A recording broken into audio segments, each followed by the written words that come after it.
I'm going to record a little video and then off we go. Shit, a little bit of pollen maybe. Allergy. Sorry about that.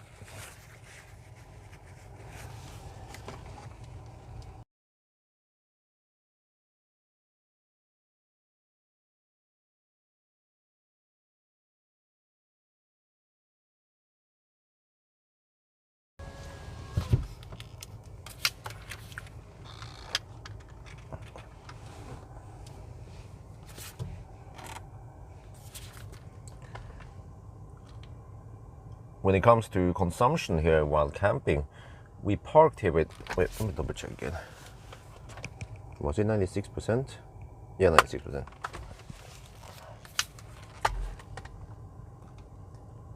When it comes to consumption while camping, we parked here 6 hours ago. Well, okay, almost. Roughly 6 hours ago with 96%. We're now down to 90%, which means that we spend 1% per hour. And this car is supposed to have around 61 something kilowatt hour, which means 600 watts. And that corresponds with car scanner, what it reports now. You see, it pulls around 600 watts.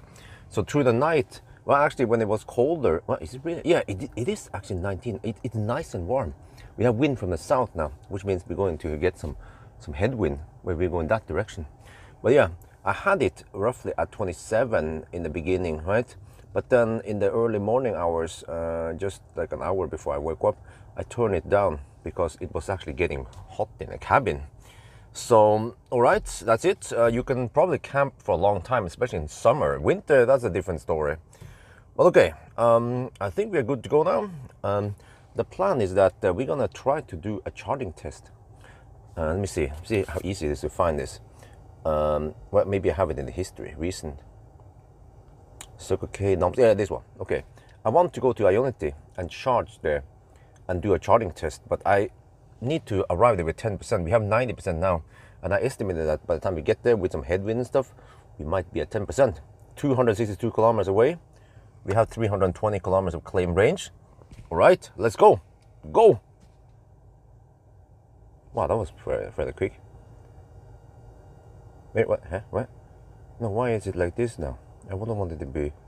Oh, we are like that. Okay. Yeah, I'm a little bit confused with direction. Okay, let's go.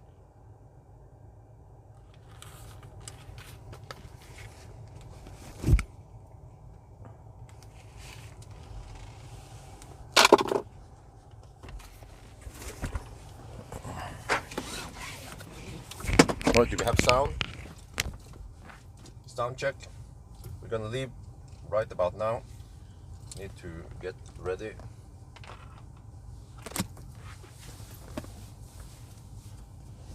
But I will do a quick pit stop at maybe Mosjøen.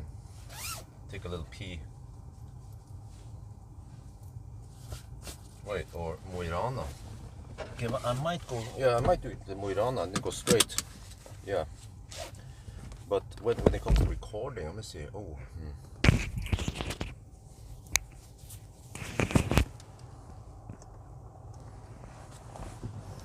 Okay, see, I need to reset this one.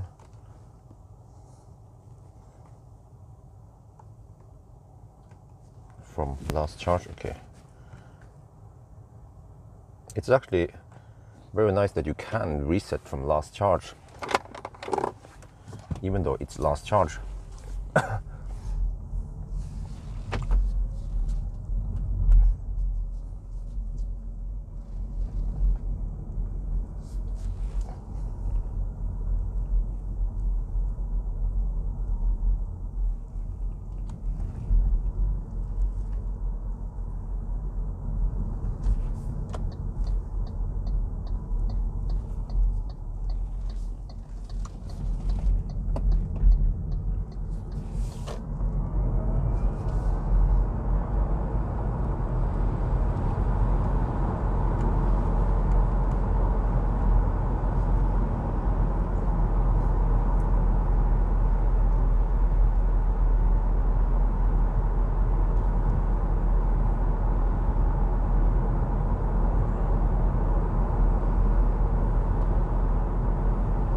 Okay, for these shots, I'm pretty sure I won't get any good shots now because of the position of the sun.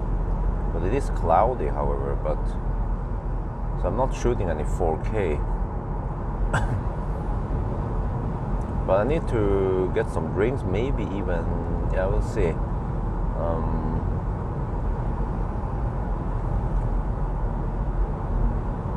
Oh yeah, because I have to save it for tonight, for Alvdal, but I'm supposed to be in Alvdal in 7 hours. I'm not sure if I can I make there in those 7 hours?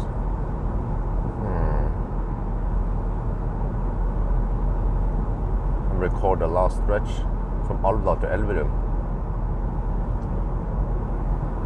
But when it's cloudy like this, then yeah, the colors doesn't pop. But when do we actually get colors to pop then?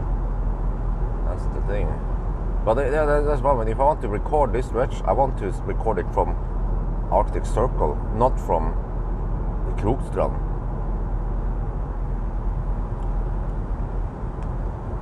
So that's why I did 4K stretch here. Yeah, battery seems to have cooled down. Well, the battery temp or whatever, which seems to be, or I'm not sure, but I think the battery has cooled down to 18 degrees. But it's 17 outside now, supposedly. So that's for during summer that it can be that hot, but usually it's a bit cold. Yeah, we are in the highlands.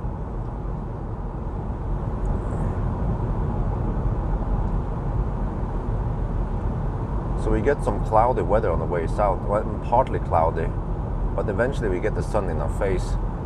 So that means not that great shots, really.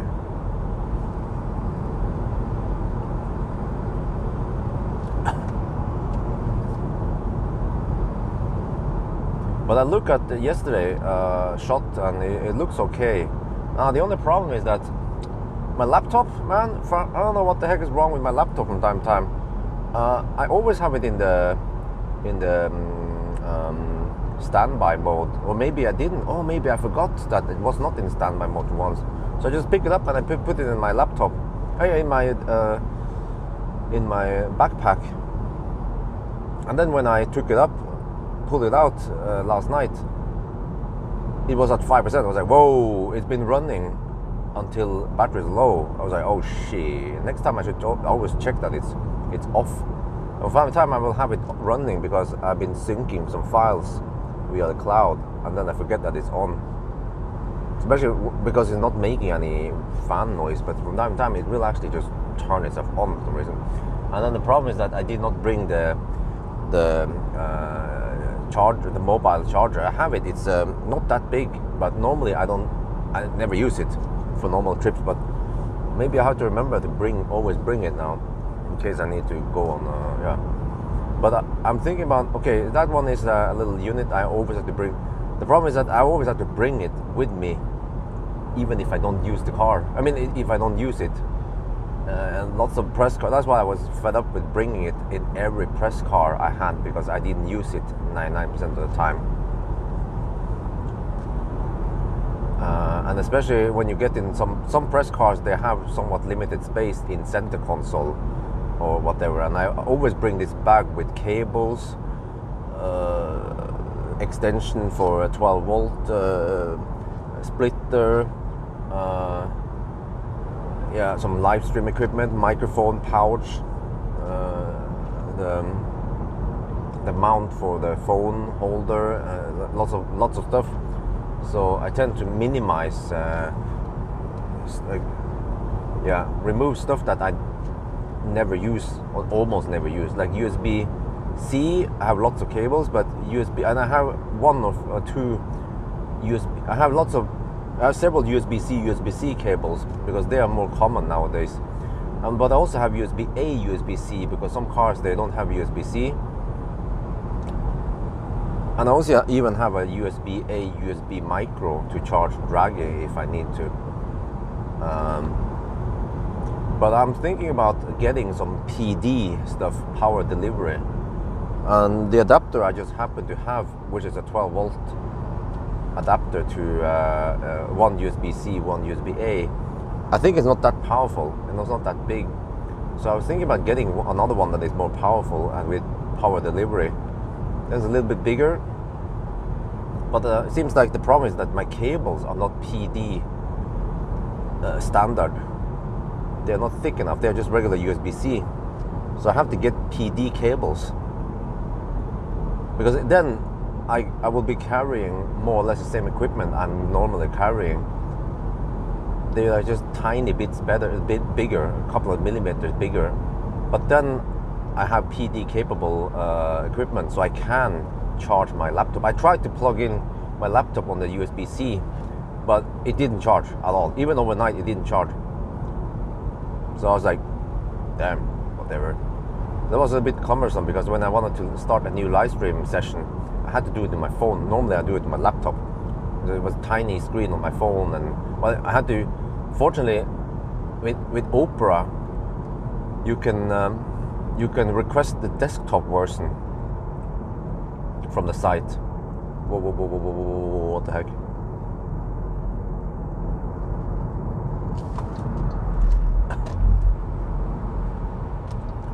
So I had to request the desktop version and then scroll a bit. Sometimes I had to use horizontal on the website.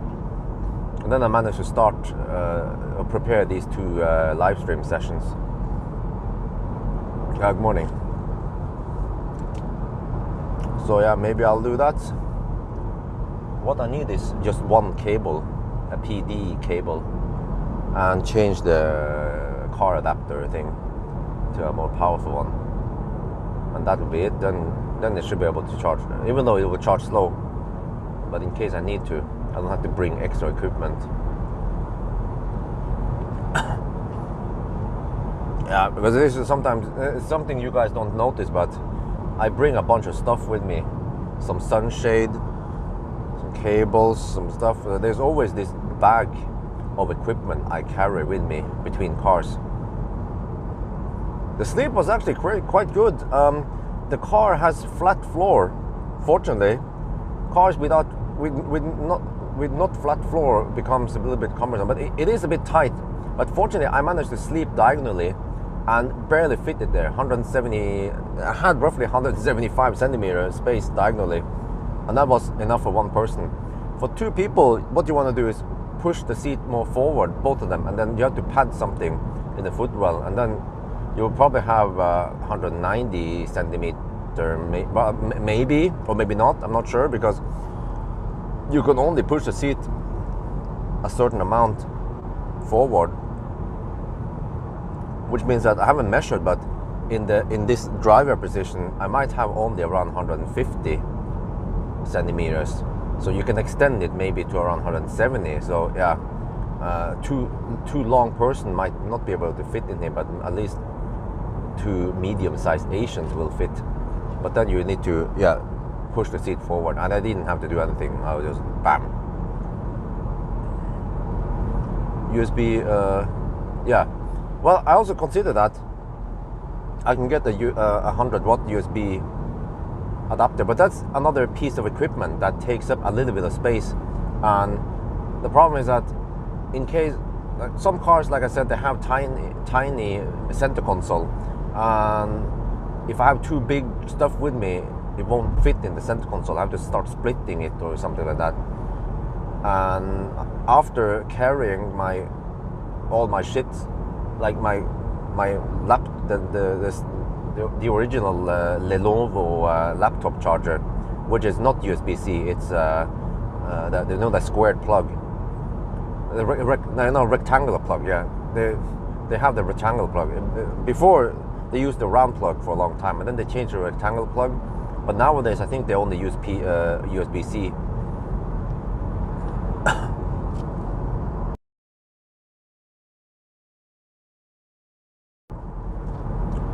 All the equipment. I have this bag with all the stuff. It might weigh maybe 2-3 kilograms, that bag. Weight is not too important, it's the size.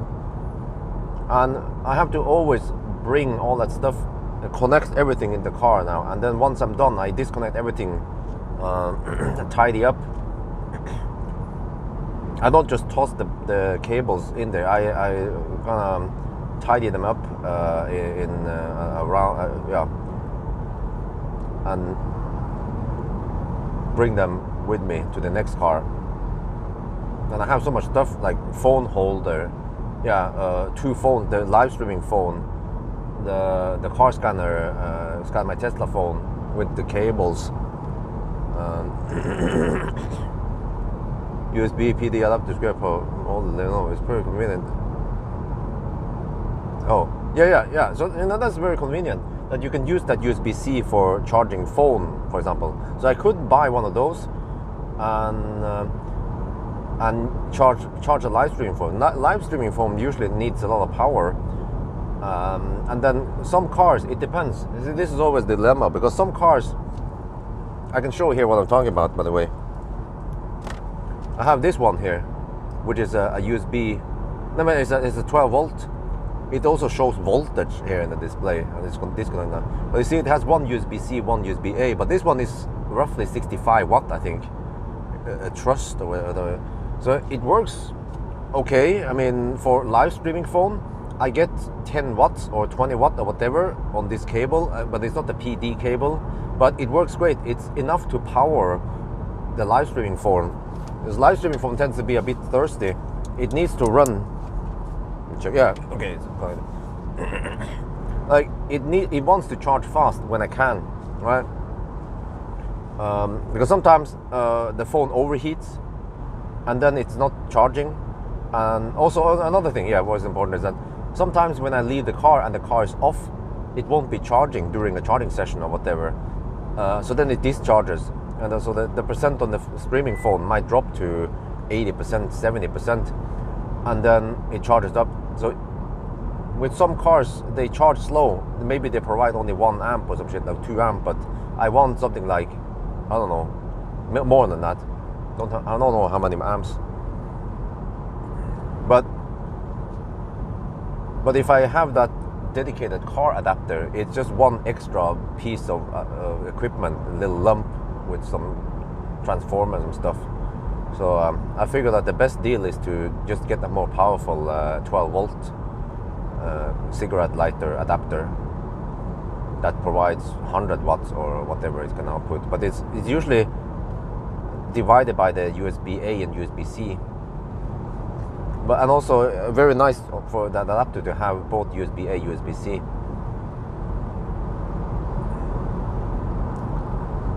So, wow, 121 watt hour per kilometer. Yeah, that's low, but the e-Golf is actually very efficient. That's what I found out after testing.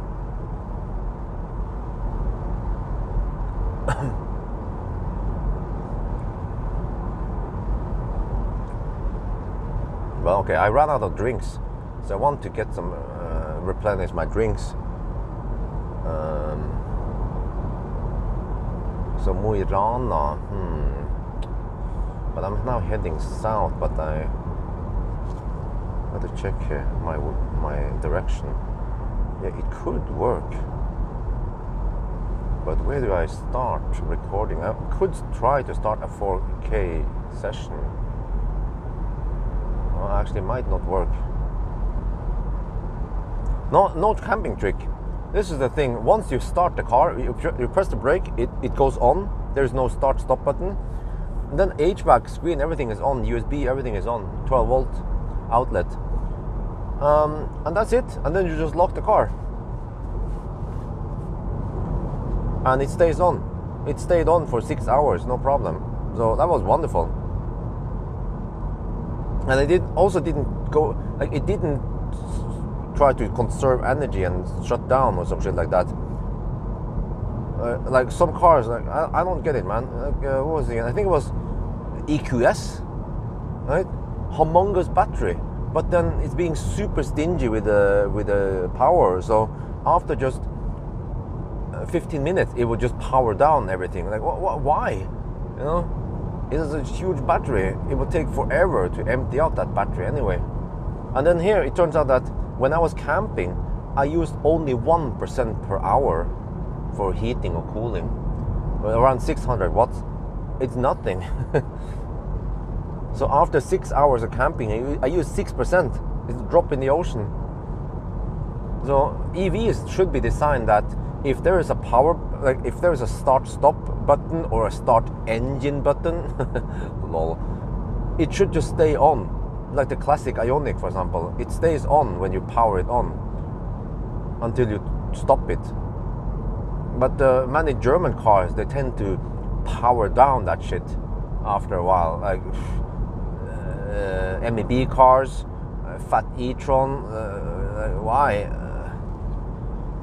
I mean, if they use, I heard that Toyota BZ also powers down after just a minute, because it's just fossil design. It has been programmed so that if you idle a fossil engine, it will stop after 1 minute. But so what? I mean, so you design an EV and you don't adapt to the EV stuff at all. Just reuse the code from fossil car. That is poor implementation.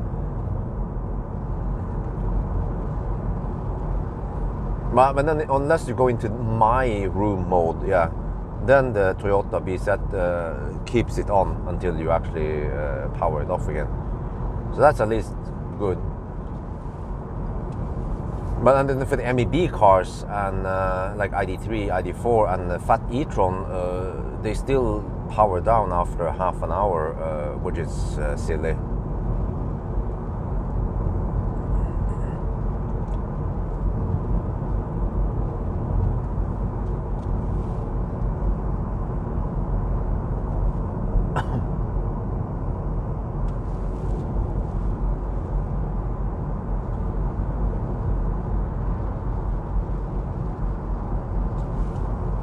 Oh wait, huh?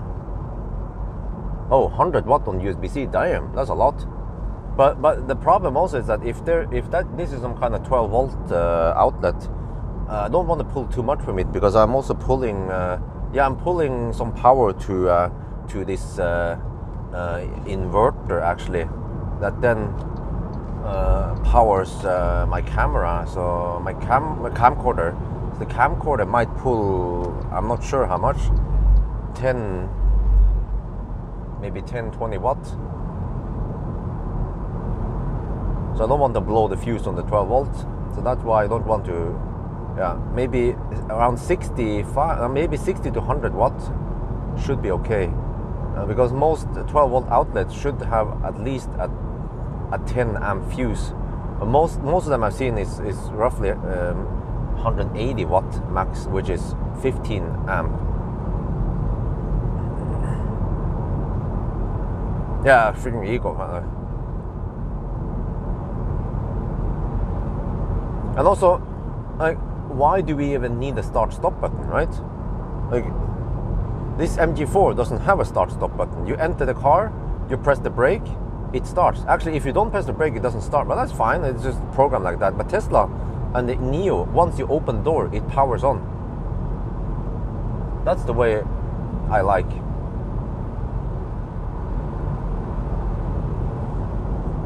Because if you think about this, when you enter the car, what is the probability that you want to turn on the infotainment and the air conditioning or heating, cooling, right? The probability is quite big. And if you're just entering the car just to get something in there that you forgot and then you leave it again, no big deal if it powers on and then off again. But in 99% of the time, or 99.9% of the time, every time you enter the car, you want to drive it, right? Which means that you have to press that damn start-stop button. And also, once you finish charging, once you finish driving, why do you even have to stop the car? You just leave the car, and then once you lock it, it turns off the infotainment and heater, cooling, right? It's brilliant. Fossil cars are different, because then, you have a freaking dinosaur engine sucking in shit, and you need to control whether you want to turn that reactor on or off. But in an EV, it's completely different. There is no engine you are spinning up actively. So, I don't get it, man. I mean, like, I'm not a rocket scientist, but I figured out that's how things work. And then why can't car manufacturers figure out the same thing? They are the experts, right? They are building cars. Why don't they figure out that that's the best way? And like Sandy has been talking about, Sandy got me aware of it. Like, you have to have a button that costs money. It can fail even. You have to have some wiring over to that button, and the production of that panel becomes slightly more complicated because you have another part or several parts. Maybe needs to be a light there, and then that panel needs to have a hole for the button. Extra cost and weight and complexity that you really don't need.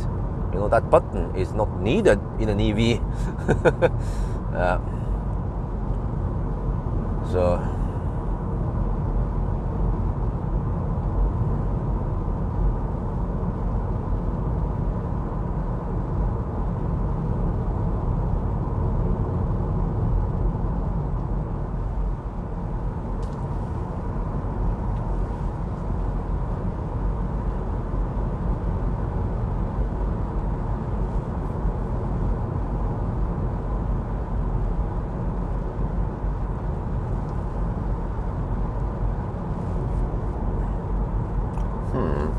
this might be one of the few cases where I might be able to record southbound, because it's still kind of early. But let me see, I have to use SunCalc, and SunCalc is my friend now, because I can see the angle of the sun.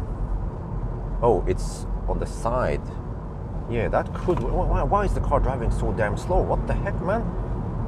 It's going 15 kilometers per hour under the speed limit, or under the desired speed. I mean,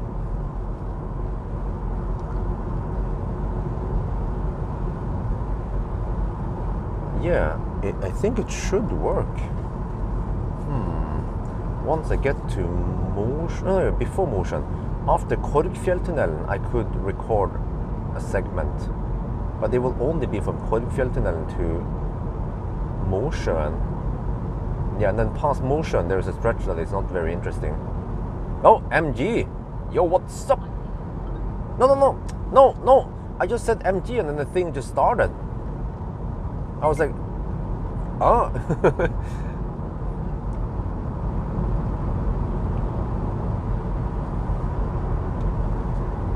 Okay, but I need to get some drinks at Circle K. And maybe take another P stop over there. And then I'm good. And then we are good for the next, yeah.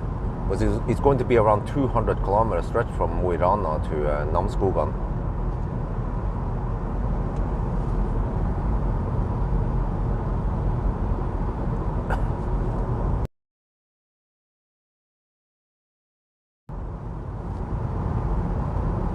Every electric device needs a switch for safety reason. Why? No, that's not how it works, you know, Theo.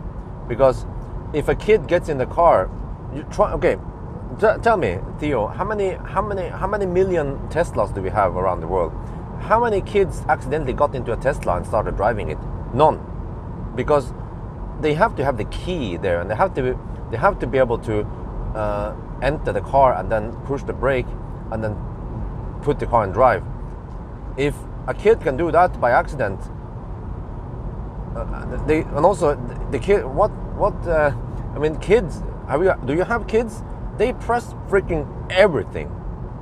Like, they press all the buttons they can find there. If they can figure out how to press a brake or just press start, they will press everything. Yeah. So it doesn't matter. But they have the thing is, the big news all over the world, like Tesla. You know, some kid drove off in a Tesla by accident. Bam! You know, you have to follow.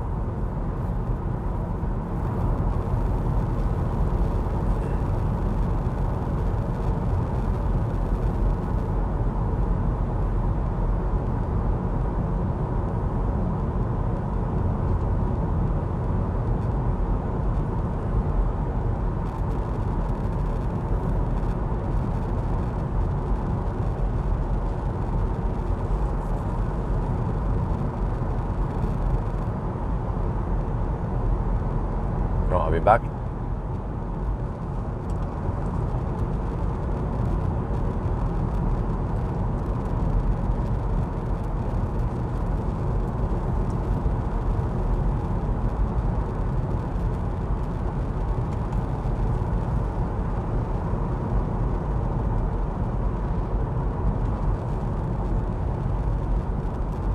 Okay, in case I'm at Namsskogan and I have a little bit too much juice, I will probably just go and burn some juice because I really want to do the charging test over there at Namsskogan.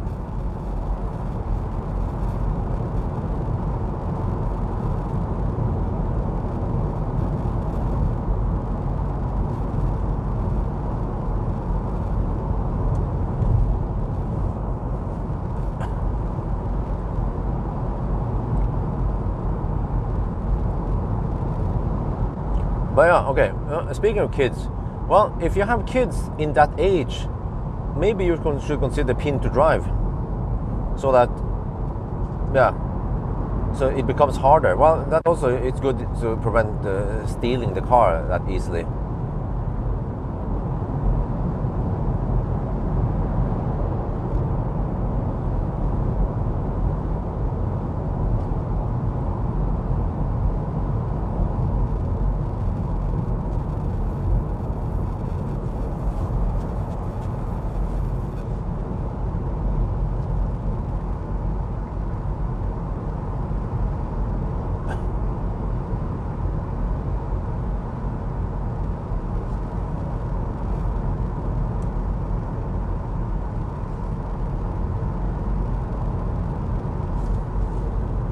Oh, really? Super Chat?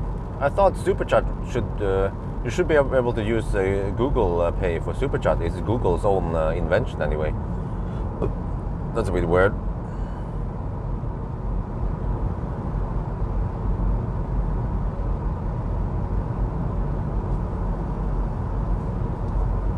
Yeah, on the acceleration noise test, I did a summary in the Model S Long Range Palladium.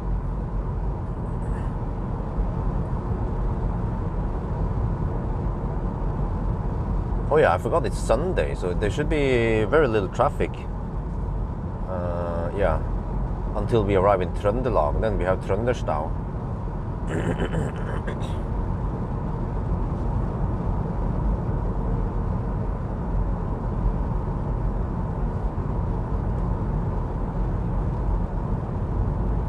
And we're supposed to get this cloudy weather until Alvdal, roughly, and then it clears up.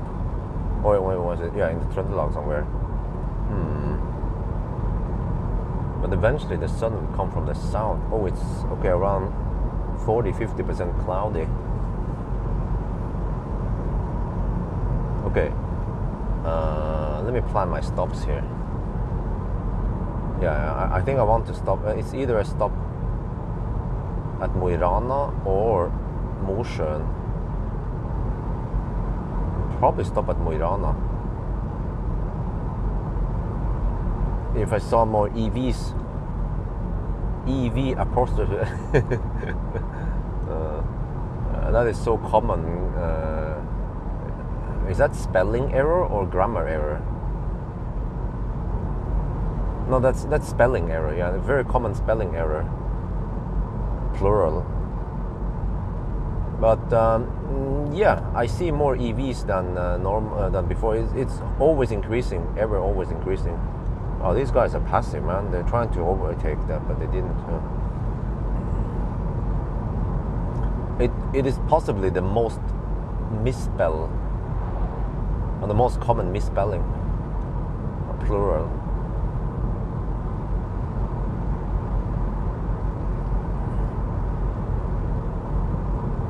Or what is actually the most common misspelling error? Oh, yeah. Is it a lot? A lot is also very. I see a lot. Yeah, a lot is not the word. Stop button, 12 battery problem. Huh, really? Why?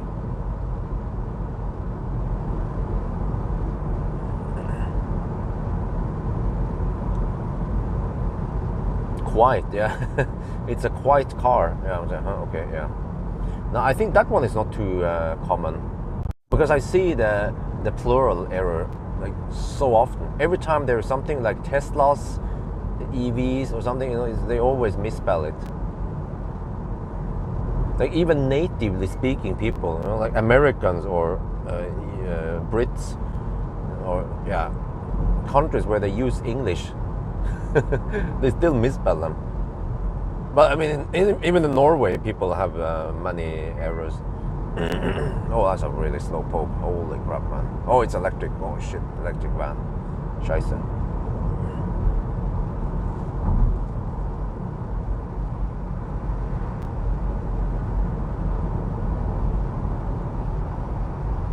No, it's way too narrow test.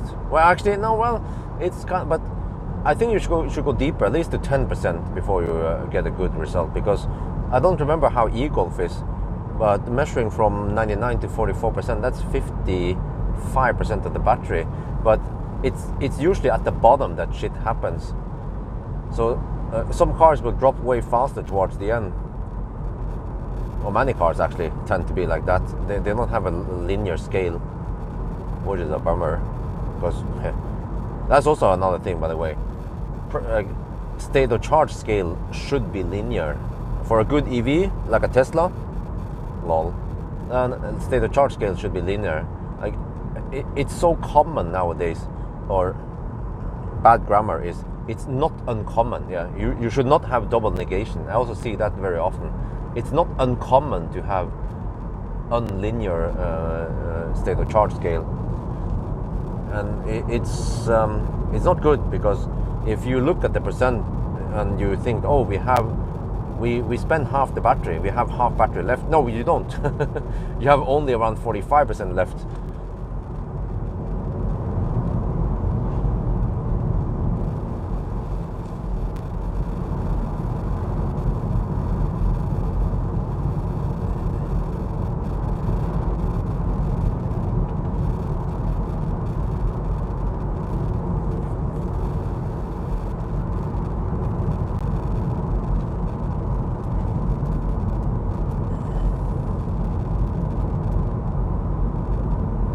I don't remember how e-golf was, if it's linear or not, but it's quite easy to find out.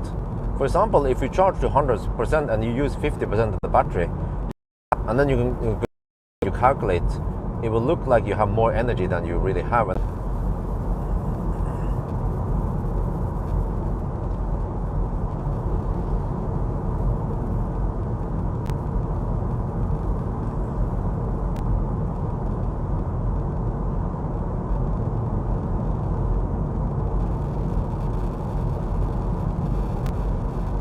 Well, yeah, okay, let me repeat that. Well, it's quite easy. If you charge to 100% and then after spending, after you're down to, let's say, 80%, you can calculate how much energy you spend based on trip meter. And then again, once you're at 50%, and then once you're at 10% or 5%, and then you will see, because if the estimation changes, it means that it's non-linear.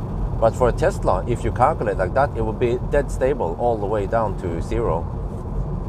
Except for some Teslas, they have this top buffer, yeah. But at least lately, I haven't seen any top buffer in the Model 3, Model Y.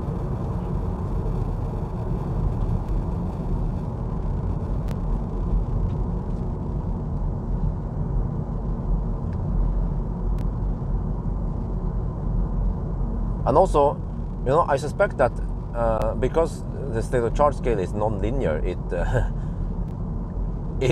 it causes people to be, they get caught with the pants down. So I saw yesterday there was a guy, he posted that he ran out of juice on E6 on the motorway with a Soul. I don't know which, it was a classic Soul, Kia Soul, and he said that, silly him, he had 1% left, and 1% means actually 1%. There is no buffer or something. I don't know. Did he actually run out of juice with 1%? That is possible. So it must be a classic small battery Kia Soul.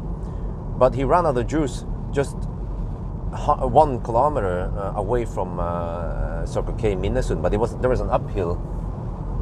So I suspect that yeah, you know, he looked at the state of charge scale, because I know how the Kias are, the Korean cars. They are non-linear, which is actually somewhat confusing, somewhat annoying, because it makes it hard to estimate. Because if you know the net capacity, you could try to calculate how much energy you have left, but because it's non-linear, then you just have to do some guesswork also. So that's why I normally have a little buffer, so in case, yeah. But yeah, I bet that he probably looked at the percent, and then for a while he was like, that's fine, we can skip this one. We can see he could have bailed out even at Minnesund. There is a place, but there's a little detour, or he could have stopped at Espa before that one. You know, he would have 10% maybe at Espa, but he kept going, and he wanted to try to go for Minnesund, but then he ran out of juice, and he had to wait an hour for the tow truck to get him, just to transport him 1 kilometer up the hill to Circle K. So you see, this is also what I've seen. There was also one post I saw of a classic Ioniq. He ran out of juice 600 meters, again in an uphill. That last hill before Circle K Dal, when he goes northbound, he ran out of juice there. Again with classic Ioniq, Korean cars. I'm guessing that he was just caught off guard. The percent dropped faster and faster toward it. And I was caught a little bit with my pants down with a classic Ioniq when I was doing some range test. So, but now I know that those Korean cars have non-linear scale. Yeah, it should be illegal, but you see, it's just this kind of stuff that most people don't know. Like, I think if you ask typical YouTuber like Chris, right? Chris Rifa, Kyle, Battery Life. Okay, I think some of them, by the way, Kyle and Battery Life, he might know about the non-linear scale, but Chris probably doesn't know it. Or many other YouTubers, for example, people who might be considered experienced EV drivers, even like Pawel, for example, he might not know this. Or Morgan, it's not common knowledge about this, but I've seen it so many, because I do so many measurements. So non-linear scale is somewhat important for me when I want to go deep. And those guys, they might not go deep that often. But yeah, typically with OBD tools, if they report watt hour left, that one is usually quite accurate.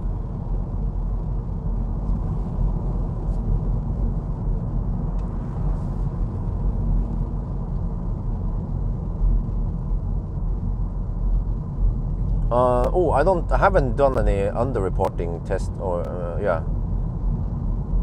We could test it from Mo i Rana to Namsskogan, but then I have to drive directly without any detours or stops. It's supposed to be 201 kilometers from, or well, roughly there. Wait, you see that guy is not driving correctly in the roundabout. You have to be in, you're supposed to be in the left side, left lane.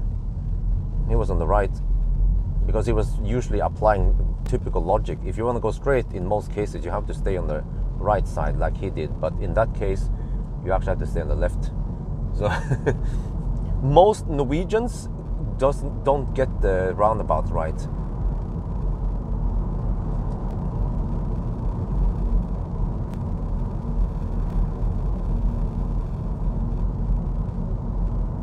Would die with 10%. Holy crap, man! That is scary shit, man. That is not good at all. Okay. I might need to take a little shit here. I'm not sure. But I need drinks at least. So I'm gonna take a stop here, but no charging, because we need to go deep for yeah, a charging test.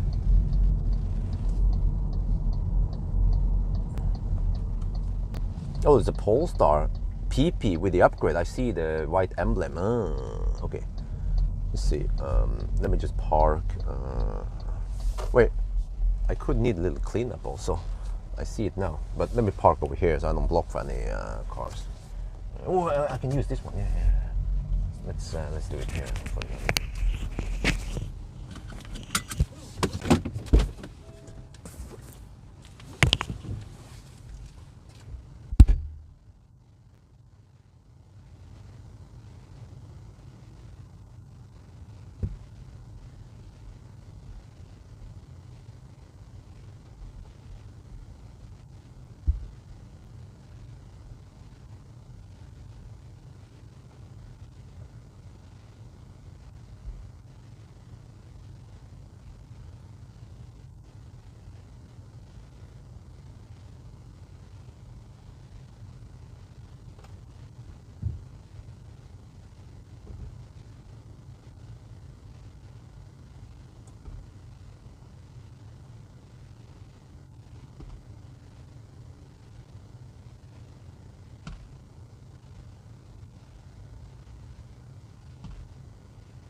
Okay, cleanup done. Now I always do a quick swipe here to get a smooth surface.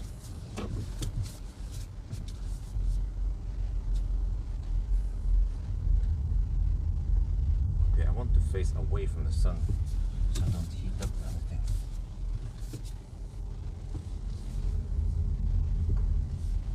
While I'm inside.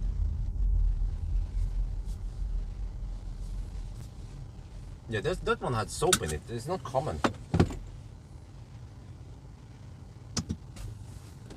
Okay, let me get some drinks.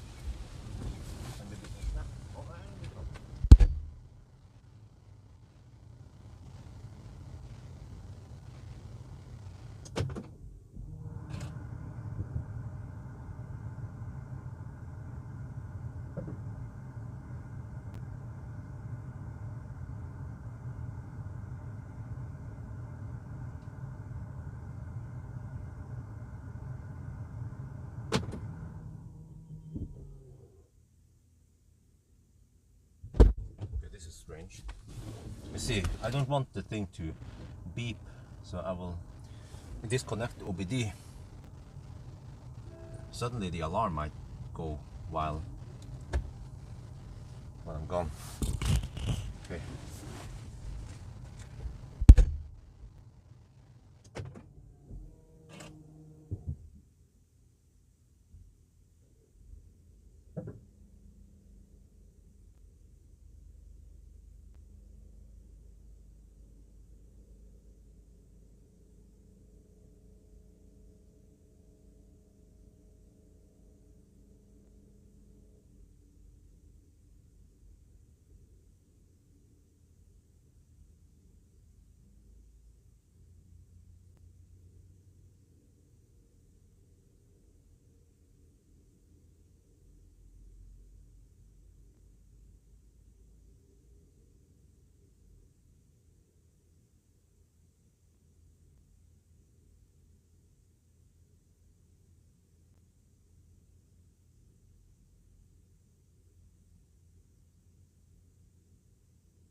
Okay, well that's pretty cool. It's good that I invested in something good like OBD Link, because I never had any problems with 12 volts, and I just want to have it connected all the time because I'm too lazy to remove it and so on.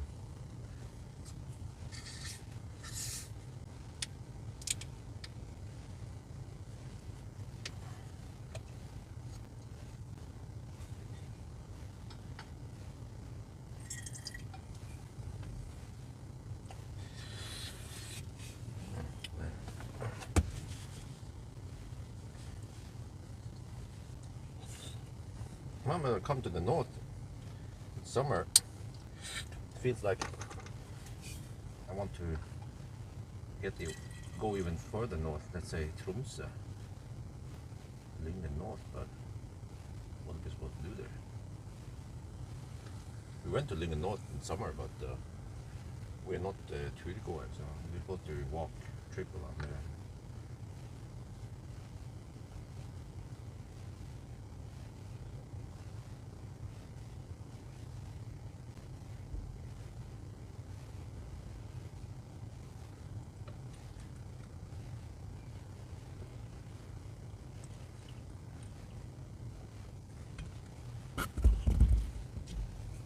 Okay.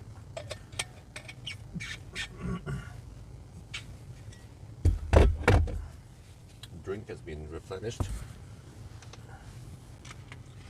Motor temperature, I'm not sure, but is that useful now? Let me check here. All sensors. Okay, let me just try to pull in motor temperature. Well, it gets a little bit warm now almost. Or is it just me? Oh, okay, let me see. Okay, let me try to add motor temperature. Value number 7.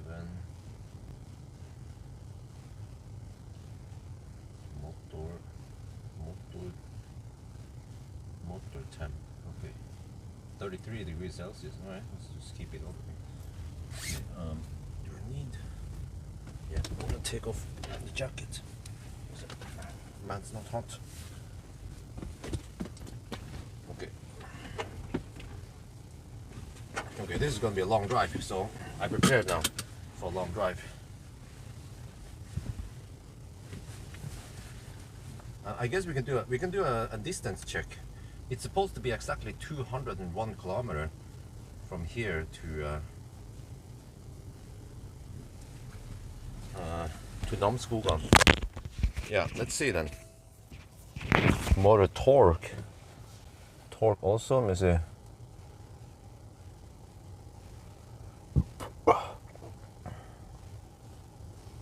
Motor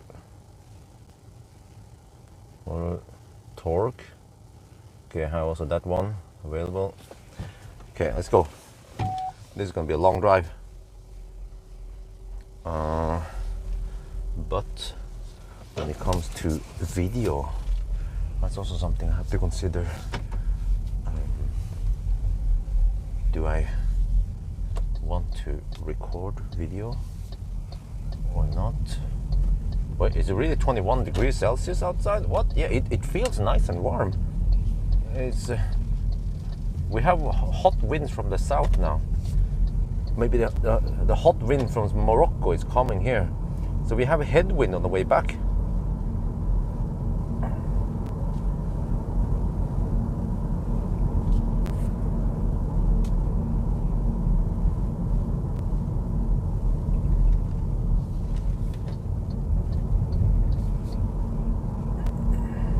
Yeah, I get, motor temperature is minus 37 degrees Celsius. Motor torque seems to be correct. Yeah, Newton meter, let me see. 694, minus 694, wait. 2,200 Newton meter. That is probably not motor torque, but torque at the wheels. Yeah, it must be wheel torque after reduction gear.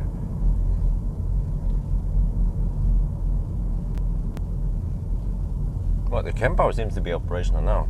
I wonder what was up with that. They are really down. The guy I met yesterday, he claims that the kWh was not working. So,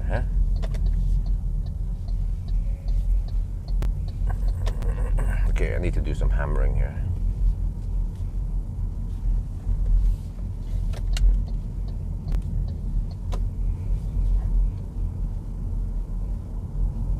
Do you slow charge AC sleeping? Nope. Because many cars, when you AC charge, it doesn't work properly. Plus that I also want to usually measure how much we spend during the night.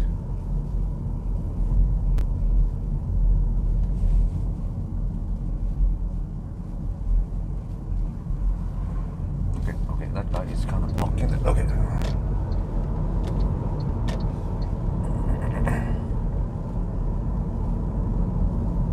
Some German with a small motorcycle with him or her. It's a him, most likely this is a him.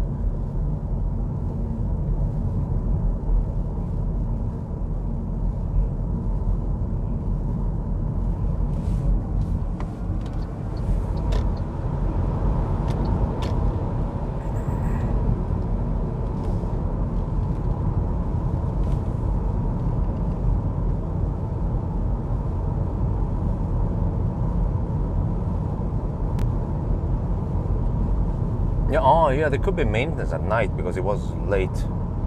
But usually if there's maintenance, what needs to be done really?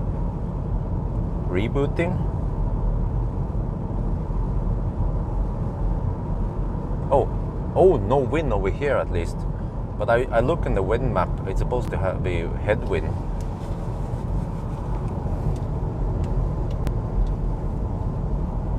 On the way south.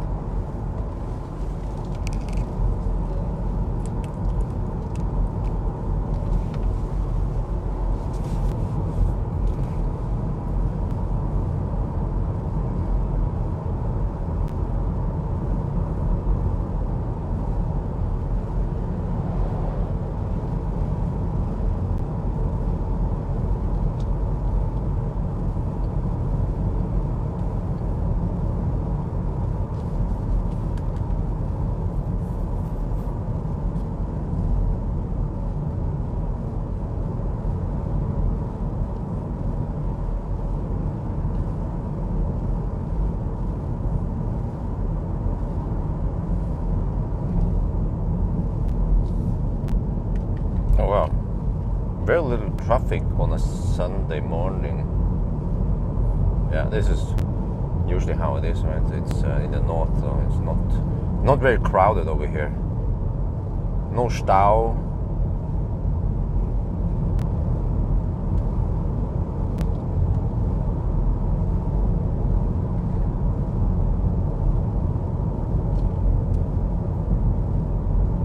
Okay, I can try to record a stretch from.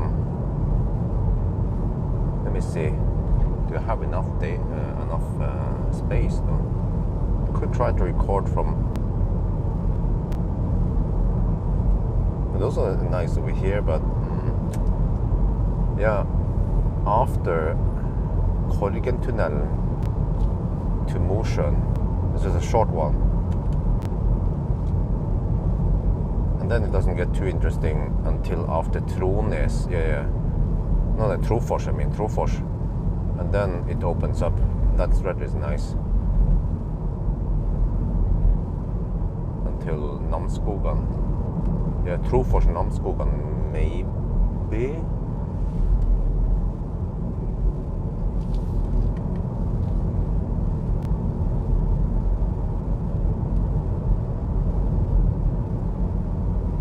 Oh, 5 hours.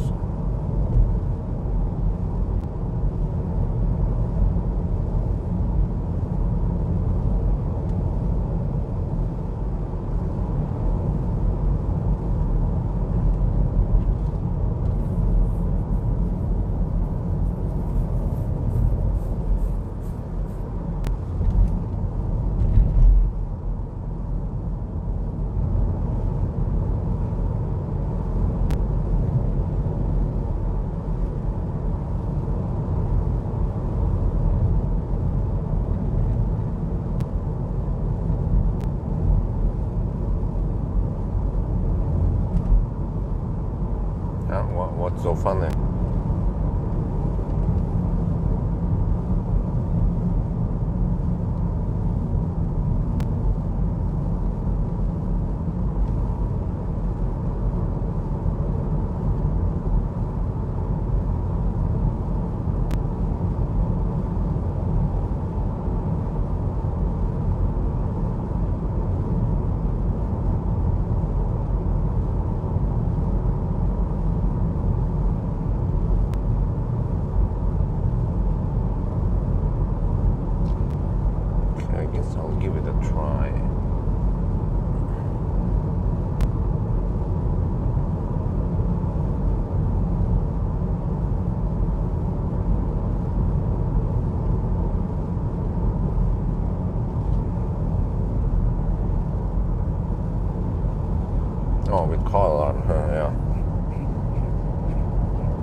Okay, let's hope I get the juice low enough for Ionity. I suspect that maybe we will have too much, so to drive a little bit around there to get it low.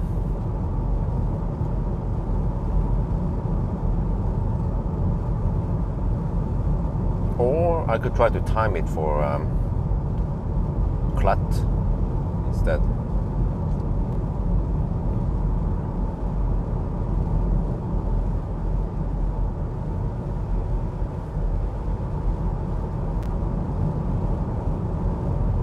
Namskogen would be pretty good. And then Namskogen Klat. Yeah, that should be possible.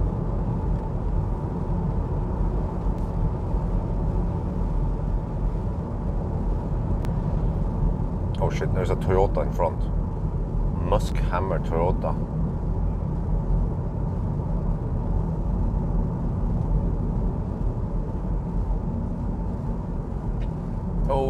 Oh shit, okay. Get ready to hammer. What the heck, man? I mean, it's Sunday after all.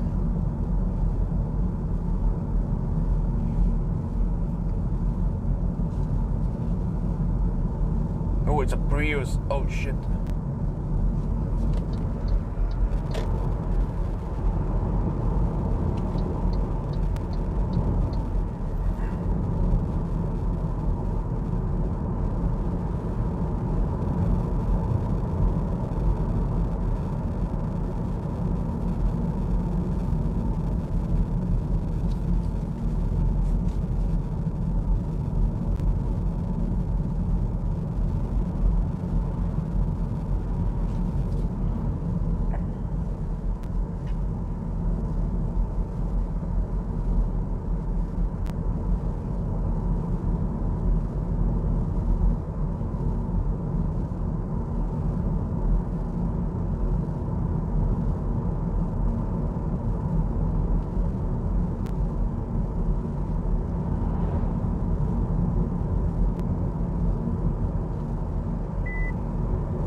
Oh, that's weird. I never had any problem with alarm in ID family. ID Bus, ID3, ID4, Skoda, none of those cars had any problems. Must be the OBD link adapter then. But for some reason it triggers on BMW.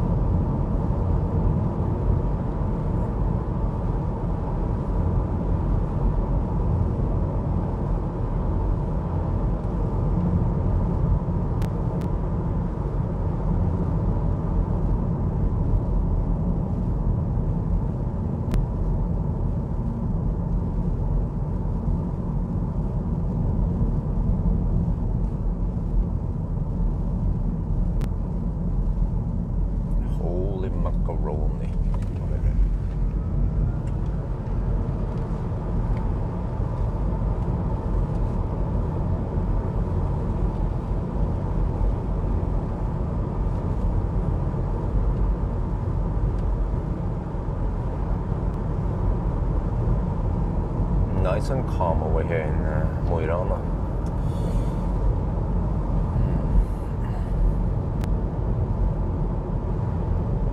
Yeah, it was a Dutch plate, a Dutch driver. I mean, Dutch registered.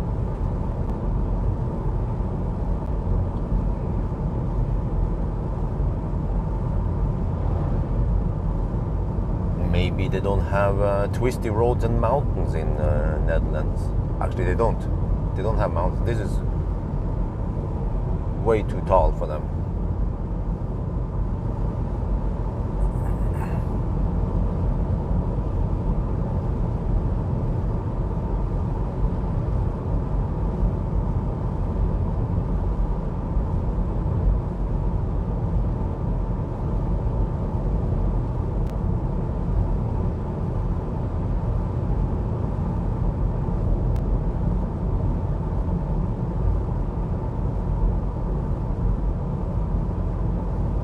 Oh, it's pretty cool. We still have a little bit of snow in the mountain tops, but in just a couple of weeks it will disappear. Maybe not even weeks, or, well, actually, yeah, it might take a while before it melts up there. But it's getting hotter and hotter now, so I would guess in 1 to 2 weeks, snow will be completely gone. So for the best shots, this is the right time.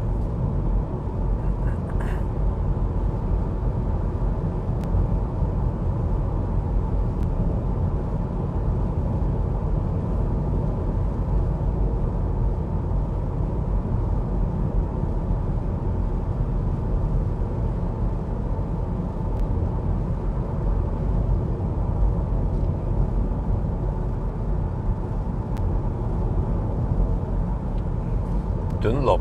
Nope.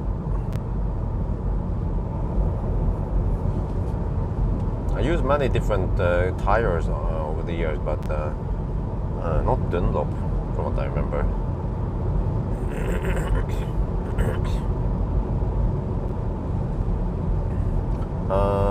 Well, it's 15 degrees over here. I think once we arrive in Oslo tonight, it will be a lot warmer down there. I mean, 15 is still very nice and warm in the north. So it's great for the tourists to experience Norway right now. Look at, oh wow, this is also beautiful.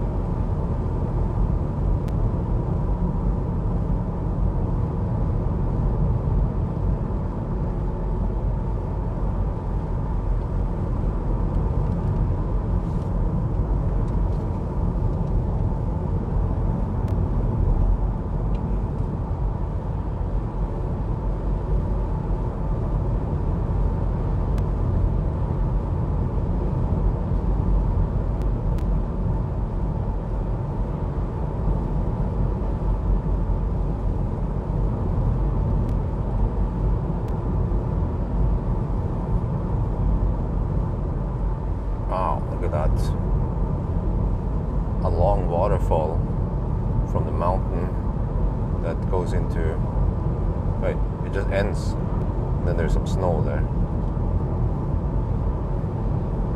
Wow. Yeah. Every time I go to the north, the further north you go, the better the landscape is, until around Skaidi, Alta-ish, yeah. There it starts becoming a little bit more like moon landscape.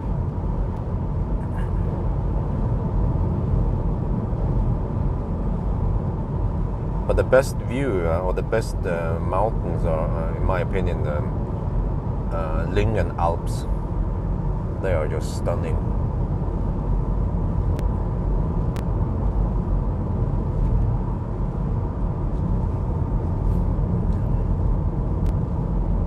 Yeah, well, if I have the opportunity, I should drive at least to Lyngen and record it during summer.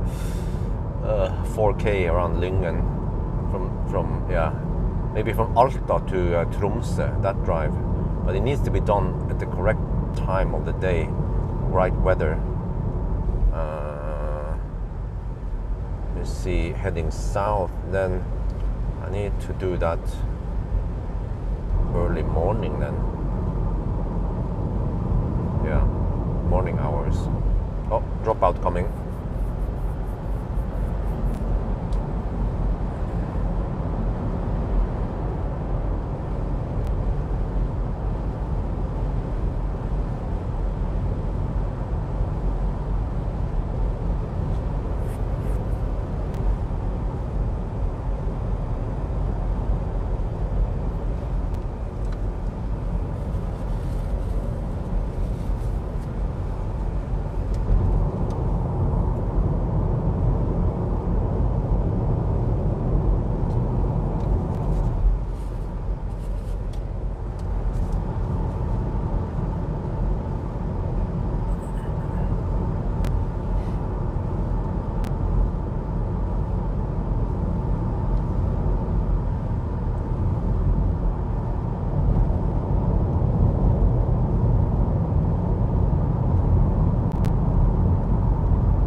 Yeah, we're back.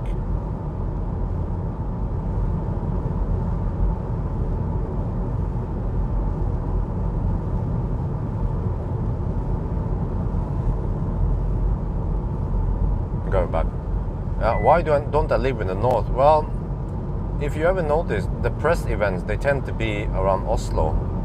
The cars, they tend to arrive in Oslo or further south, which means that if I live in the north, if I want to go on the press events, I have to first fly from Mo I Rana or Bodø over to Oslo, and then from Oslo to München or wherever I want to go. Longer distance for press events. 1,000 kilometer challenge, how the heck am I going to do it around here? Right? Even range test at 90 kilometers per hour, how the heck am I going to do it over here? You know? I think that's pretty much answers the question. Plus that, I have lived in the north. I mean, I'm a Viking.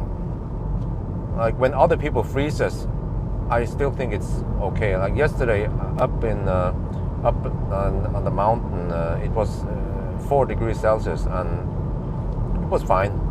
I remember when I came to Mo I Rana with Chris and Pawel. And it wasn't that cold, maybe around 5 degrees, and Chris, he had a thick jacket. He was like, oh, it's freaking cold. I was like, I just had my stormback jacket and it was fine. But I'm just fed up with the north. Like long, cold winters. Well, it's not that cold, actually. It's, yeah, it's just close to the coast, but it's just long winters and dark. So I enjoy in the south way better, Oslo.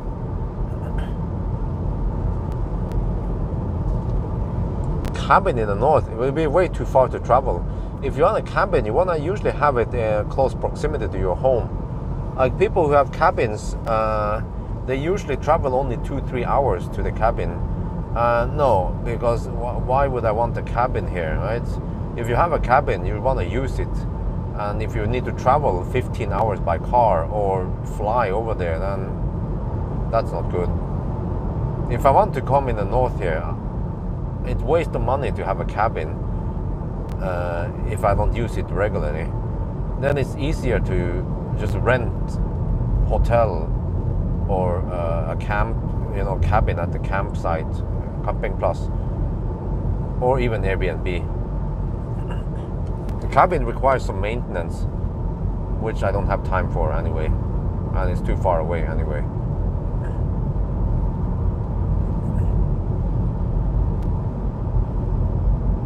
And at the moment, I don't have the money to buy a cabin anyway. Everything is going into the Jessheim house, V2 house. Road trip about mountain, maybe. I have to try to collect some 4K shots now in the following weeks with the different press cars I have. But some of these trips might take a whole day. Yeah. It depends where I'm traveling. For example, I want to cover Haukelifjellet. That one is super nice. But then I need to travel west in the morning.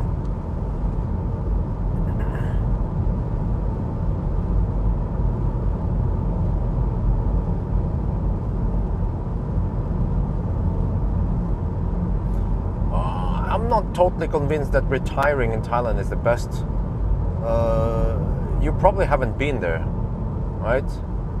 Because when it was in April and May, it was 40 degrees. Even in Chiang Mai, it was 40 degrees. Like, I struggle already at 30 degrees. Like, during the pandemic when I was in Thailand, it was only 30 to 35. And I was struggling big time. Like I said, I'm a Viking, you know, I'm a polar bear. I like cold weather slightly better than, but not too cold, of course.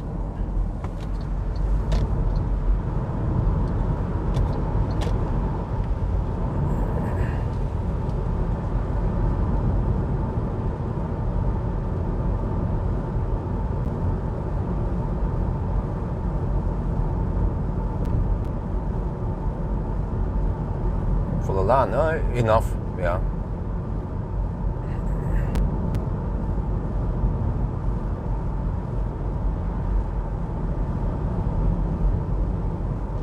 A cabin in Chiang Mai. Well, but that's also the thing. Okay, for the longest time, yeah, we want a house in Thailand, but it's a little bit waste of time, waste of money to just buy.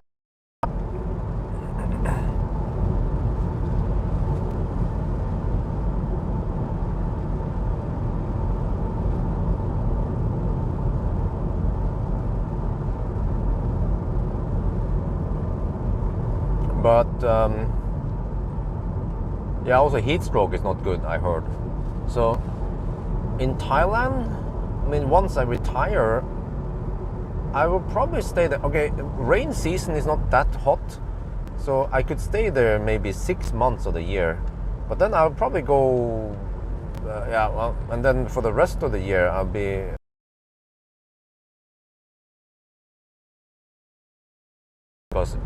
because of allergy. Freaking Burke, man.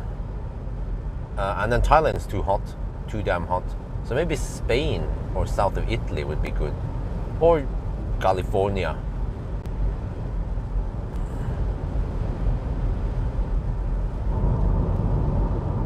But I know some of those retired people, Norwegians, pensionists, they are living in Pattaya all year round. You can sell your apartment in Norway for 1 to 2 million NOK, and then you can buy a big and nice one in Thailand and just live off retirement money. Thailand is plenty because the cost of living is so low over there.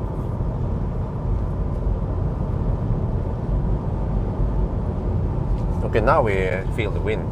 Yeah, we're supposed to get we're supposed to get headwind now on the way south. So the consumption should increase, especially once we hit the 90 zone.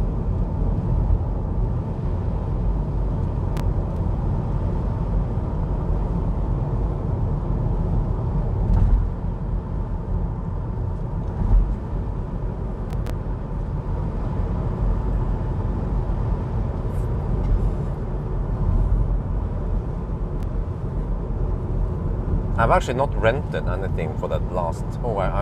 The last place I rented was well, that was before Haugerud, and Haugerud was from when was that again? I don't remember when I bought Haugerud. I wonder if it was 2002 maybe. I think I lived in Haugerud almost 10 years. I don't remember. Oh, I see headwind. Okay, I need to hammer that caravan in the tunnel. And this Austrian guy. Oh, is this Finnish? Austrian. No, I can just hammer here, yeah, whatever.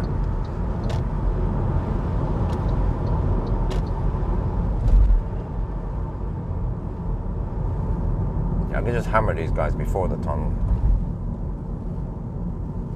What, really? Just 100? What? There's a 100 sticker here. Does it mean that this caravan can legally go 100 kilometers per hour in Germany?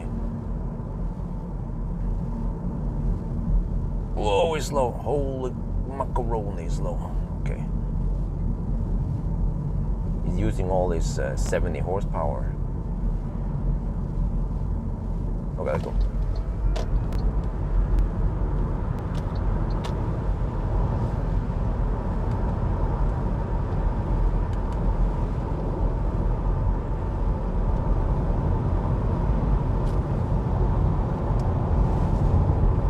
Uh, 65%.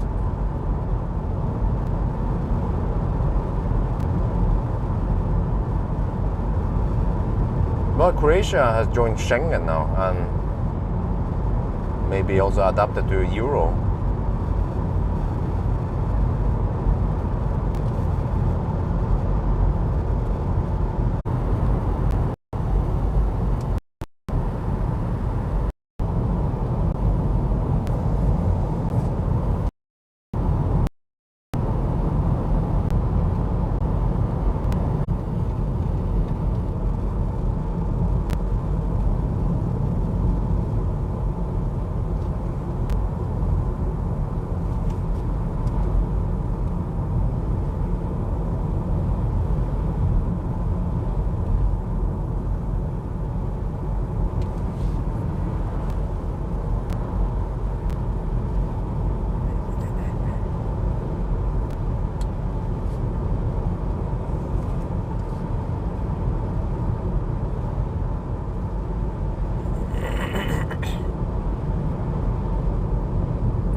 Bak. Okay.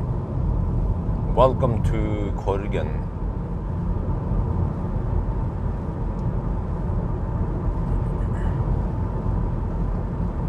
Okay, I'm recording 4K now.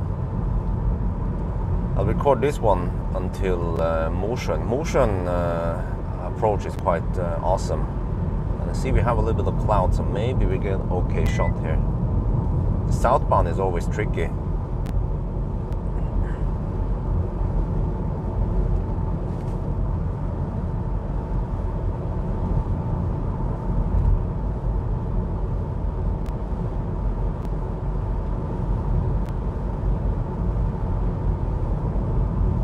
They can draw 100, okay. Well, you get 50 horsepower extra. Oh wow, okay. Canon HFG60.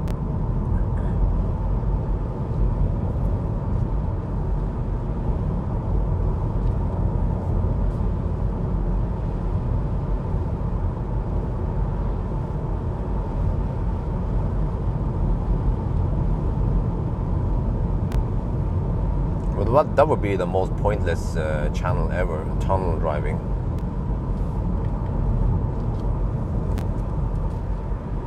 Most boring channel with 10 subscribers,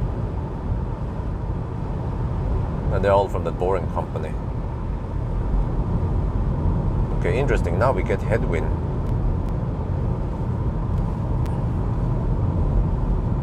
See how high the consumption will be then.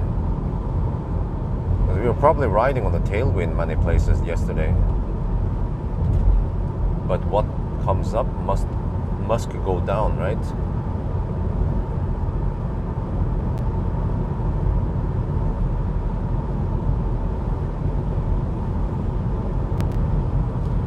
Can you see that from the road though? Møringsfossen and Mobadalen. Or what's it called again?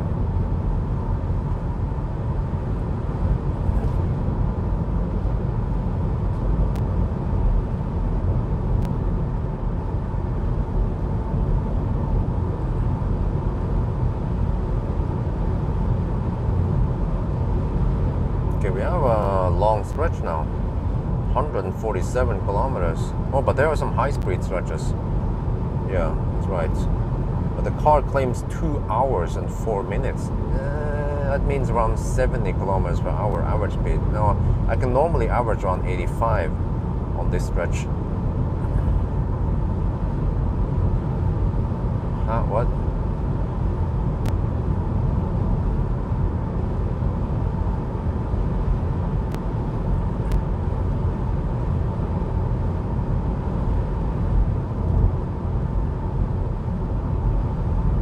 Yeah, I realize now the new stretch of road in Norway, they are usually the best for. Whoa, what the heck? Rain? Okay, that's not good. It kind of messes up. Oh shit! And it clears. So I have autofocus on, because if I manual focus, it tends to mess up. The rain might mess up everything here. Come on.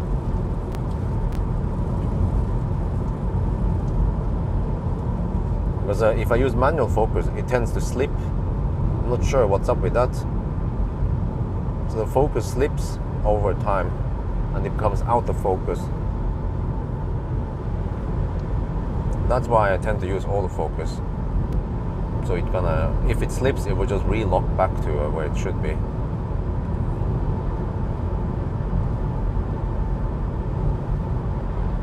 Yeah, the ZS doesn't regen with cruise control. This one does it. But on that, yeah, similar.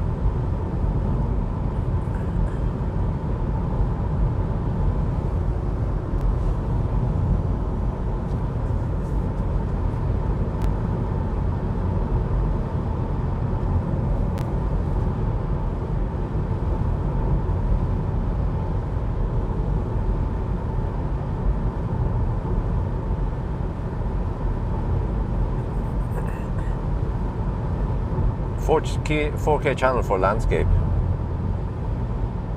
I have to try to find enough music to mix in here. Oh, I can feel the wind now.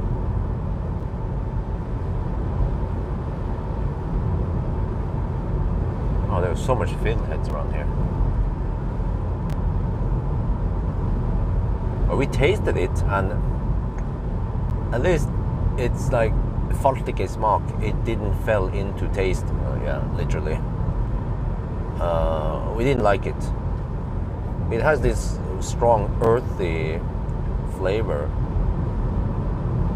Many people love fiddleheads. Maybe we just need to spice it down. Well, it's too late to harvest fiddlehead this year anyway. But yeah, so my point is that new roads like this one is perfect for recording landscape, because it's more calm. There is no twisty turns, and normally all the roads are narrow, and you don't see all the landscape. Like new roads, they clear the forest, so it's nice and open and fairly calm and straight, whereas all the roads just twist and turns and goes like a roller coaster, and there could be beautiful landscape in the background that you don't see.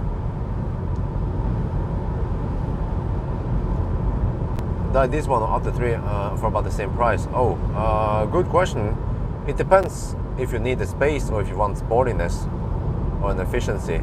But even the Atto 3 is fairly efficient for its size. The Atto 3 also impressed me in many ways. And the interior in general is better in the Atto 3. Here is a lot of plastic fantastic. So hard choice, man, between those two cars. They have their pros and cons, both of them.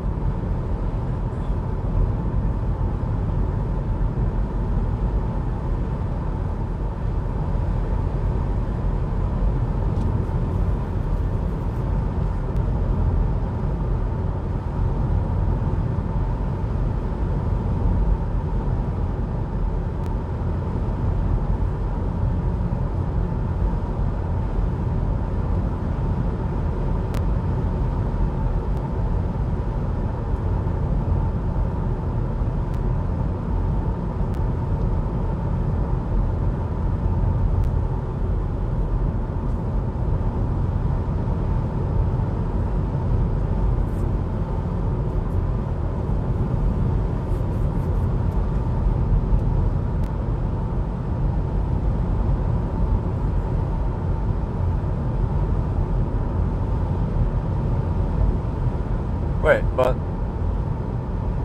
and someone tell me the Atto 3 in Europe, what kind of battery sizes do they get? Is it still that 60? Oh, what was it again? The one in Thailand. It has. Oh yeah, the one in Thailand has the BYD, the Blade battery, but it was 60 something.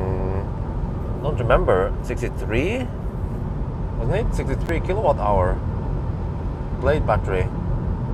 What about in Europe, Norway? I need to test out Atto 3. At least 1,000 kilometer challenge, maybe a quick range test. A banana box test. Yeah, I have to borrow Atto 3 this summer. I've seen them around Norway, but they're not that super popular. Probably because we have so many other options also in Norway.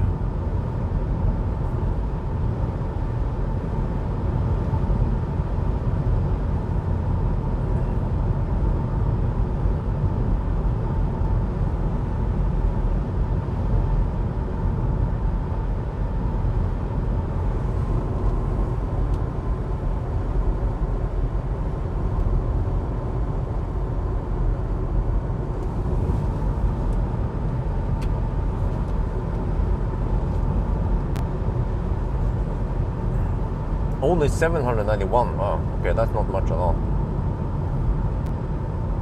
compared to Tesla.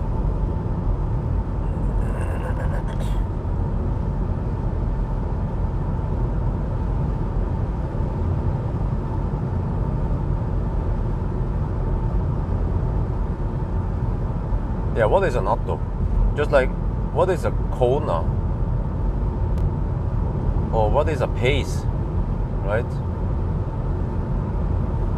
I guess most names, they don't mean anything. Well, Kona means something, yeah, in Portuguese. Lol. E-tron means something in French.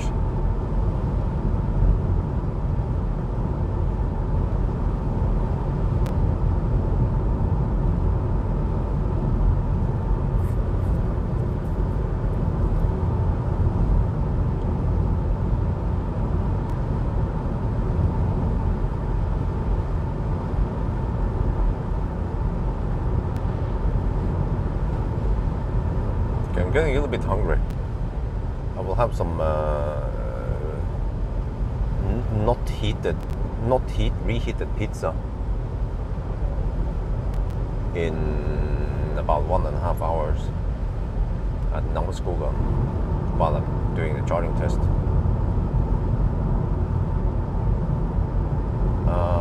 Speed number bigger, I'm not sure. There is a setting now that you can change the font size, but maybe that doesn't apply to the speed.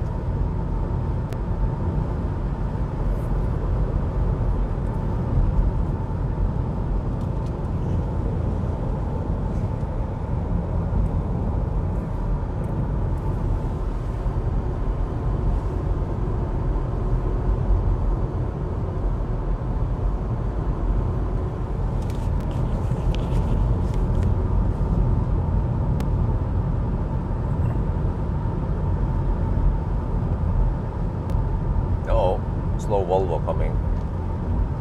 Must hammer it.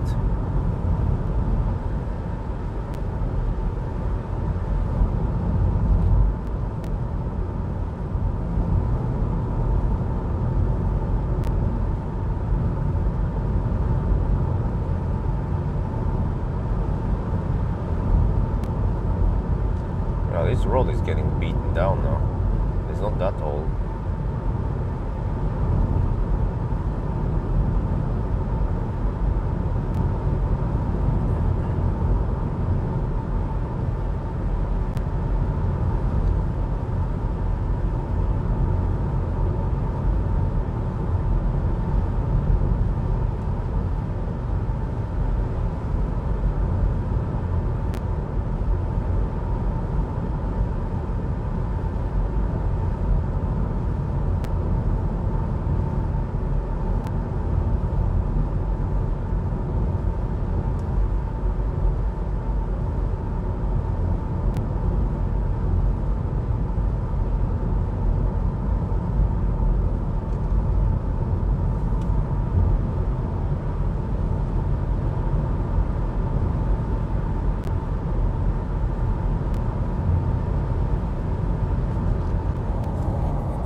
bicycle route to Trondheim. Wow.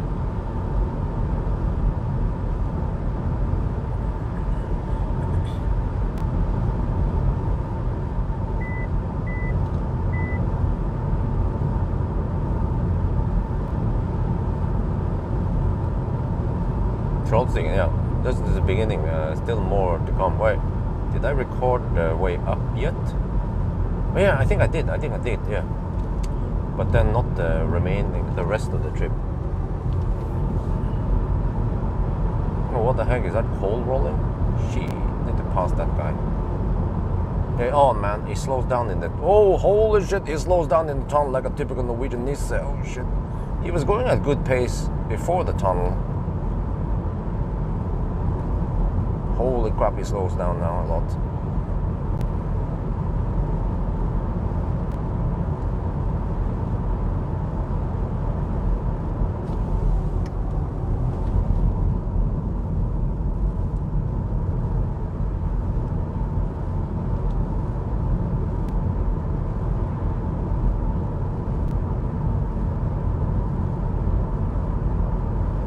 And now it speeds up, of course.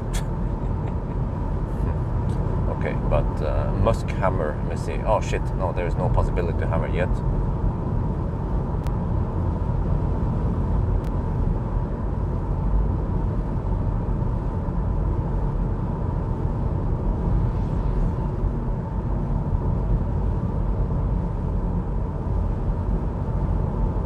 Well, it depends. Many people are happy with Chinese EVs and they don't complain. So in Chinese EVs, they have also their advantages, like in general, pretty good soundproofing. Oh, he slows down again. What the heck, man? Come on, can you just hammer? I need to. No, shit.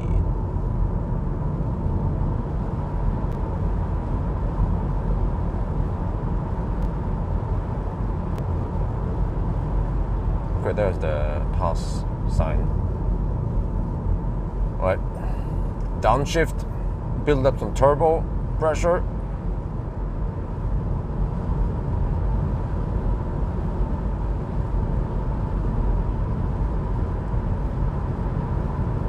Go.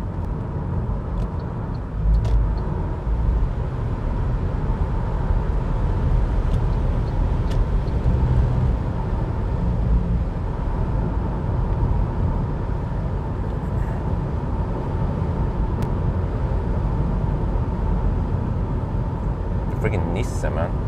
Now, of course, it's speeded up.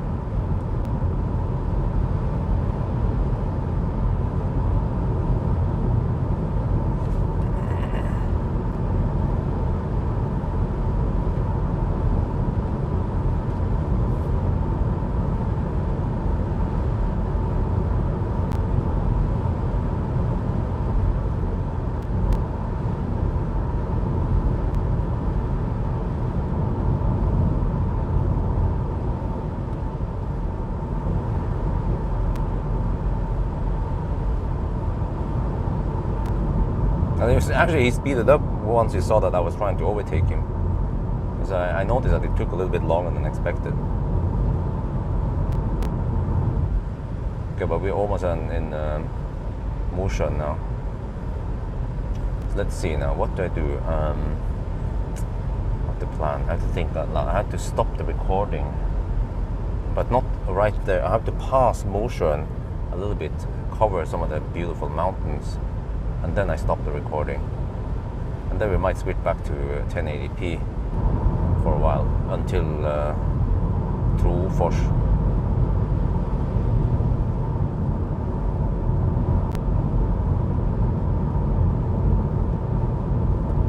Battery temperature, I don't know, 19 degrees maybe?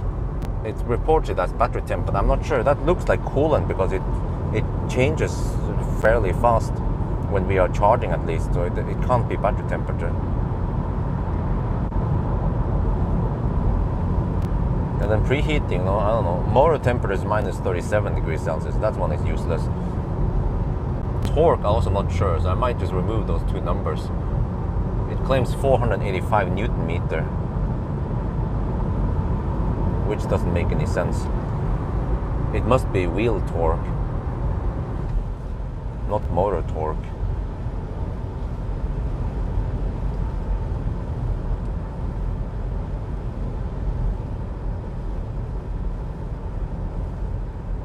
lowest temperature? I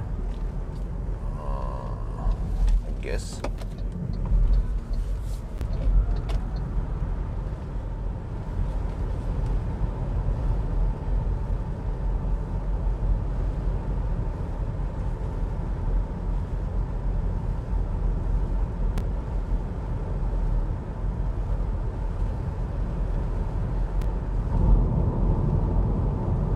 This approach here is always awesome. When you arrive in Mosjøen and you see the beautiful mountain in the background, you'll be like, damn! Wow.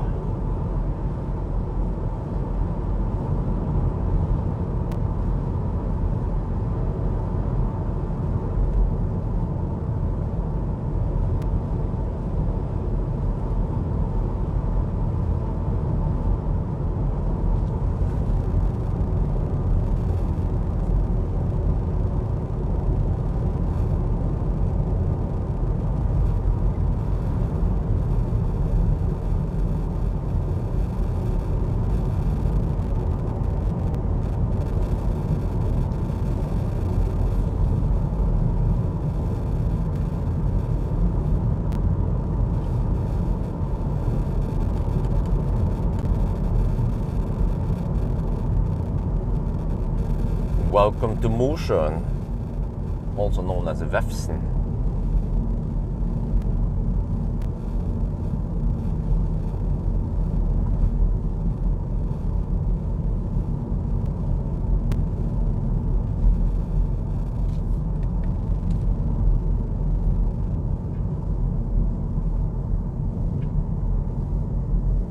Holy crap, man. Oh. Shit, this van. Oh. If he knows that he's going to be that slow, maybe you should just wait 10 seconds before he enters the road. Or maybe not.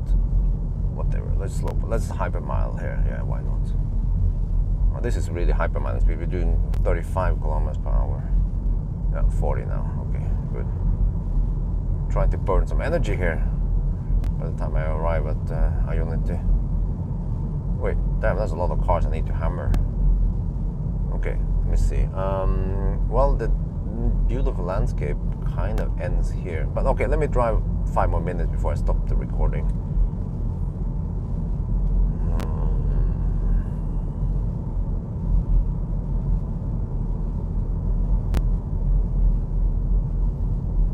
Yeah, like for me, especially if I'm driving a trailer, if I know I have a slow vehicle, I would of course wait to enter a highway until I'm the last one.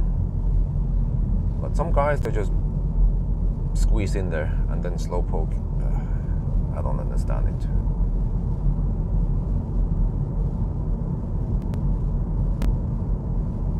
Okay, we still see some mountain. This is, yeah, I think is this still aluminium mill? It used to be aluminium factory or whatever, aluminium mill.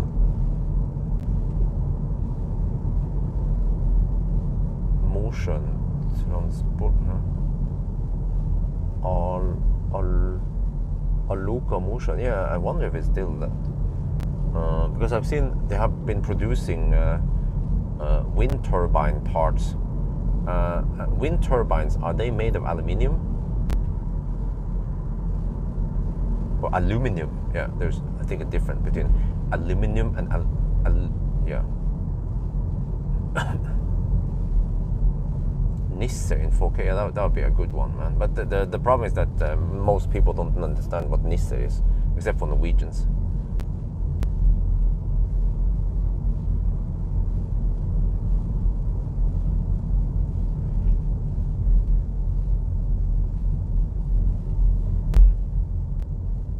Or in English, it should be called clowns. Yeah, clowns in 4K.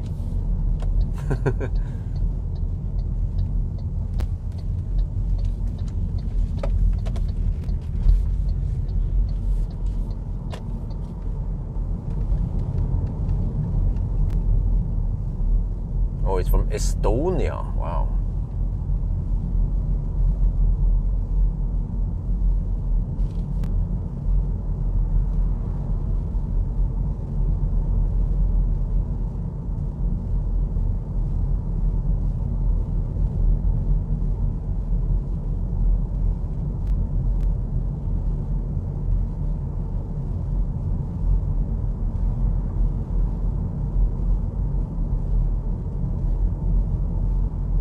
Oh, they're made from baby seals. Oh, okay, okay.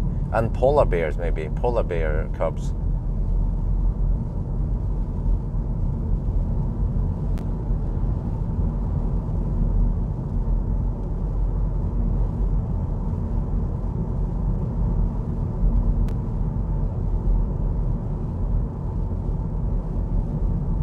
Okay, consumption since Krokstrand actually is 165 watt-hour per kilometer.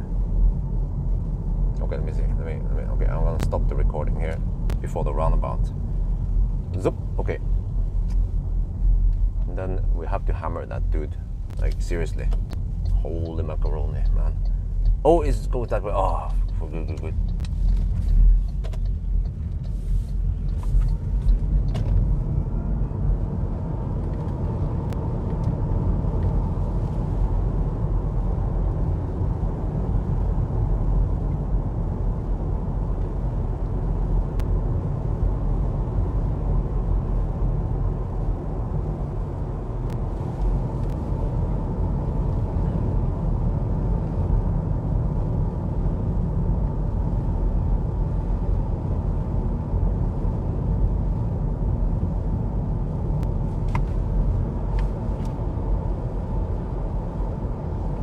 Oh, round 2, fight. Another RV. Let me see. Yeah, there are some hammer possibilities around here.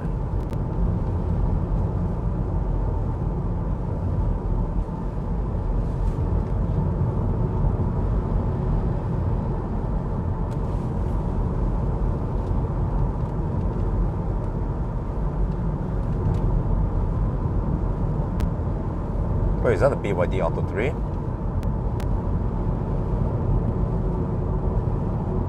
I think it is. Yeah, EE. Build your dreams. Auto 3. Yo, what's up? Well, it doesn't have a tag, but I can see that's an Auto 3. Build your dreams. Holy macaroni, these guys, oh shit, they're going 20 kilometers per hour under the speed limit. Oh, why not? Man, you can imagine if we drive. I mean, if you drive this slow all the way to Oslo, you will be many hours later than you could. So it pays off to go a little bit faster at least. I'm not keen on arriving home 2 at night versus 11 in the evening or night.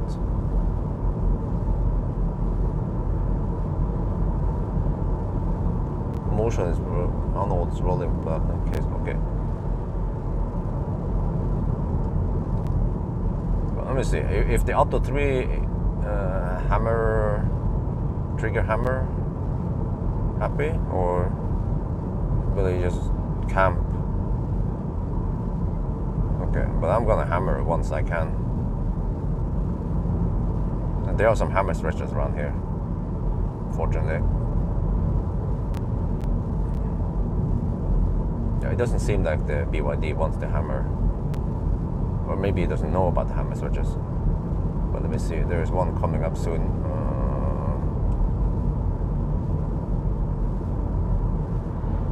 I think it was here.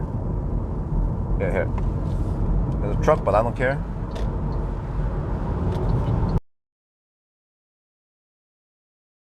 Overtaking long before the truck arrived. The next one is around here. This car is fairly quick. And this one.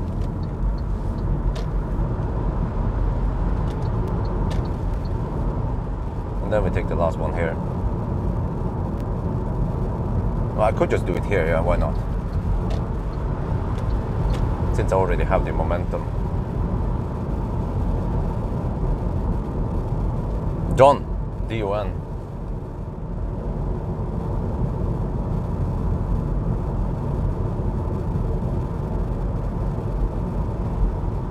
Oh, fiddleheads. Wait. Oh, they are even. Oh, they could even be harvested. Or I don't know, maybe a little bit too late. Yeah, they started popping. It's a little bit too late. Those fiddleheads.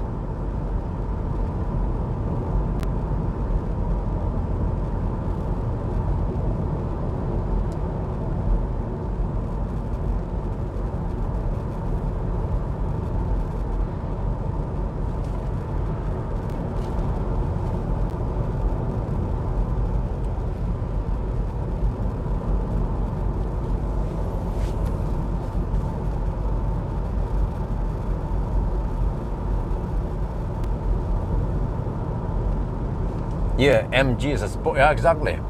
Brit Dynamic. I don't know if you guys know it, but in Thailand, the MG ZS EV in Thailand, they have this badge on the back. It says Brit Dynamic. What the heck does that mean? Brit Dynamic. Okay. With a UK flag, of course. Stars and stripes, or what there is called. No wait.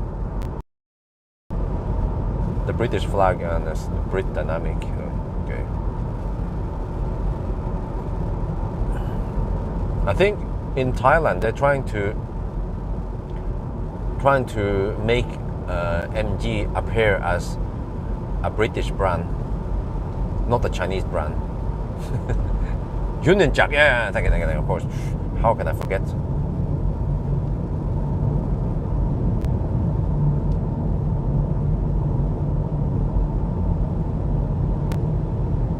Birth Dynamic, oh, that's a new one.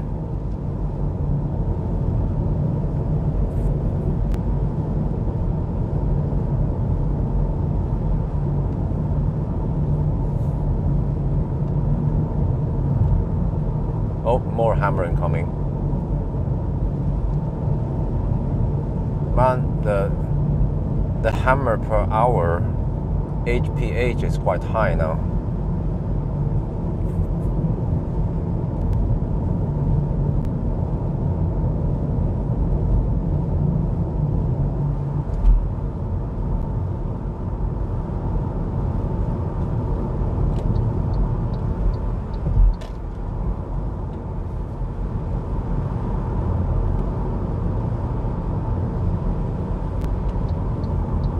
Well, at least those guys hammer, that's good. Let's see. Need to take the RV. Oh, I'm getting hungry also. I had one slice of pizza when I woke up, so I have 4 slices left. Wait, 3 slices left. Those are pretty big.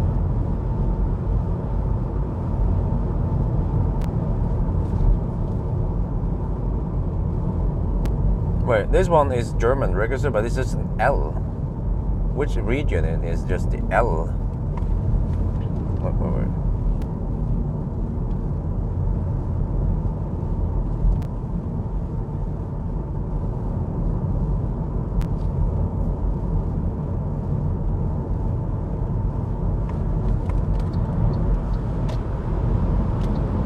Yeah, I saw around the corner. I saw around the next corner that it was clear.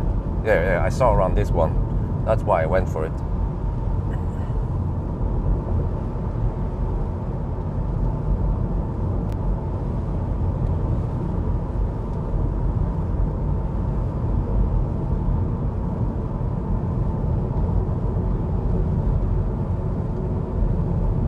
Can you say what? Is that a question?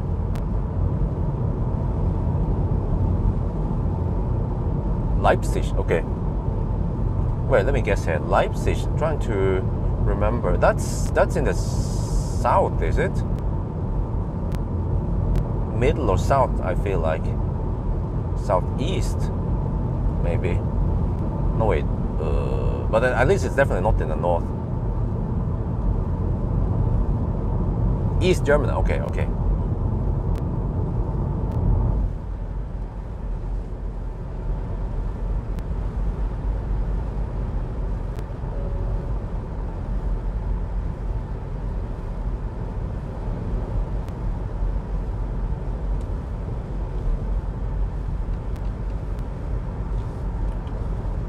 Oh, it's so quiet now.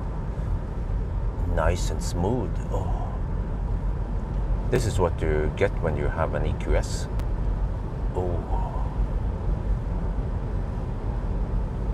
The Porsche Center is... Porsche is Leipzig. Yeah, you guys heard that the Porsche, they changed the logo again. And now it says Leipzig. And with the horse. And they changed some patterns and stuff. Wonder how much it costs to just change the logo.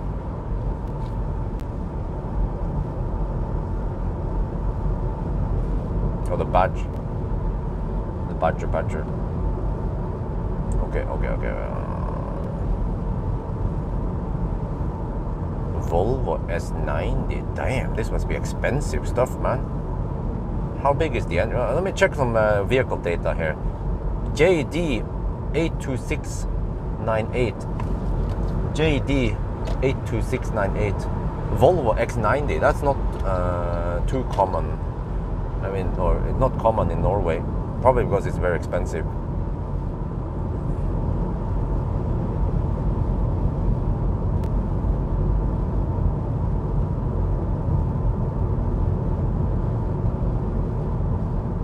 Oh shit.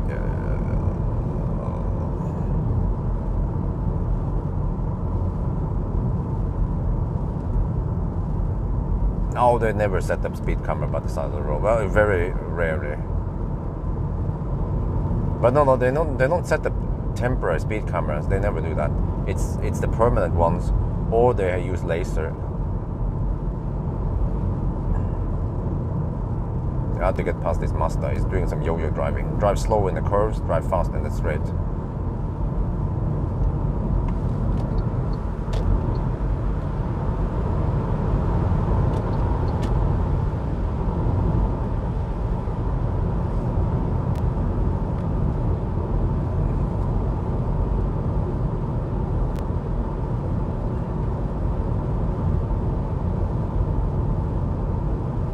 Porsche is going full electric, really? Nice.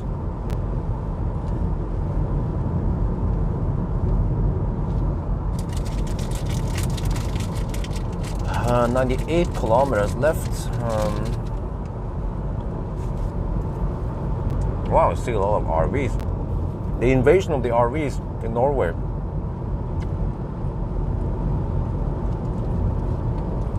$190 horsepower. Well, that's still less than my, I mean, this car, but it probably weighs less than the MG.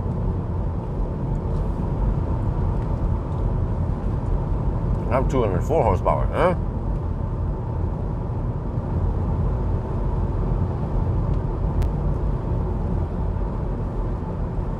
Those fossil cars are going extinct. Think about this. In Norway, at least, the policies here is that you have to pay a lot of tax for fossil cars, and EVs are way cheaper. Yeah, you see, it's less than 2 tons. Well, actually, I'm not sure. This one might be also less than 2 tons. I haven't checked the weight. We should check it out somewhere on the way back.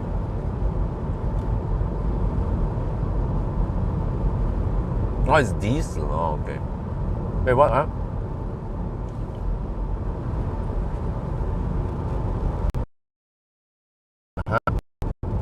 JD. Okay.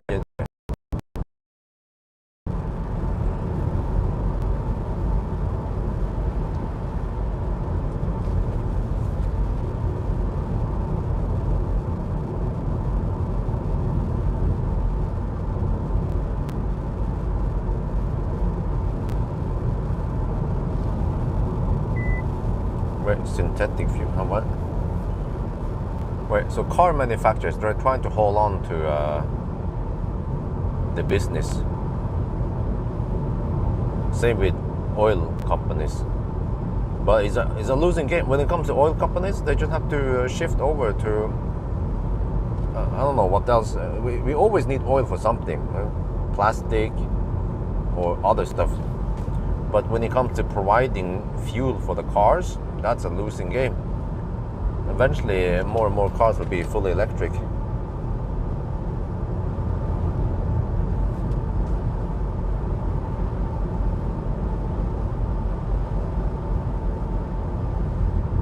Yeah, exactly. They need to, because you have already reached the maximum of the Otto engine. Unless you go for some other wanker engine or something, I don't know. But yeah, so they already reached more or less the maximum what you can squeeze out in terms of power, efficiency, yeah, so on. But there's always some challenges with vibration, noise. Well, some people want the noise, but yeah, and emissions mainly. But then electric motors, they are just so much better in terms of power versus weight. and efficiency. So the only problem with electric cars is that the electricity needs to come from somewhere. So as soon as we can solve the battery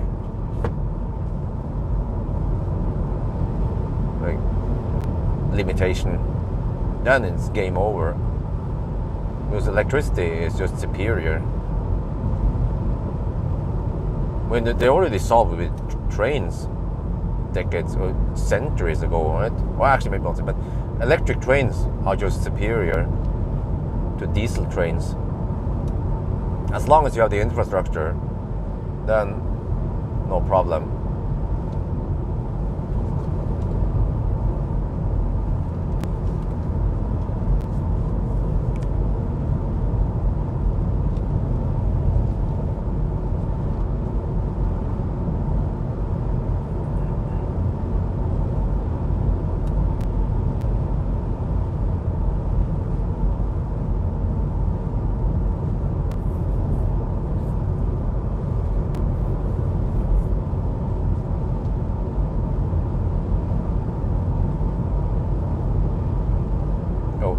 How are we doing energy wise? Okay, consumption is 171 watt hour per kilometer.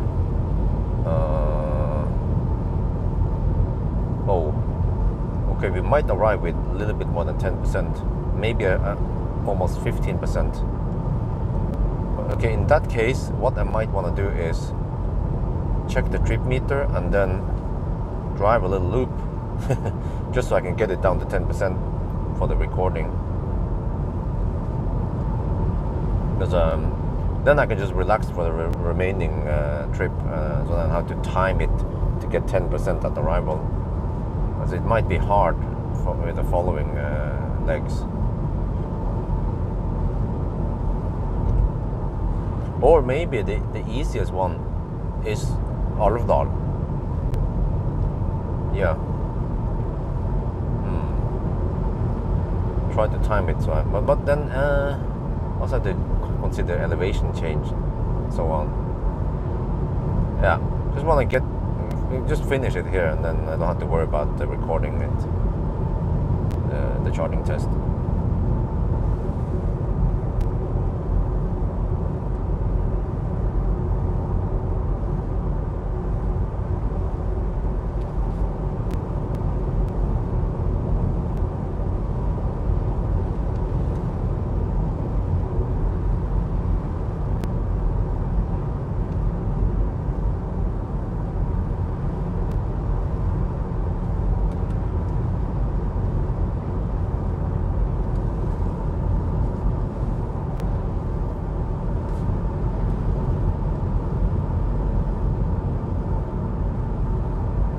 Yeah, that's also my claim, is that even today's EVs are already good enough for the masses, and they are also affordable enough. They charge fast enough. There's really, I mean, many people can switch now.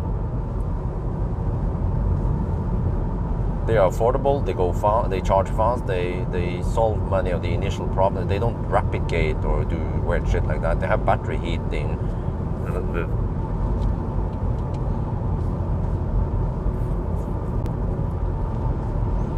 And many people can switch to electric, especially if they have a home and they have their own plug or parking lot.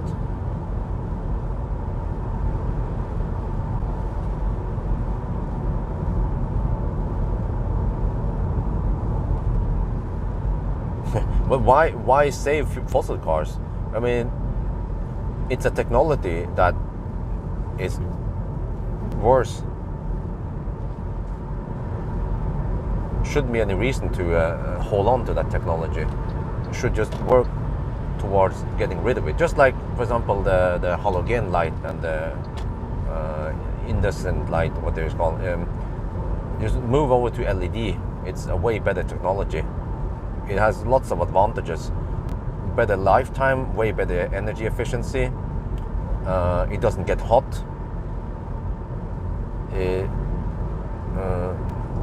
You can, like, you know, halogen light bulbs. Even when you install it, you don't want to have fingerprints on it because that will shorten the lifetime. But LED, who cares? Just use your hand and install it. Well, these two guys in front, they will probably drive dog slow once the road gets twisty. Yeah, I need to hammer them. Oh, what the heck, man?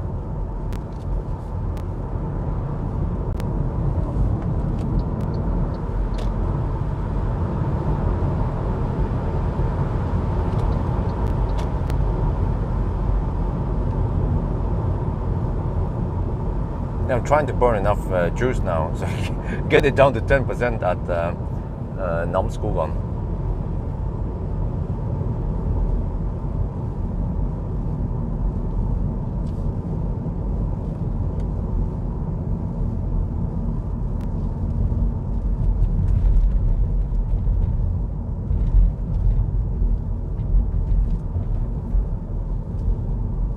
Yeah, of course. I mean, you don't build. Rome was not built in a day, but if you consider it, Norwegians, I mean, they still buy they still buy fossil cars. When they buy a brand new car, many Norwegians still choose fossil cars, even though we have outstanding charging network in Norway.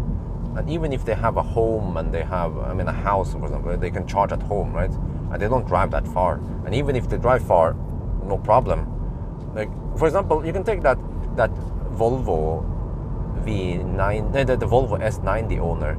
I mean, why did he buy a new Volvo? Why didn't he go for an EV instead? You could say, there is no Volvo that has that comfort. Okay, fine.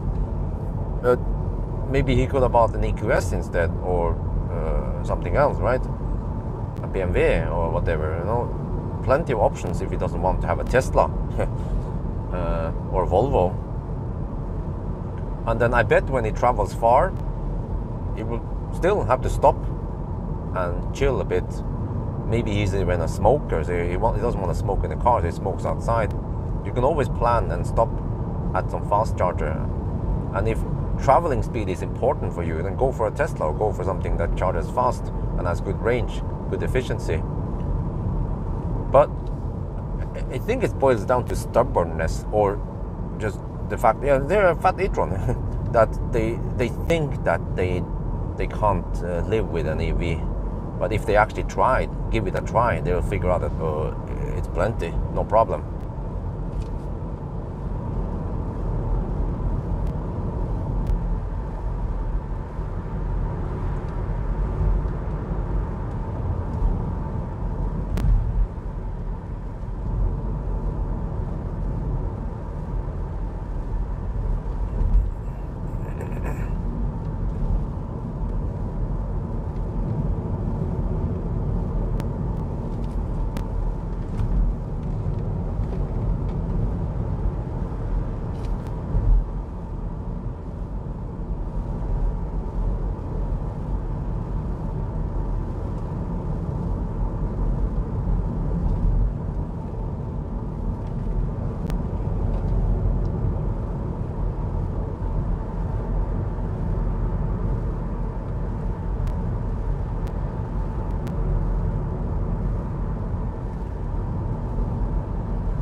Yeah, I think this MG4 is the closest to a Tesla you can get in terms of sportiness. Well, except for Porsche, but for an affordable car, it rides very similar to a Model 3. But it has that comfort that you get in, for example, an i4, but then it's not that heavy as an i4. The heaviness in the i4 ruins some of the fun of driving around twisty parts like here.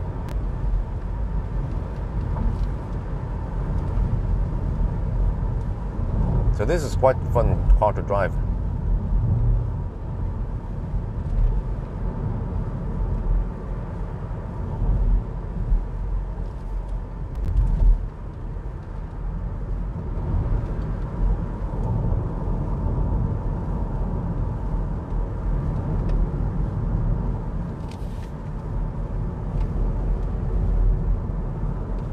Well, I believe that the future lies in solar.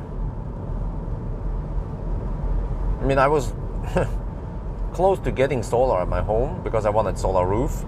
So eventually solar roof, and I guess, and also regular solar panels will be cheap enough for people to install them, especially when they build a new house. When it comes to vehicle to grid,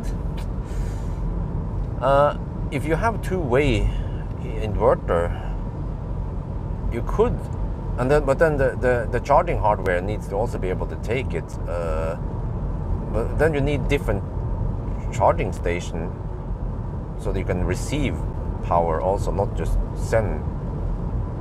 Then EVs could do some grid stuff, but I'm not sure. It sounds, I mean, there's actually a lot of untapped potential there, definitely, if the EVs can do two-way.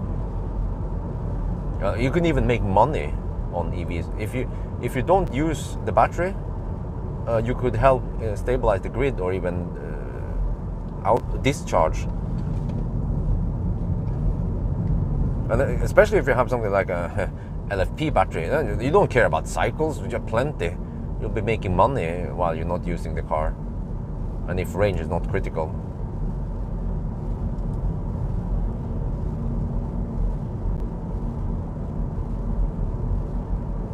Okay, I can just hammer here. Yeah, let's go. Okay, let's go.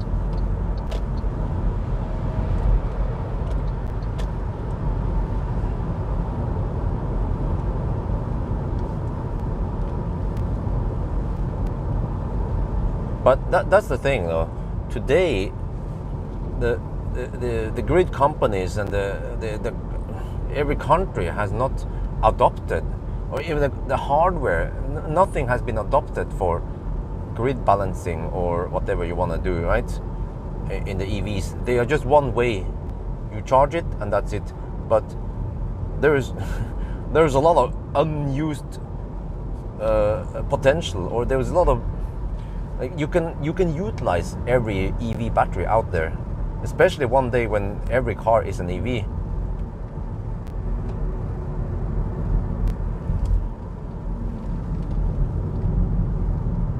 Or especially if stuff goes locally. For example, think about this. You can charge cheap at home, right? You fill up the battery, you go to the airport, and then you set that you are willing to go as low as 50% or something, 40% on the battery. So then you can give juice locally at the airport. You will actually be trading. Maybe either you get money or you can park for free by discharging, and then that site will then get that juice to charge another car. I don't know if that makes any sense.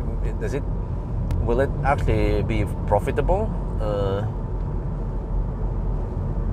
Maybe for peak shaving that will work. Yeah, that would make sense for peak shaving. So you just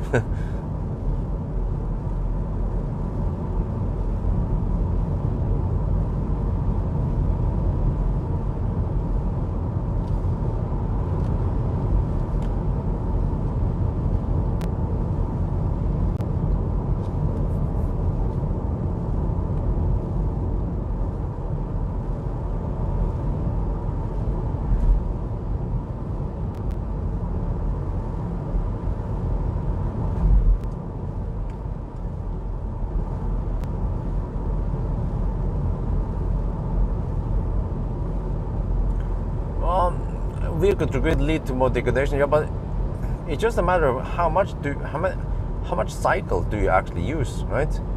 You can say that regen leads to more degradation. We shouldn't be using regen.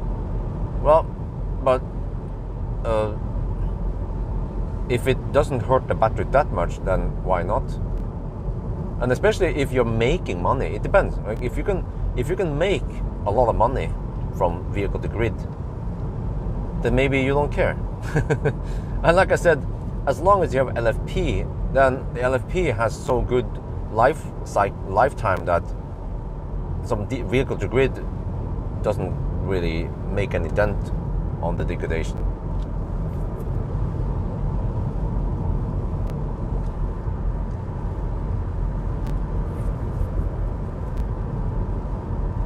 And normally, if you have some kind of vehicle to grid, you can always limit it, or you usually be limited anyway to, let's say, only 10 kilowatt or 5 kilowatt, which is really, really low C rating.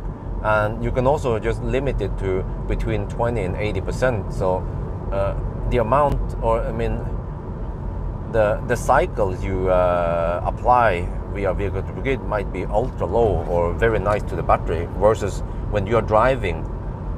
Even when you're driving, sometimes you demand 50 kilowatts, which will hurt the battery more, right? And then sometimes you're charging at 50 or 100 kilowatts, which also hurts the battery more than 5 or 10 kilowatts.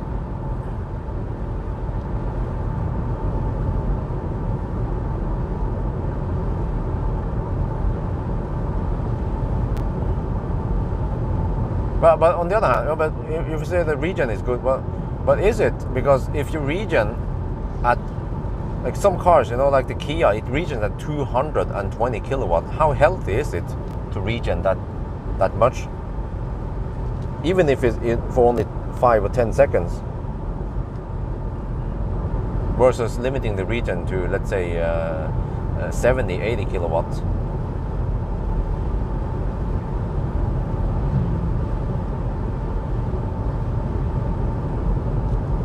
Well, we can ask Ionity how they pay for electricity.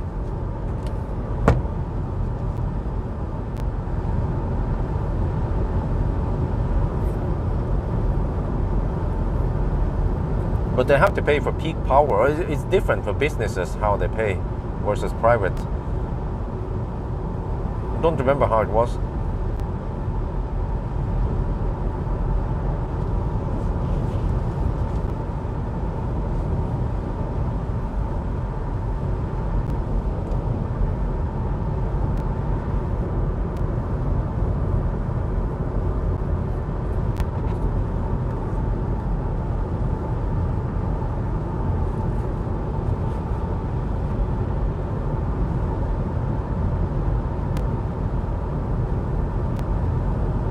But the way I see it, yeah, 98% hydropower. But the way I see it is that vehicle to grid has actually some great benefits when it comes to helping the grid, because if a bunch of cars in Oslo are vehicle to grid enabled, they can give power, or they can even suck power depending on what mode they are in, what needs to be done. And you can then transfer power locally, but it needs a really sophisticated software.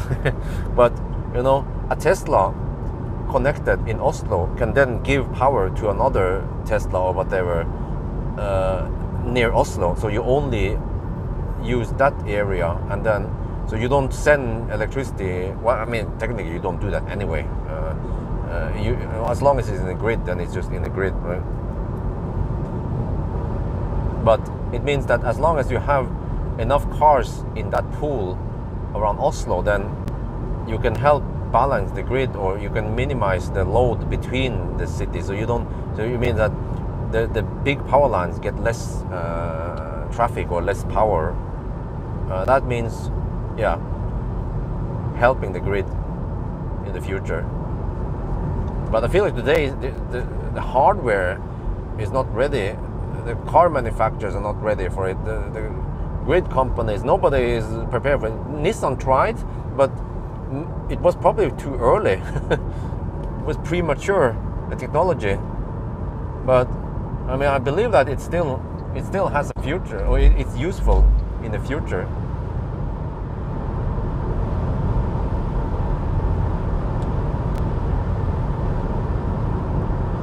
Wait, how fast is that guy going?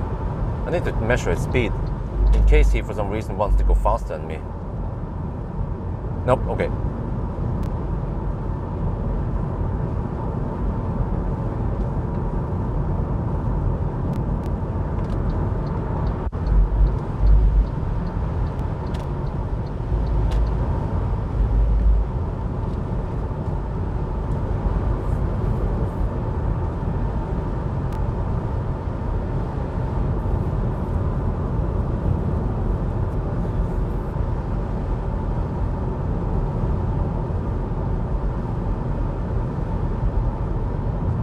Oh, when it comes to wireless charging, my opinion about it is that is waste of technology, waste of time.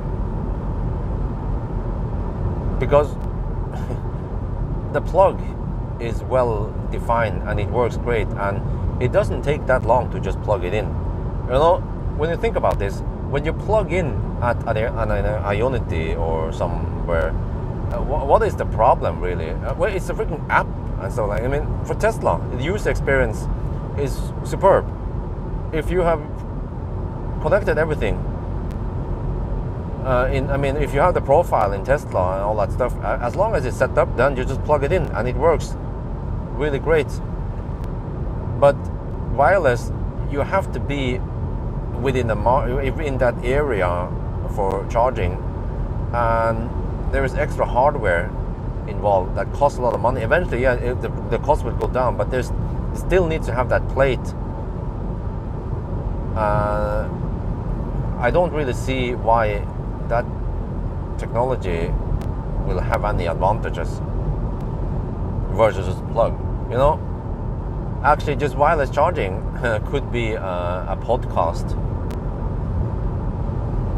Yeah, that's a good idea. Let's see, how much time do you have? I could record a podcast from. Actually, over here is very nice.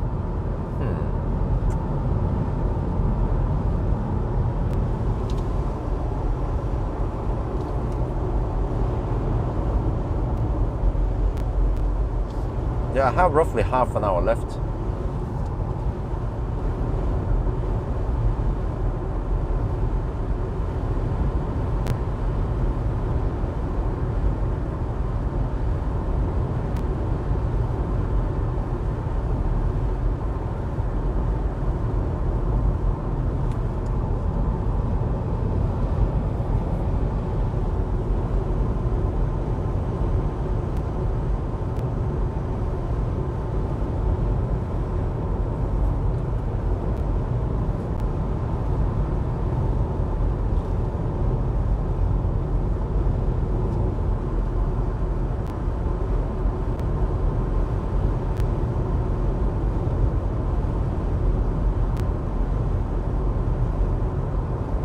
Okay, I have one. Yeah, okay, I have enough there, right? Okay, let me prepare for a little 4K podcast. I haven't had that in a while.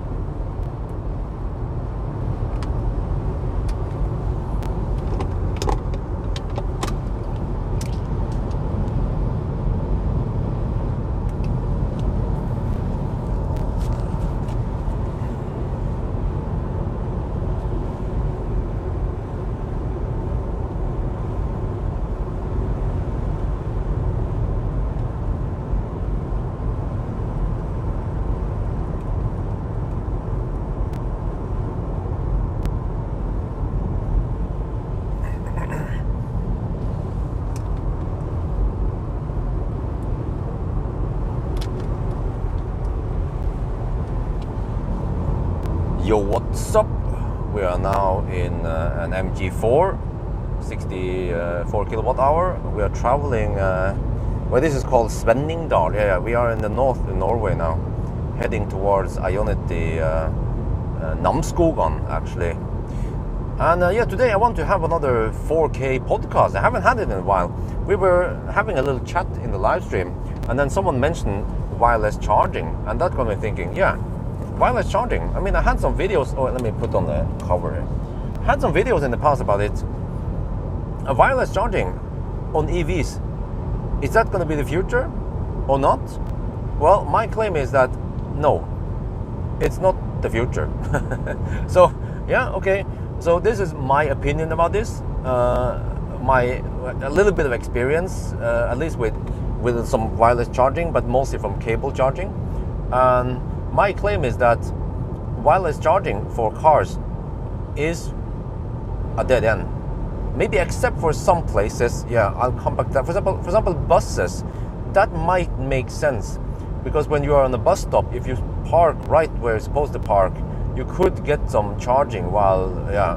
But then you could also go for a pantograph.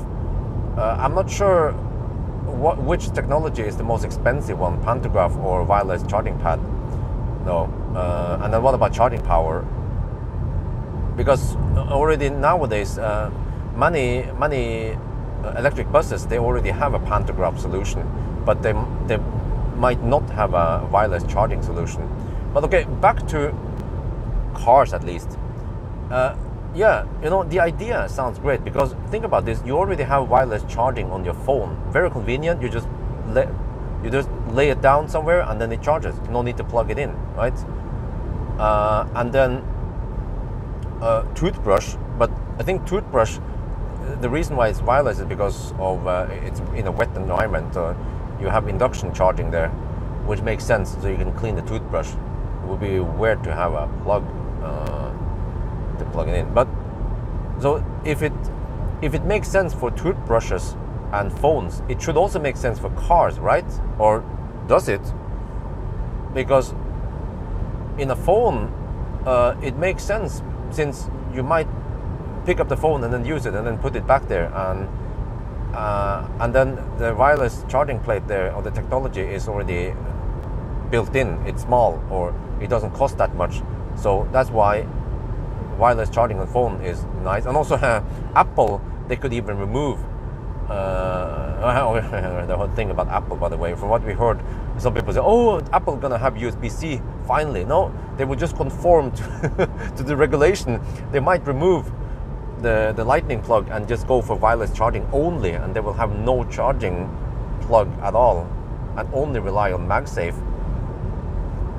But okay, but yeah, so for those devices, phone, it makes sense. But for cars, the problem is that cars, they don't have wireless charging as an option. The technology is not well developed. There are stuff like that, what do you call it again, momentum dynamics, I think it was called. Wait, I don't remember what was that. But that wireless charging pad we tested, yeah. Maybe someone else in the live stream can remind me. What was the name again? But it requires quite expensive installation. You need to have this big charging plate. Now, when it comes to efficiency, yeah, some people say, well, but the wireless is inefficient, it's pointless. Well, it turns out that with that technology, wireless charging is extremely efficient. When I tested it, it turns out that it's more efficient than cable charging. There was stuff that I didn't understand, but with cable charging, there are some losses that you usually don't see in the system somewhere in the chain. Momentum dynamics, thank you very much. Yeah. Momentum dynamics, they have a solution. They've been testing it out on taxis in Oslo. It was on an iPace. And they also have stuff for buses. And you can add, each plate is like a big pizza, roughly. Like a 50 centimeter pizza, roughly. Well, it's not a pizza, it's a square.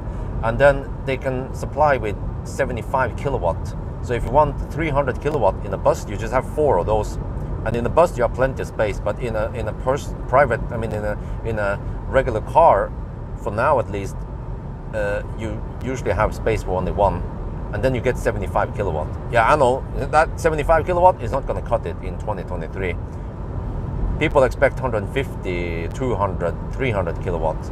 So, and I guess the problem is that it's so expensive. It adds extra weight, complexity, and the compatibility. You know, there's not much. It doesn't work everywhere. So you have to build up a freaking network of wireless charging places. Yeah. So. But what about for home charging? Well, great, yeah, for home charging, that would be great. You can just park the car and it charges for you. Great, but on the other hand, how often do you park the car there? Because as long as the charge port is on the left side with the right side, not the right side with the wrong side, you exit the car because the door is on the left side over here when we drive on the right side. And then you just get over to the charging station and then you pick up the plug and you plug it in. It takes less than 10 seconds. And for a regular consumer, that is good enough to spend 10 seconds plugging in at home. But for a taxi or a bus, a bus driver can't simply go out of the bus and plug it in at the bus stop, and then that doesn't work. So for a bus driver, it works. Wireless charging would work. For a trucker, a truck, they need lots of power, and for truckers, no big deal to go out and plug in a big fat cable and get 350 kilowatt hour per hour. But my claim is that the solution is good enough. Oh, should I coast here? I should coast. Coasting engaged. Okay. This place invites for coasting. Okay, anyway, my claim is that for private use, cable charging is good enough. At home, you just plug it in, done, D-O-N. At a fast charger, you just plug it in, and then you have to dig around for 10 minutes installing some app and trying to figure out how this works, right? The problem with fast charging, or when you want a public charge, is not the cable itself. It's usually other barricades, like app, like RFID, like broken charger, like other problems. But plugging it in is not the problem here. So my claim is that with wireless charging, in many cases, you are trying to solve a problem that doesn't exist. If you ask most people, I can ask you guys, I have lots of EV drivers in my channel. You drive an EV, right? Is there a problem plugging it in on your Tesla or your fat e-tron or whatever you have? Is that a problem plugging in, unplugging? Right? And also at the fast charger, is that a problem? Some people might say, yeah, but some women, what is that, sexist? Some women be like, the big fat Ionity cable is so heavy, wireless charging would be better. Well, I don't know, go to the gym. Most adults can deal with a fat cable. Yeah. Okay, if the cable is too fat, go to a V3 supercharger instead. They have thin cables. No, but my claim is that there's no problem really with plugging it in and unplugging. It doesn't take that long, and since you don't have too frequent start-stop, then no big deal. But for a taxi driver, it might make more sense. But this is the problem because of mass production, that it will be limited. People who really can utilize this, where it makes sense, like buses, taxi drivers, maybe at some extent some truck drivers, who knows, but mostly professional drivers or in businesses, they will be driving this technology forward, but they don't get help from private persons because they don't need it. That's my claim. They don't need it. I have driven EVs a lot, actually 10 years now, roughly, since I got my Linear Falcon in 2013, and plugging in was never a problem. And also cable, or you can say, but it's a spaghetti of cables. Well, just tidy it up, there's no problem really. At the fast charger, just some cables dangling around, no problem. And cables can break, plugs can break, all that stuff. But we already have a good standard like CCS and Type 2 in Europe, and it works great. And for Type 2, you can get pretty fast charging. And that's another thing.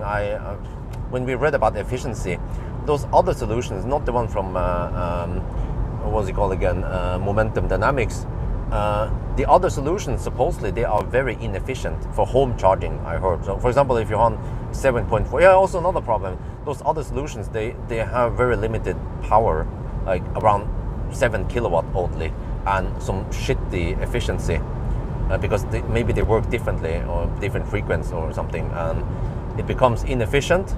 And then, what is the point? Especially nowadays when the energy price is high, and if the consumer can choose between a wireless charging solution, which costs a lot today, or cable charging. And also with the wireless charging at home, you will have some massive losses, just so you can save 5 seconds or 10 seconds. I think people will still go for cable charging because it works good enough. Yeah, that's my claim. But what about in the professional? Yeah, will it ever come? I'm not sure, because why do you need to charge a bus in the first place or a taxi in the first place? When I interviewed some people, this was even many years ago, I interviewed that Nero taxi. Yeah, he had an E-Nero, the E-Nero taxi driver in Oslo. He told me that he doesn't drive that far with his taxi. And recently I took a Model Y taxi. This was this year, 2023. And I talked to the guy. He was a follower, by the way. And also, by the way, stay away from anything that is not Oslo Taxi. What was this again? I don't remember what this taxi company was called, but it was super expensive, the meter. So from now on, I stay with Oslo Taxi. They have very reasonable prices. But back to the point, that Model Y driver, he had a Model Y long range. He would charge to 100% before his work, and that was it. He rarely needed to recharge during his time. So today's cars, for taxis, for example, they already have good enough range. No, these taxis, they are not running 24/7. It depends, of course. Some people might run them, but most taxi companies, when the way I understand them, they have maybe an 8-hour cycle, and taxi drivers, they're mainly just sitting there waiting for customers anyway, just idling.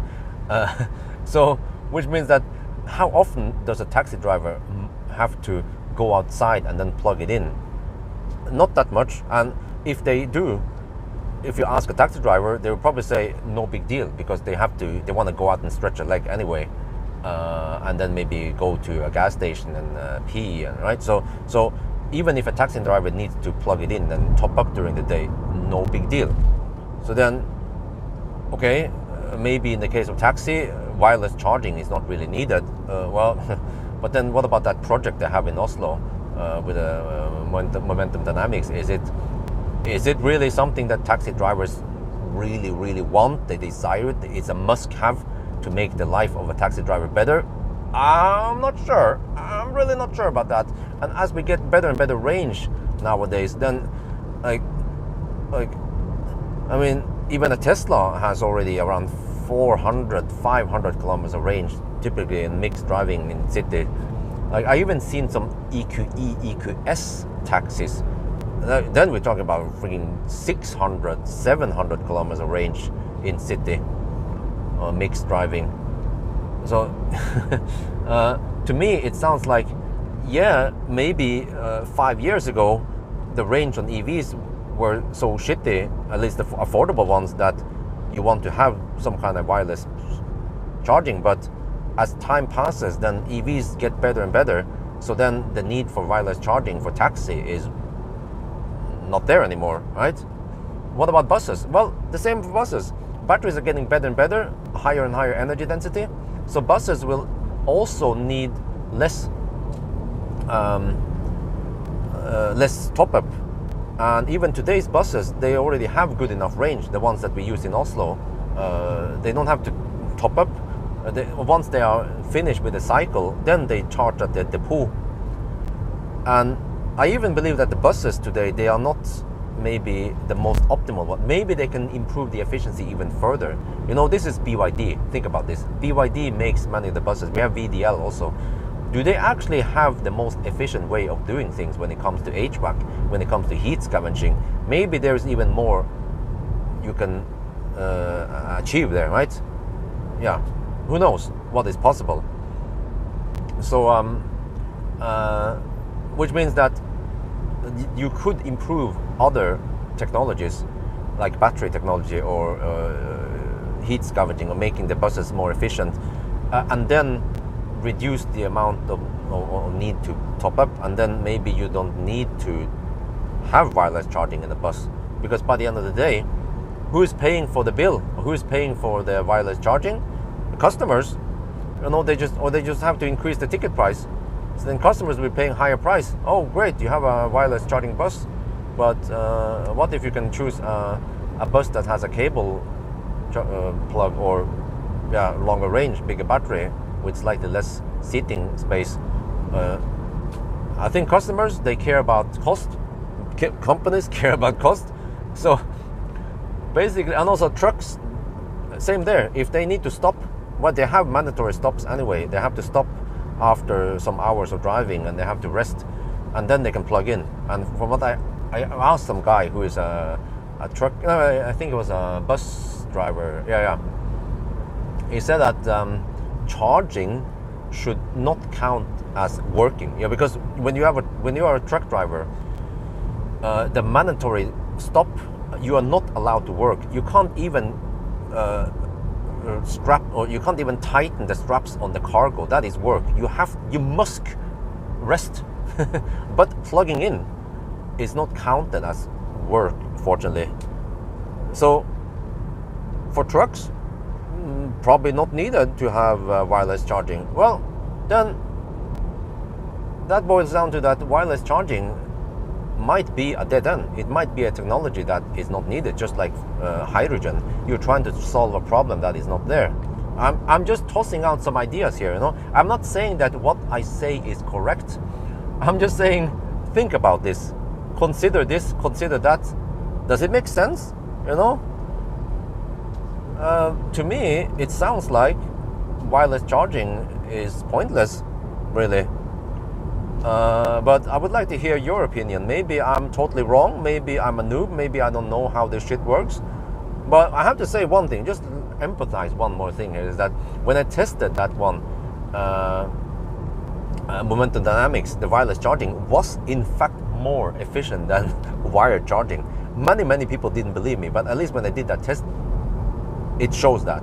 Maybe we should get that plate on a Model 3, and we should use some car scanner. Yeah, because in that I-Pace, I didn't use any car scanner or something.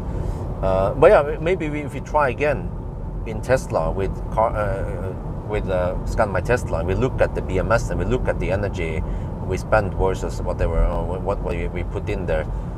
Try again and see if we can actually replicate it, and if the wireless charging is in fact more efficient. But okay, all right, if wireless charging is more efficient, is that still a good reason to go for wireless charging? I think most people can live with a little bit of losses, but it depends. How big savings are we talking about here with wireless charging versus cable charging? You know, versus the increased cost or weight or whatever that comes with it.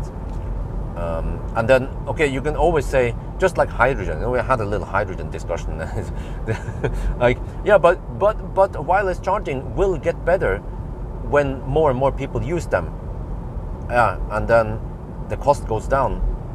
Just like hydrogen. Hydrogen will be cheaper, and the hydrogen cars will be better. Everything will be better with hydrogen once more and more people use them and buy them. Yeah, but that's the problem, chicken and the egg. Who's going to buy hydrogen? Because that technology sucks. It's already a blind, I mean, it's a dead end, you know, blind way. Nobody is going to make the ball, the snowball effect. So it's bound to, it's doomed. Like I said, it's doomed because of a better technology, which is the one we're sitting in right now, fully electric car. And when it comes to cable charging, yeah, that's also the case, I believe. So yeah, again, it's just my opinions. I don't claim that I'm right or wrong or anything. So just want to hear what you guys think. Yeah, does it make sense or what is it? So let's have a little healthy discussion in the comment section about this wireless charging and of course hydrogen. Yeah. Okay, anyway, I think that's gonna be it for now. I hope you guys enjoyed this video. As always, thank you for watching and talk to you later.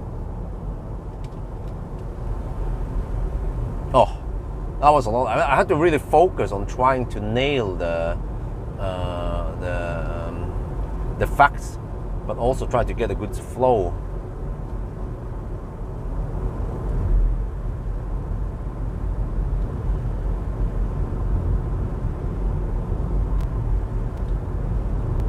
Okay, and I was purposely not looking at the chat while recording this because it will distract me and I will suddenly forget what I was supposed to say. But let me see. Good job getting it. Okay.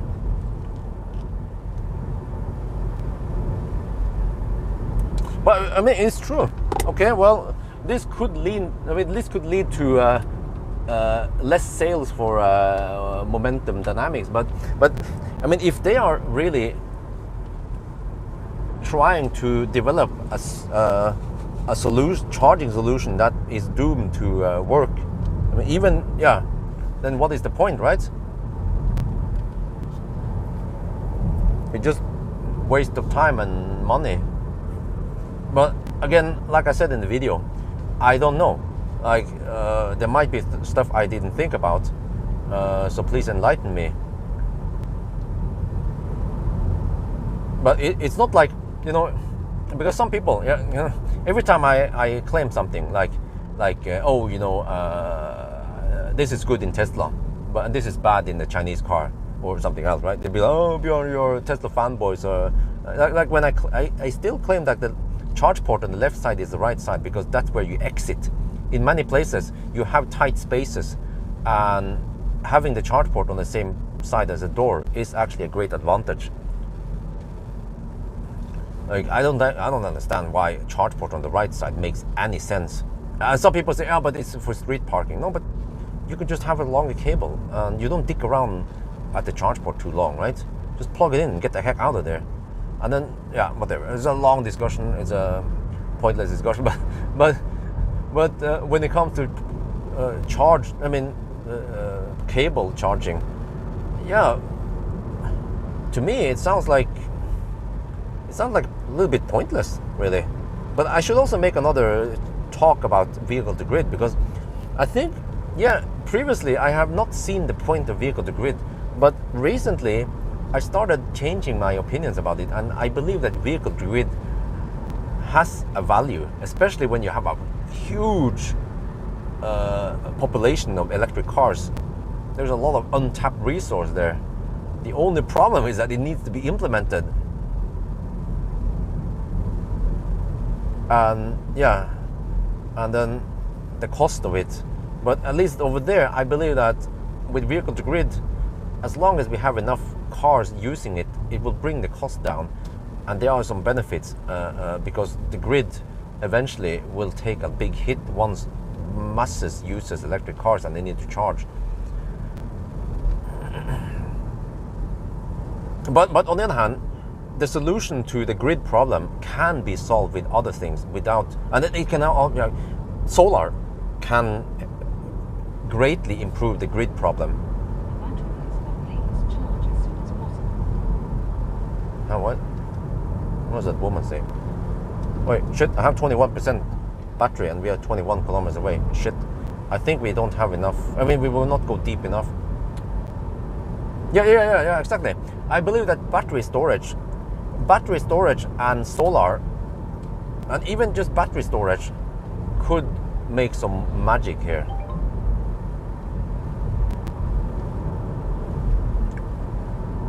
The battery storage could be useful for other things also. And another great advantage of battery storage is that you can then choose the best chemistry, which is LFP, right? It's cheaper, it has insane good lifetime. It can even be second-hand batteries. Like someone just needs to make that product. You know? Just because it doesn't exist today doesn't mean that it's bad. It just means that nobody has done it. Just like Anywhere, they're just like, okay, we need a charging container, let's just do it. And they have a brilliant product. They just combine existing technology. But yeah, so because the advantage with local battery storage is that it's always home. Yeah,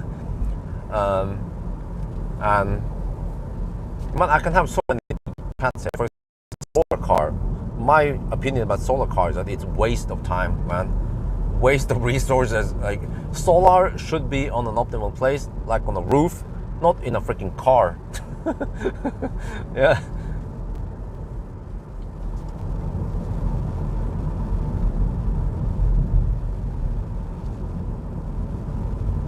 I mean, we could say, well, what's the next thing? The cars tend to get hot. Well, let's have a heat collector there, and we can generate some hot water in the car, and we can use that one in the house. Why? Why don't have a heat collector on the roof instead of the house to do the job better?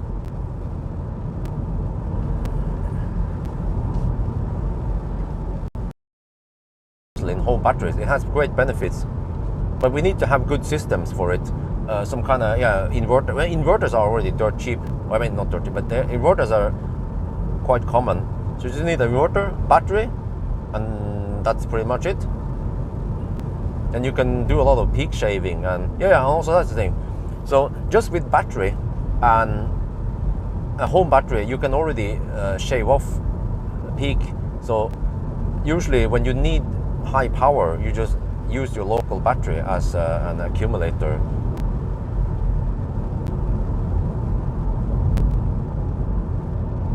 And also reuse is always better than recycle, because you need way less energy to reuse something rather than recycling. Recycling means breaking down to the units, elements. I mean, what do you call materials, and then making new cells. But reuse is just in some systems you might even be able to just reuse the whole battery pack or the modules, so very little losses in energy or whatever resources needed.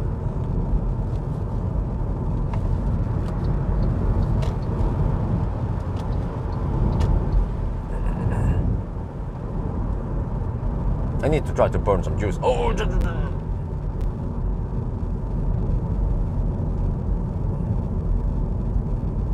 whoa, what the heck?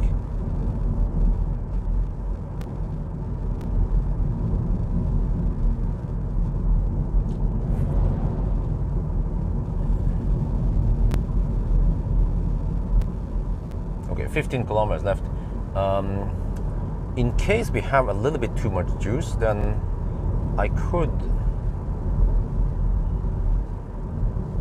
Wait, does it make any sense to drive back and forth? Maybe I just charge enough and then go for Clet. And then I try to do the charging session at Clet instead. Okay, here.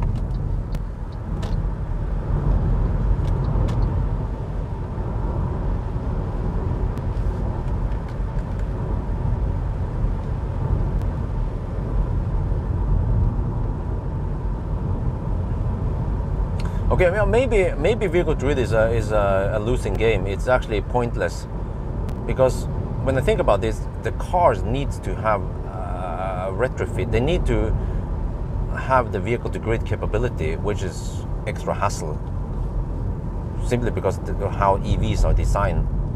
But a home battery and inverter is way simpler.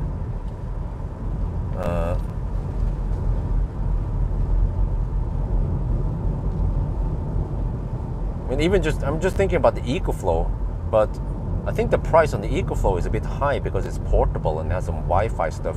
But it should be possible to make like a 5 or 10 kilowatt hour battery fairly affordable in a house, or maybe make it even expandable, that in the future you can expand it for more when the cost for battery goes down.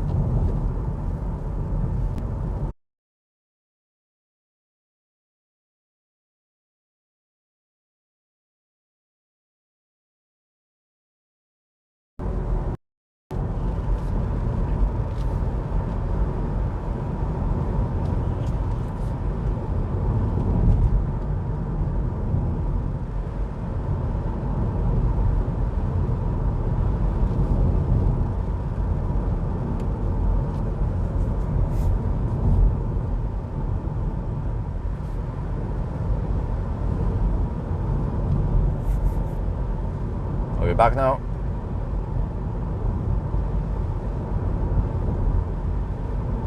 Buck. Okay. I'm not sure how long I should stay here, but I'm planning on driving all the way from here to Clat, if that's possible. Wait, I should. Didn't I drive from Clat? Yeah, I think I did. Well, I have to figure out if I can do my charging session at Clat. That would also charge, but then maybe I want to pee somewhere on the way there. I have headwind on the way back.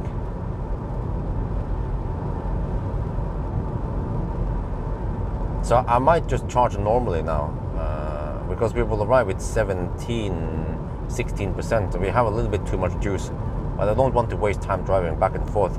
I should try to time it so we arrive with 10% or a little bit below 10% for the charging session. So I will try to see if I can nail it at the Klat.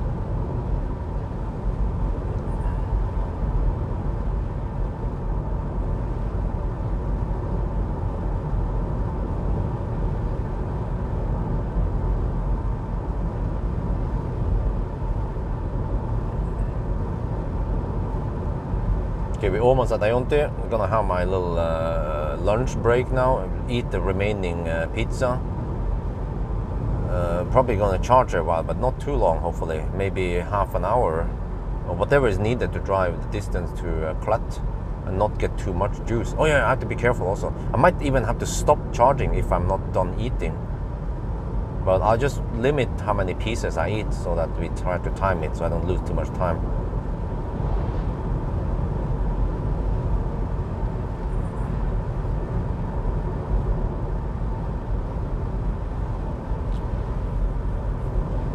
Schmutz, yeah.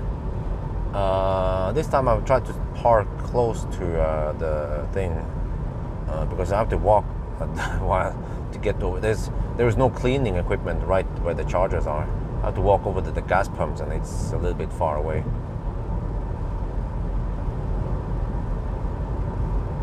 Oh, an i4, a foreign i4. Wow.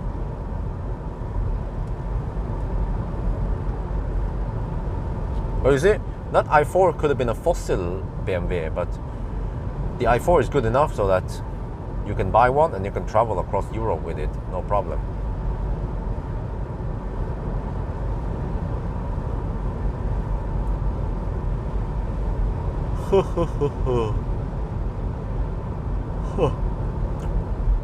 Almost there. 1.4 kilometers left. 16%. Should see some insane speeds now.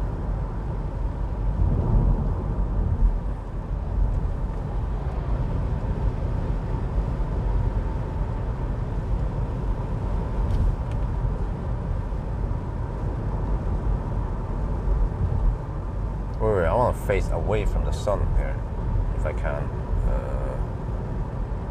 Or does it matter? Nah, probably not. Or wait.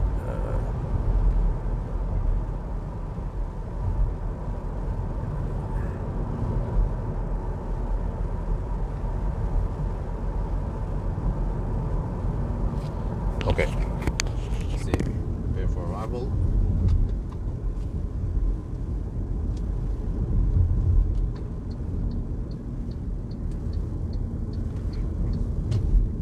Skogen. Okay. Let's see. I can stop. This one. Or I can be in the inner. Yeah, let's go. This one.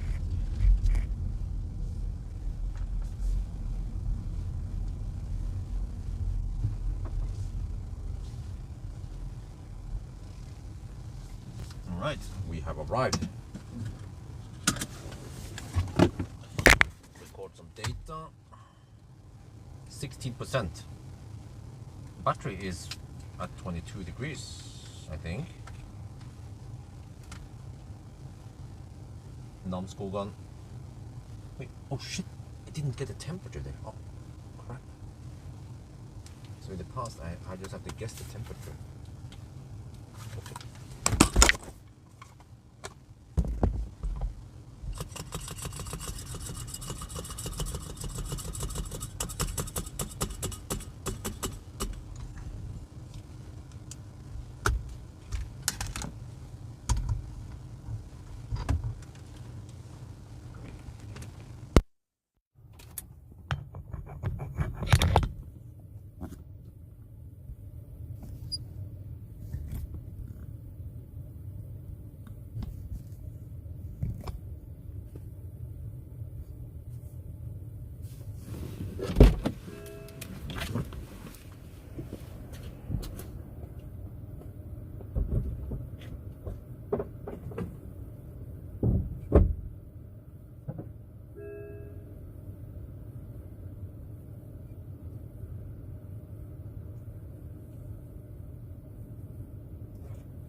Okay. We find clut. Should have it in the recent, right? Recent, let's see.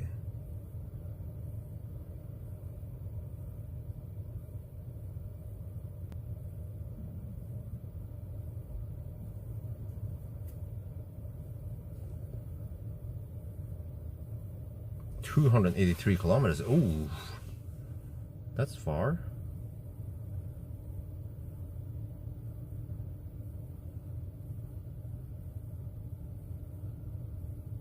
Oh, we got another Tesla referral. Nice. Okay, let me try to estimate it. 283 times consumption should be 155, I'm guessing. Oh, we need about 80%. Okay, at the time now.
Of this trip is we have to bring out the pizza from yesterday.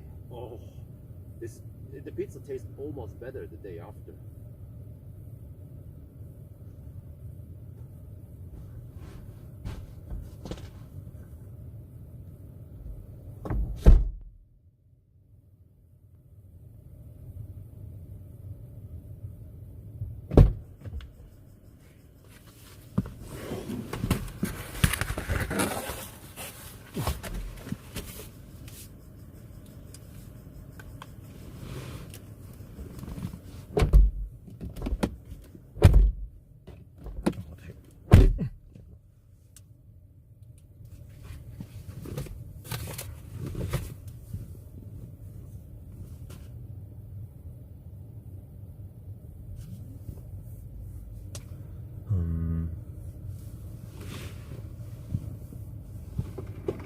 Switch microphone, switch camera.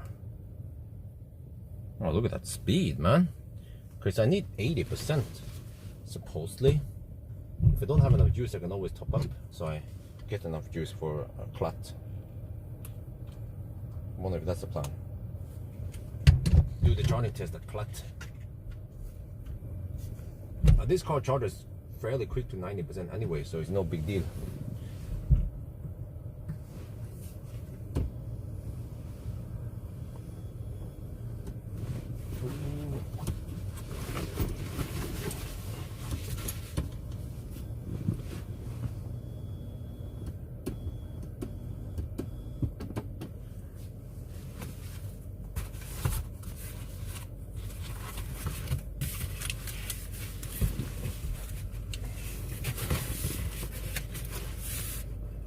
So how does it taste?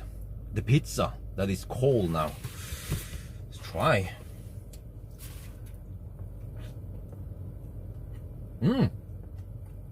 Still good, yeah. Ideally I should have brought EcoFlow and maybe the toaster, but we don't have enough space here. So this will do it.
Damn, look at that speed.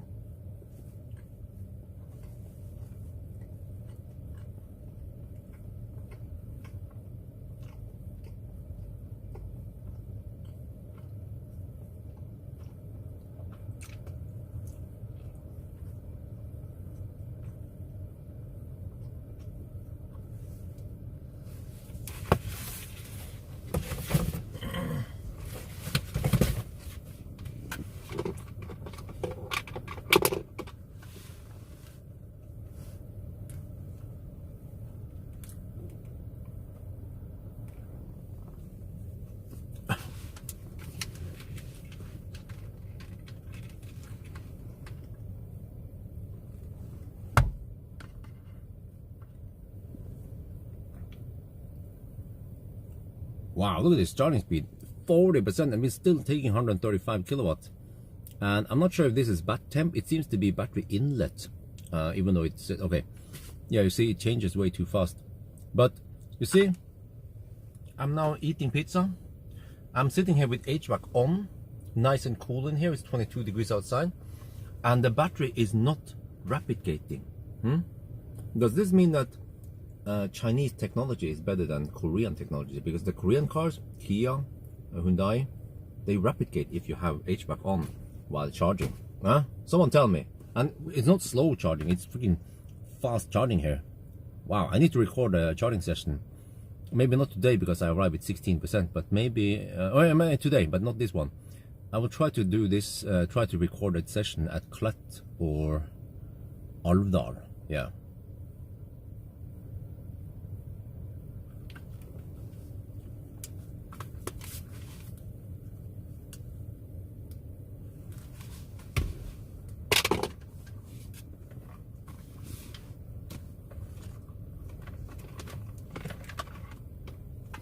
Yeah, I mean, so much for the 800 volt hybrid. I mean, why are the Korean cars rapid gating?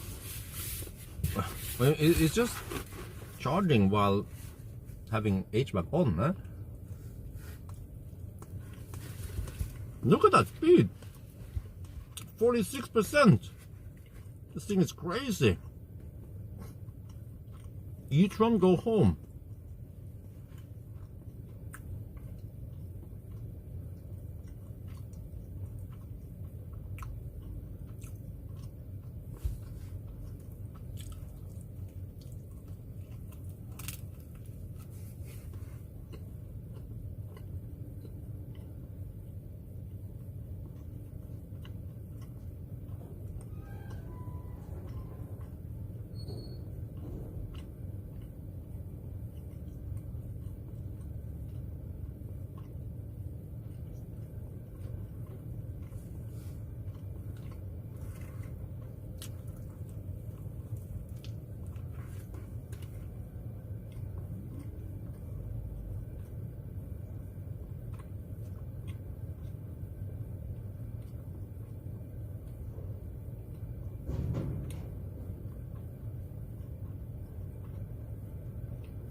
Damn.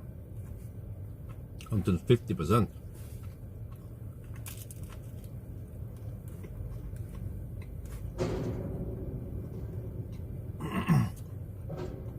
Wow.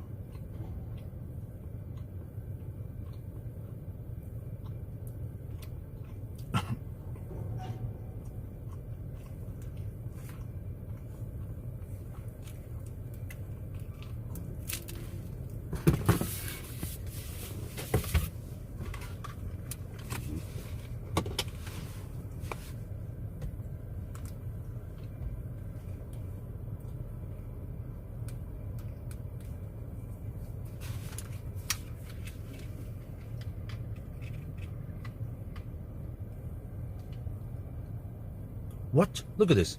138 kilowatts at 54%. It's been flat since 16%. This car charges like a boss. E-tron, go home. Okay, now it starts throttling a little bit. Oh, there. Finally, wow. At 55%.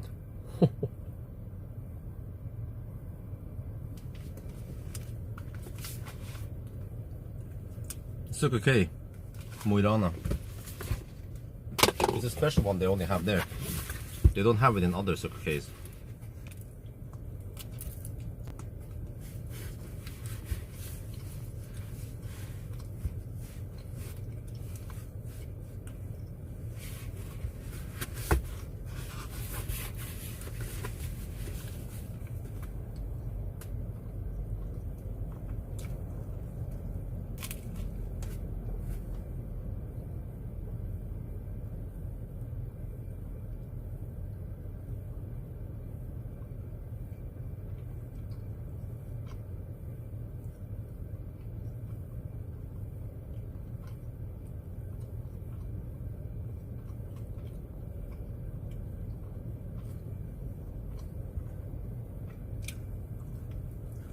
Ja, Gruben pizza.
Okay.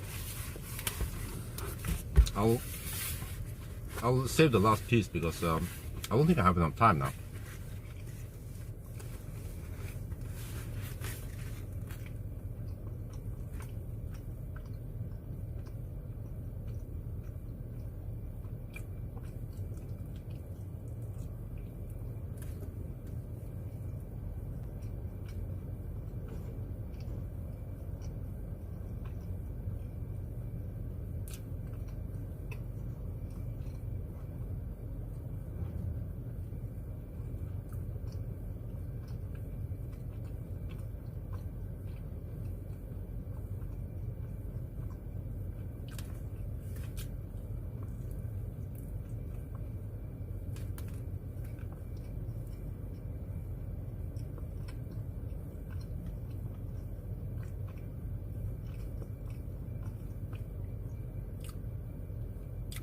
How interesting. The Auto 3 is charging at Mer. Huh. Not over at Linearity for some reason.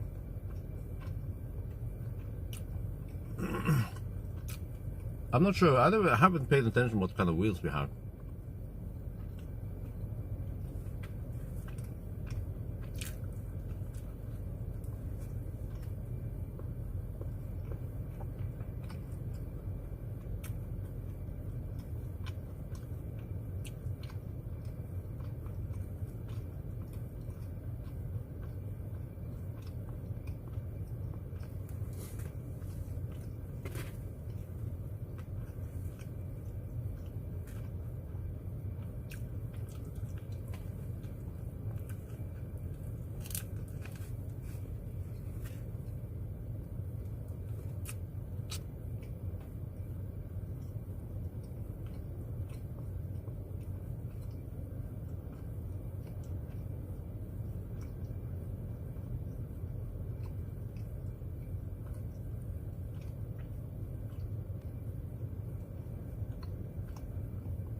This is perfect.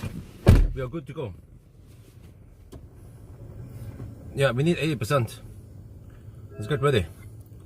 I just finished everything.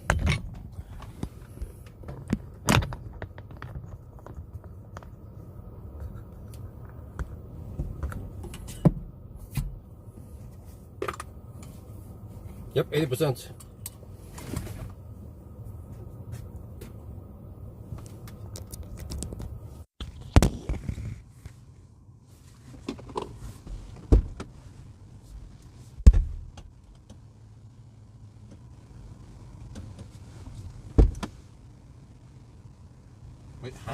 Wait a minute.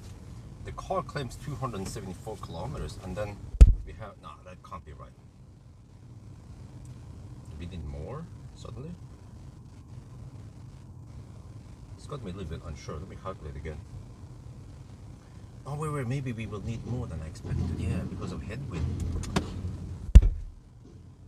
Okay, that could be it.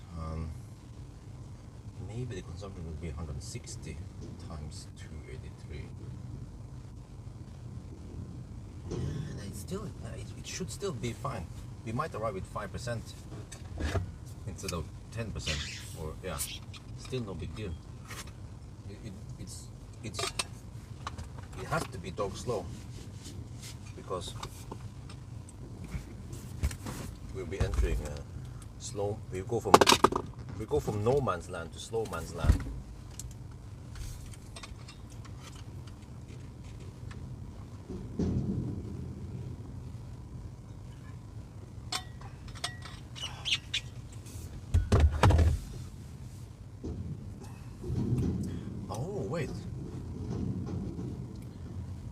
It's prioritizing not cooling the cabin that much. It's cooling the battery. 82%. Okay, that should be enough. Let's go.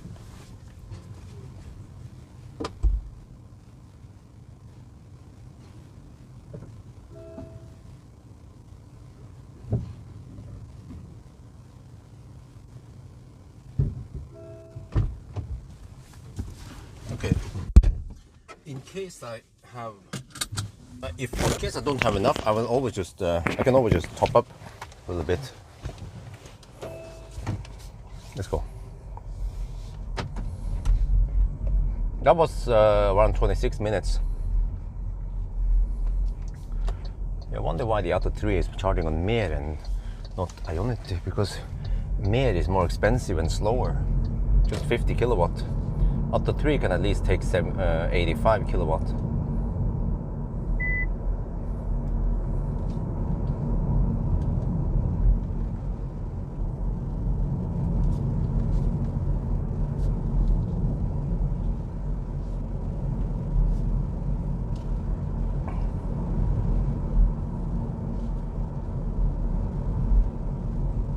But whatever, maybe they want to charge slow for some reason, or maybe they think that you know, I wonder if many people think that Ionity is not, I mean, it doesn't work on their car, or Ionity is only for Volkswagen and Audi and BMW. Who knows?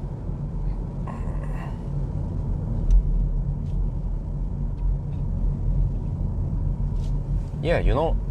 Yeah, I can feel it now. It actually reduces the cabin cooling. Wonder maybe we even went only fans, or it seems to prioritize cooling the battery rather than cabin, which is a great choice. That's the way to do it. That's how Tesla is doing it. Because now I feel that it's getting colder. It was a little bit hot almost during the charging session. Okay, next, holy crap, 282 kilometers. The car claims 3 hours and 46 minutes. Okay, the average speed is going to be shit. I'm not sure if I have enough juice even. We'll see, I guess. But let's see. Yeah, we'll see. I can always do a quick top up somewhere. But what I want to do is, in case I want to top up, I want to top up early enough so that the car gets the cool down, so we arrive with 10%.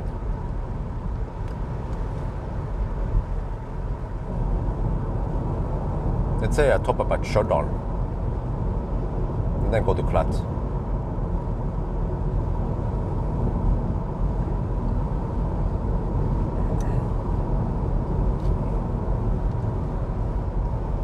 Oh yeah, without subscription, yeah, but it is quite expensive. It wasn't that expensive before. Mer and Circle K and recharge, and also Kople. They hover around 7 to 8 NOK per kilowatt hour, which is more or less the same as the drop-in price on Ionity.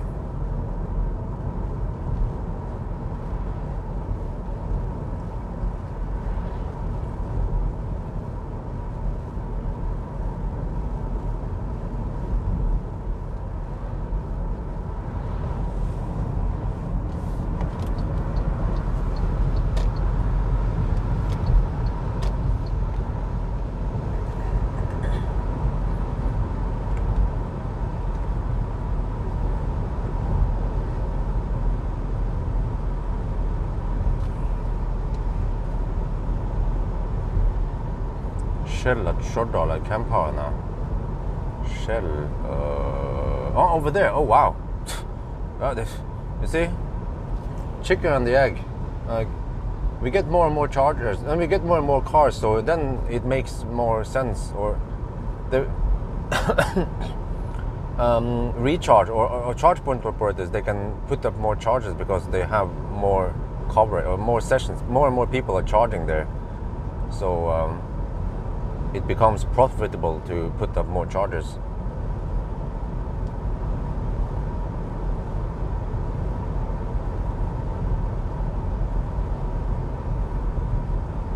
Yeah, up until now, the only option at Stjørdal was Circle K, those Circle K chargers. And the problem with the traditional chargers is that if some freaking e-Golf blocks a high power charger, then there are some 50 kilowatts. Worst case, some e-Golf and i3 block the 150 kilowatt chargers and use them, and then e-tron arrives and like, shit, they has to take a 50 kilowatt charger. Or actually now you can use the superchargers also. Yeah, that helps.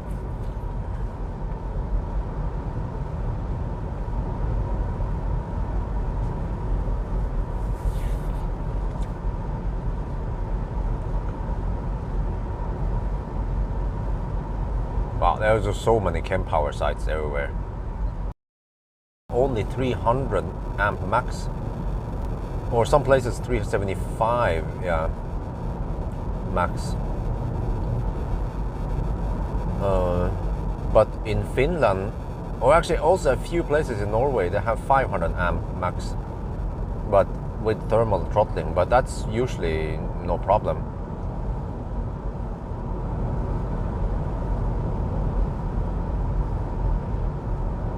Because those cables are passively, or they are not actively cool, liquid cool.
Right. The Nero only peaks at 70 kilowatt. Really? I thought it was 75.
What the heck?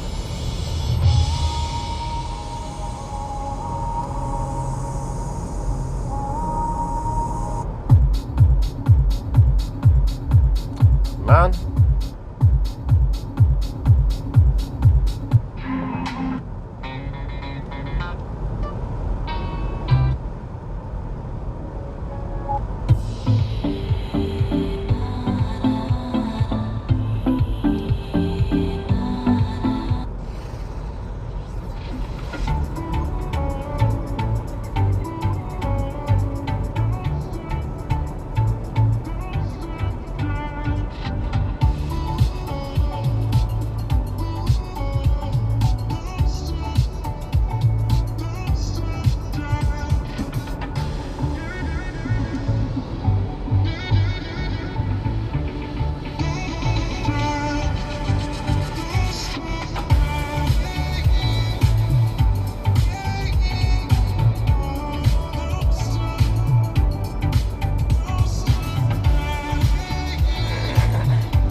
Okay, consumption is 165 watt-hour per kilometer. We have some headwind.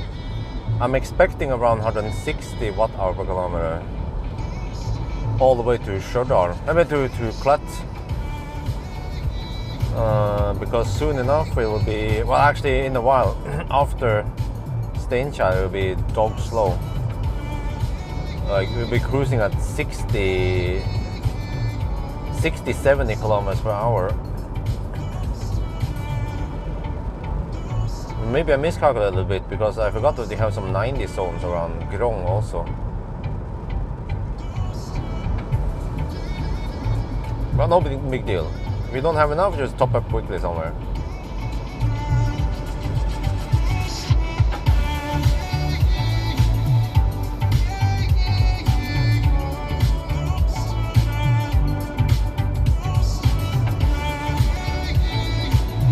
Because actually, when I think about it, it went fairly fast to 80%, and then pushing it to 90. Okay, it goes a little bit slower, but still not that much longer. So, but then if I go for 90% at Klett, it's not ideal because then I will arrive at Alvdal with maybe 50%, and I might need a longer stop at Alvdal, or I'm not sure. I will eat another pizza, I guess, at Klett, the last pizza slice. 1 minute per kilometer, yeah, at 60 kilometers per hour, yeah, if you're referring to that one.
Yeah, I think this car, lots of people, including Thai people, want to see the 1,000 kilometer challenge.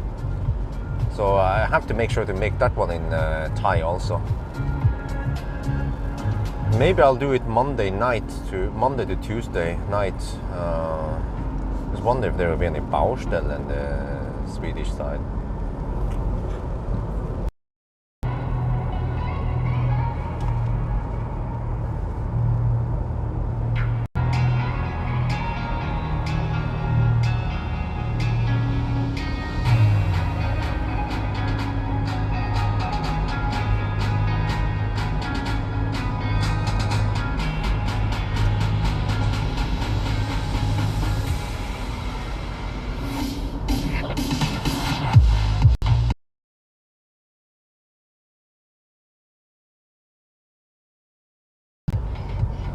I have some stuff going on. Wait.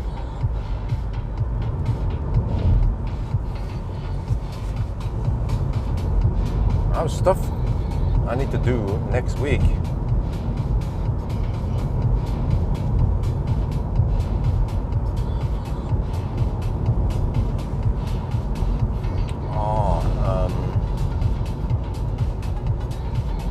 No. Okay, nothing on Tuesday. Yeah. Monday night, then best day versus appointments I have.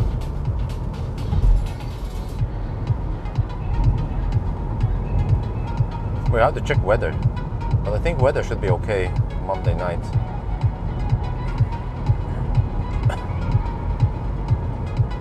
But I have to try to get out around 8. I mean, start at 8, which means to leave around 7 already. 7:30, 7-ish. I can start at 8. There'll be a little bit of traffic, annoying traffic out of Oslo, but then it clears up. Especially after Swedish border.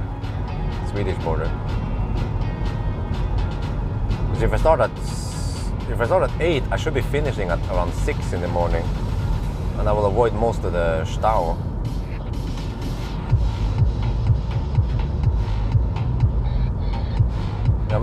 I assume this one will do it in around 10 hours.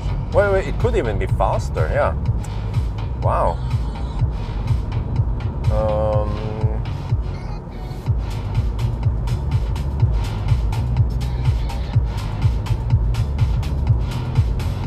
Maybe 9:45 is possible.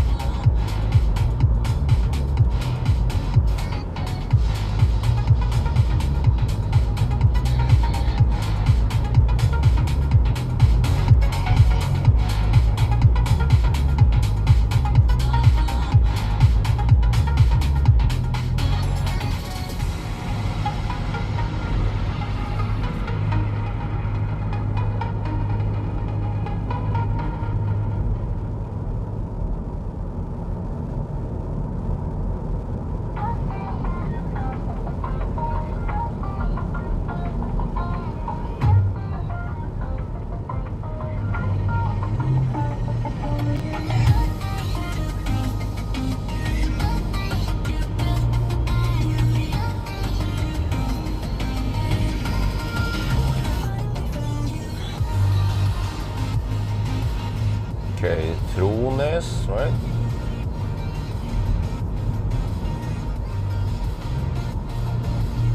Mid chargers not in use.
Now consumption is 161 watt-hour per kilometer, even with headwind. Oh shit, what happens if I get more than 10% at Clat?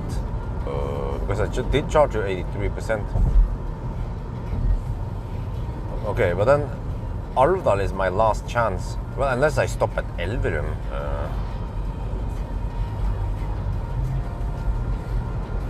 It would be interesting to just see if I can go straight from Alvdal and back home.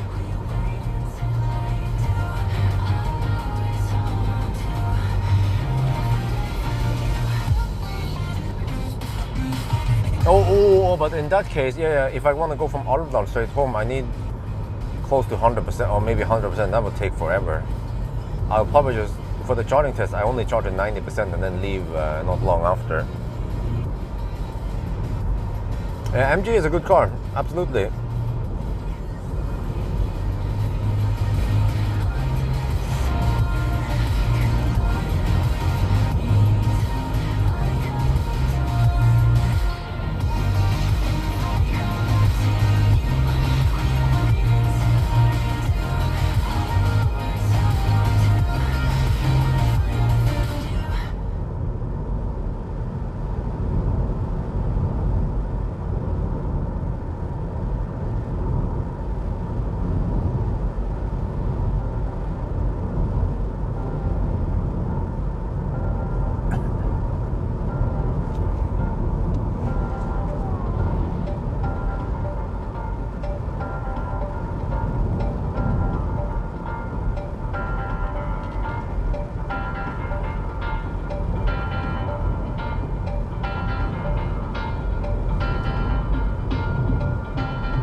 I don't remember at 100%. Maybe it showed over 400 kilometers.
The road noise is it's okay.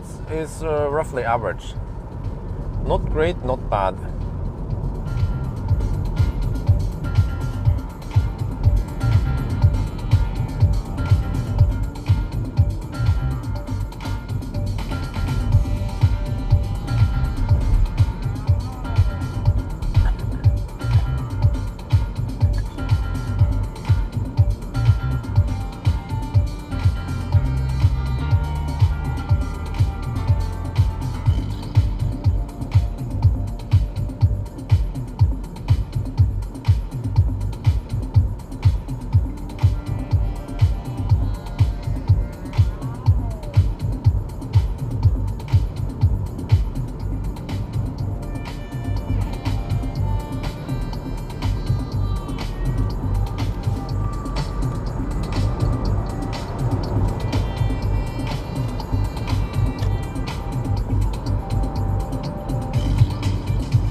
the start button.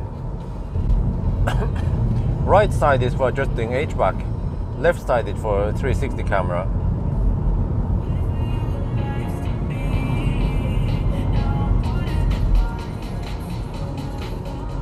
60 kilowatt per hour, right?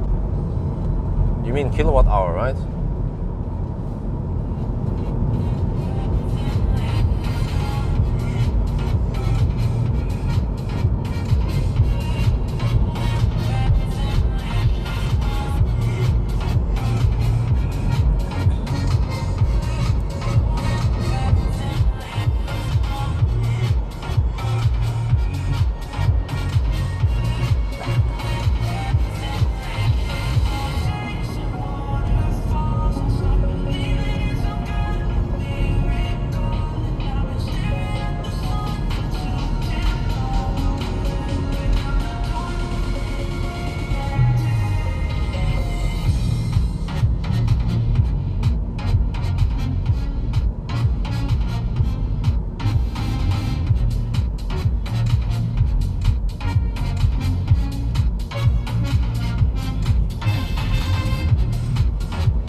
We're getting close to civilization again.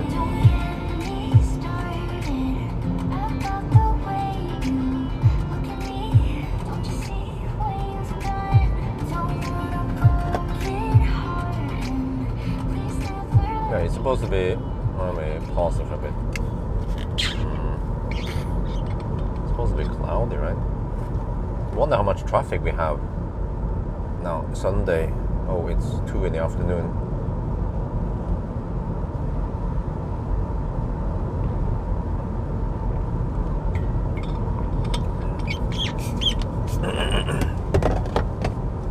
According to my plan.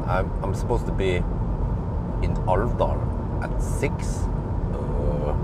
Wait, if I'm out at 6, that means 9 I'll be home.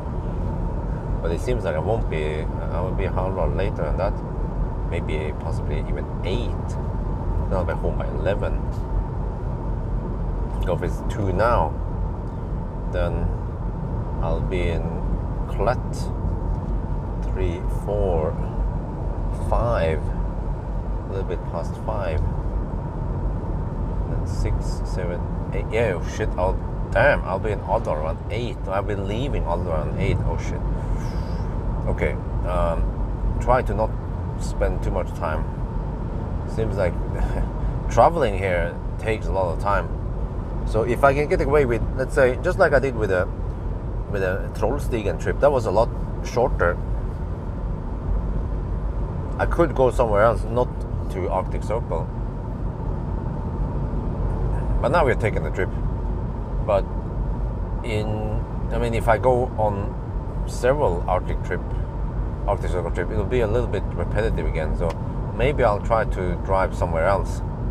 Let's say drive to the Atlantic Ocean Road only and back again, or somewhere else like Røldal,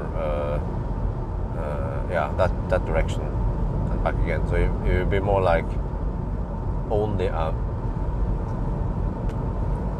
total 24-hour trip. This one is basically a 48-hour trip, because I still need to edit some videos once I'm back home. And tomorrow I also need extra rest so I can hammer through the night, because I need to recover from this one. I only slept for 5 hours, and then I'm supposed to hammer tomorrow night. And I still haven't done any range test yet. That needs to be done.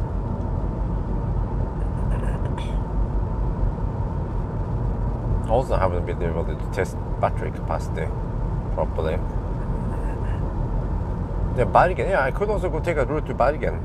Bergen is only 8 hours roughly each way. So yeah, go to Bergen and then sleep in the car somewhere, and then go back again. I can check out the green station in Bergen finally and record some 4K footage.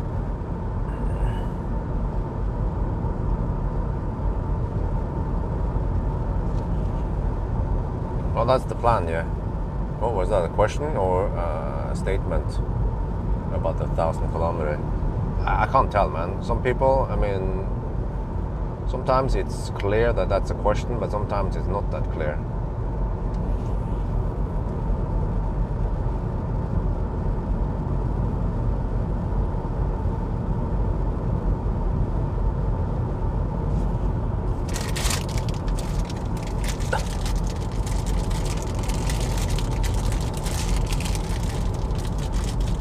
Oh, it was a question. Well, you see, you guys should do me a favor and use question mark every time you mean it's a question. Because I did actually say, 1,000 kilometer challenge tomorrow. And then,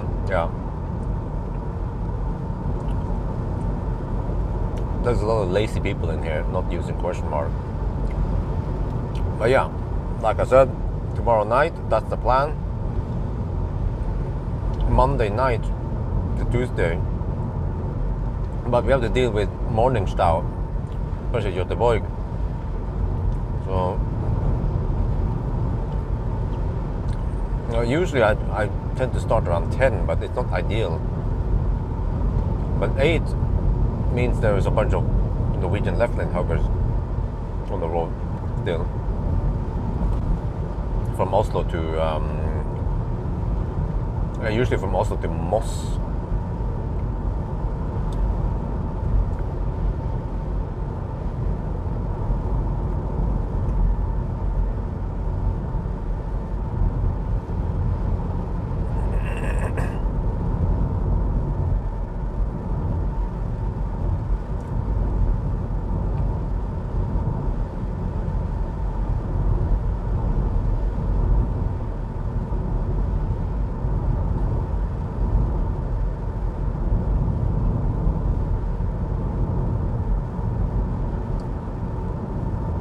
it looks like it's about to rain even.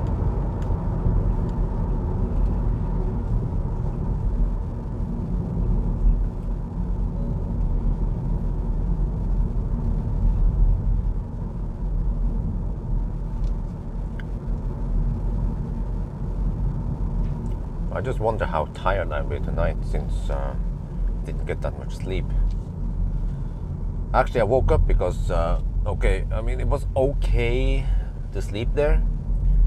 I did at least get many hours of non-interrupted sleep, but it became a little bit hot suddenly because I had the HVAC set at 27 degrees, which was okay at night when it was 6 degrees outside, but suddenly in the morning it became 18 degrees outside and sun. So then it was a bit too hot, and I had to reach forward to adjust the HVAC to get it cooler. Wait, why are we driving so slow?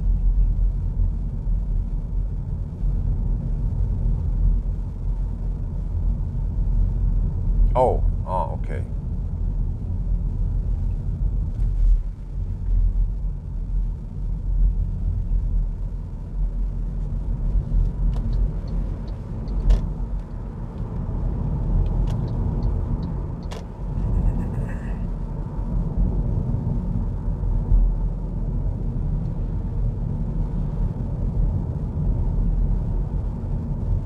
So okay, charger,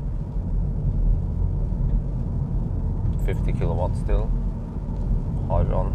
Oh, more campers.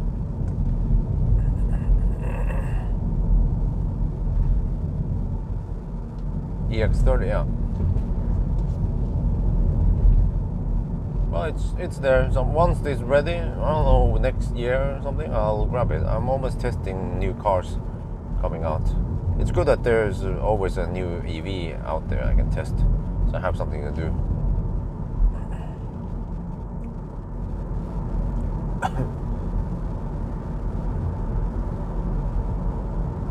Oh, I can hammer here.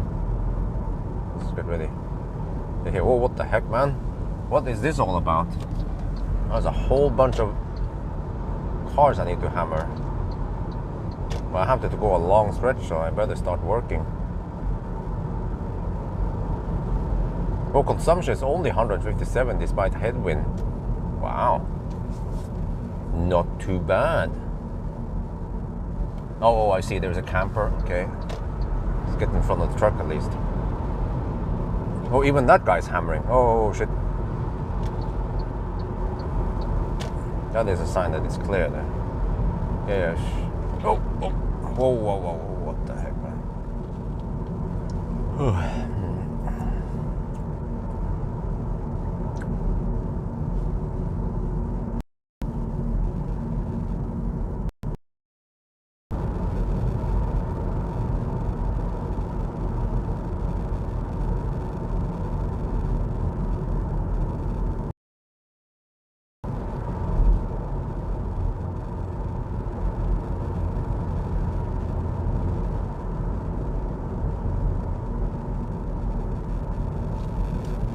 We need to make a new channel, Tesla Björn's Hammer Time. The channel's gonna be banned. How many cars can we hammer in one go?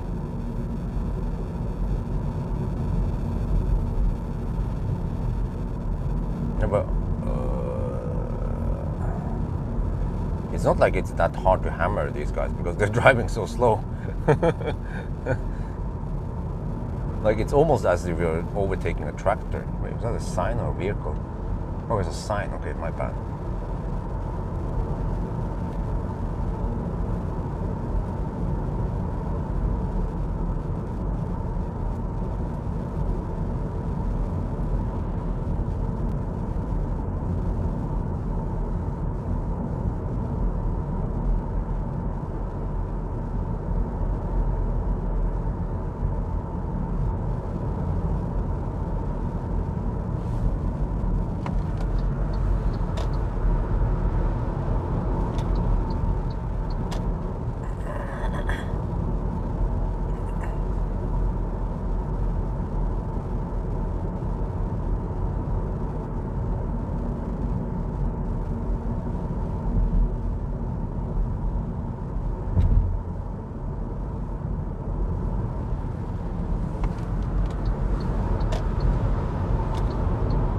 It's quite easy when you have a nimble car like this MG4.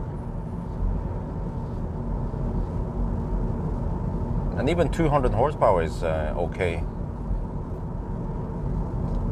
I was to say only 200 horsepower, yeah, okay. Did we find the Syndern yet? The Sunday driver. I think we're getting close now. Tappenbrenner. Oh, it's of course. Which car is it? The frontmost car. It's a Mitsubishi Outlander. Ding, ding, ding, ding, ding. Okay. I want to get past caravans anyway, anytime I have the chance.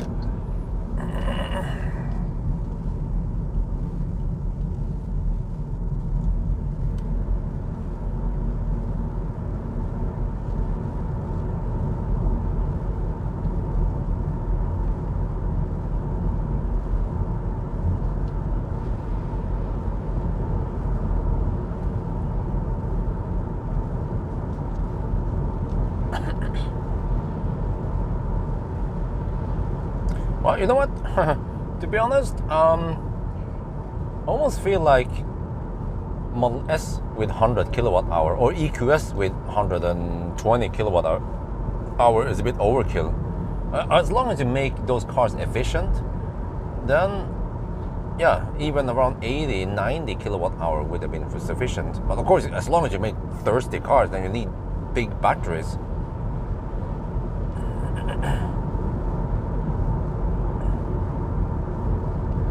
Even the Model S Palladium has so good range that I normally cannot empty out the battery before I have to bail out, pee. Okay, man, I have to get past these guys. I mean, they go okay speed, but yeah, okay. Let's see.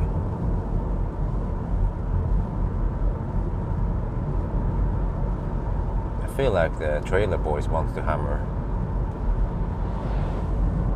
No? Okay, let's go.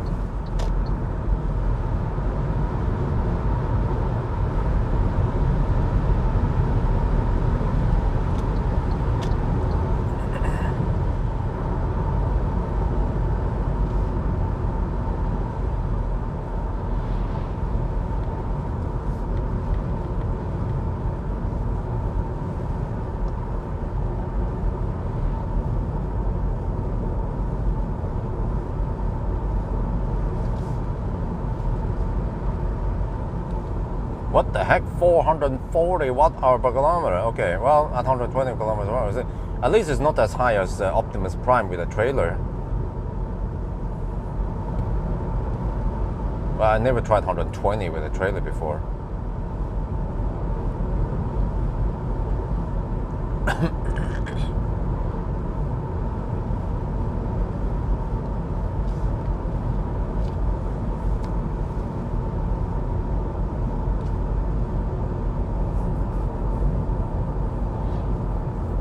But what the heck? Did they just make a brick on wheels and put electric drivetrain in it? Could they at least make it slightly more aerodynamic? But maybe that's not the point. If they ruin the Hummer shape, then it's not a Hummer anymore. Or maybe they could have improved efficiency somewhere else than just the aerodynamics.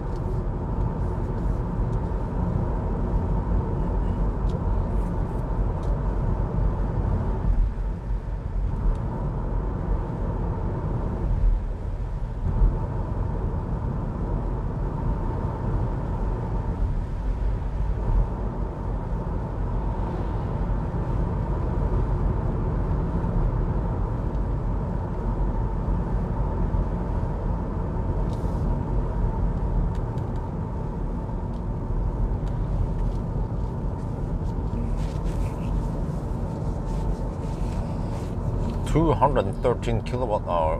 Wow, what the heck?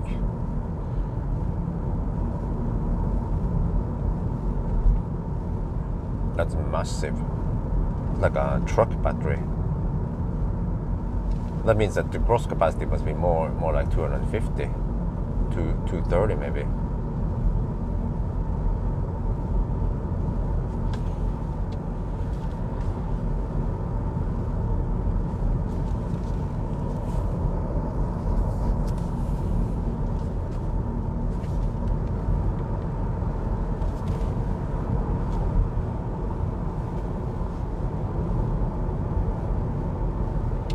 Wow, 4,000. Oh, it's a heavy brick on wheels.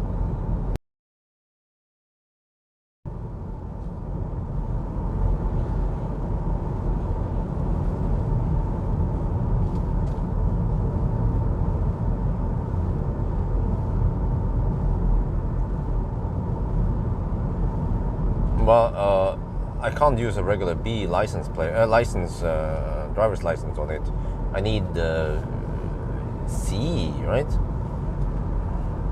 I'm not sure if I'm keen on getting any higher letter just for those monsters.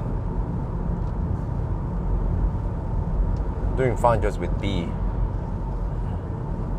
B for Bjorn.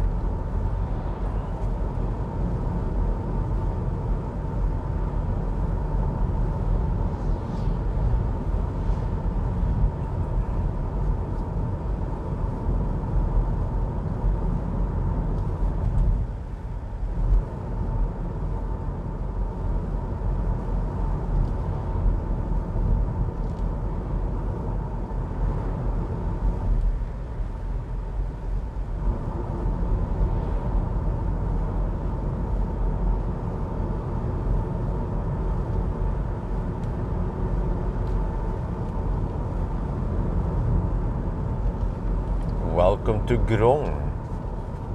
I rarely stop here anymore because it's a slight detour. Yeah, it basically is a slight detour.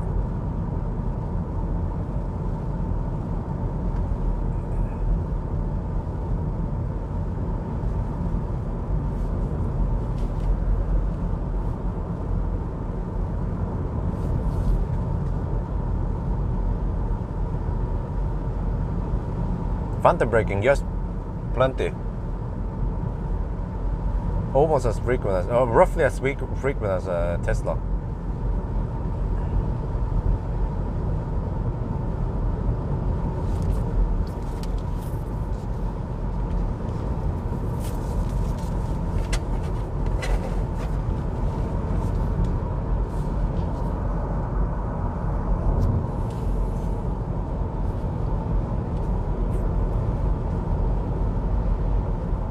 Consumption, wow, consumption 154 watt-hour per kilometer since Namsskogan, huh?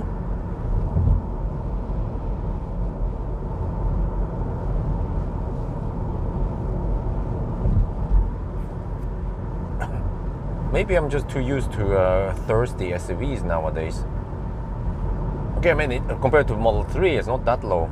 Even Model Y would be hovering around the same consumption. But for a legacy automaker, yeah. Wait, what's that smell? I need to hammer this fossil. It's smelly.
Yeah, okay.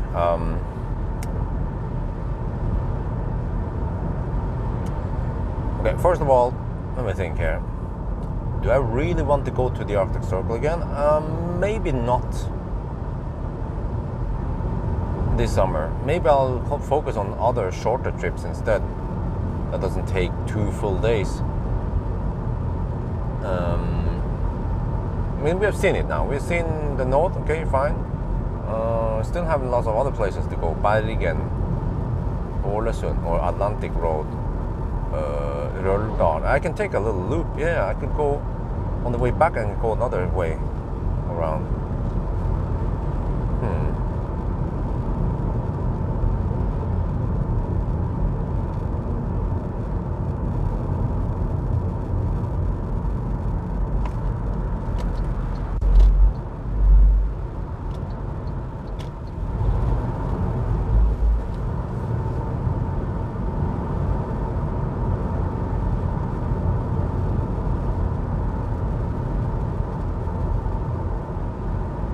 Yeah, go ahead, just use my referral code. Wow, 10 referrals. Oh, I like that. You also get some goodies, you know, if you use my referral code. Thank you very much, man.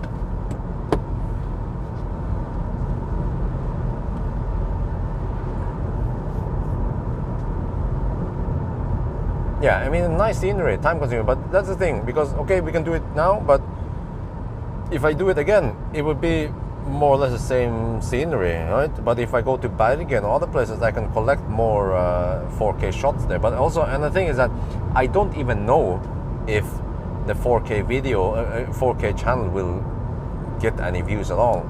If nobody watches them, then I could just give up.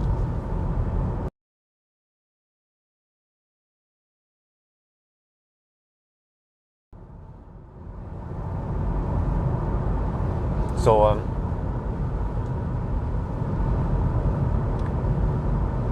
hopefully, I look at the clips.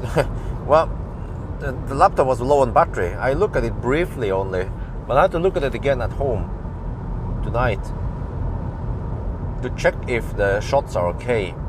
And if they are okay, I should quickly just edit them, just add some music. And well, supposedly there's a new program you can use to make it faster, simpler.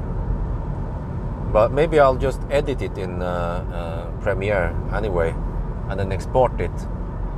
But wait, if I export it, what bitrate do I choose? 150 megabit per second sounds like overkill. Maybe at least 50 megabit per second. Well, I can check what YouTube recommends as bitrate.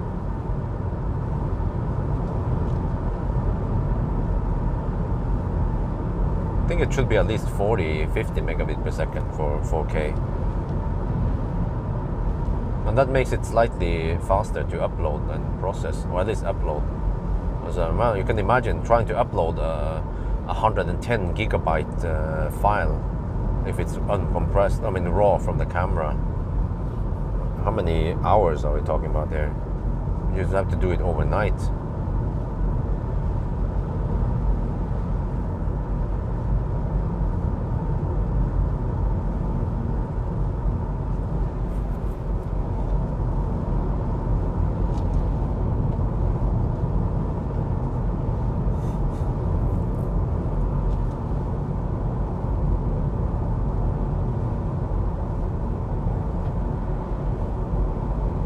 Oh yeah, man, I have so much stuff to do nowadays. I have to test Ligier also, and this car, and then I also had some idea about the Model Model S long range. I want to do a Sunday drive, but I don't know when I have time for it. But at least I should do a sexy button video.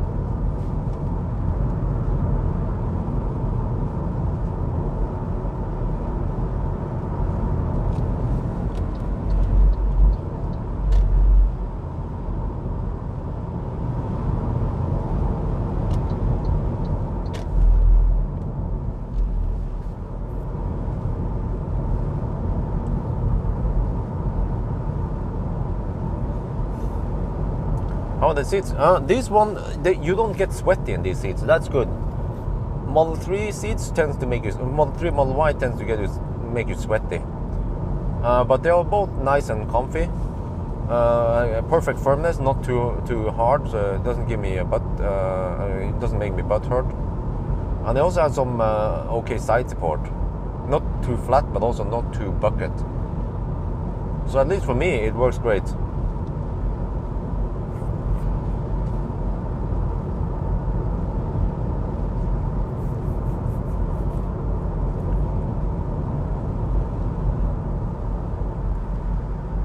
Oh, another caravan.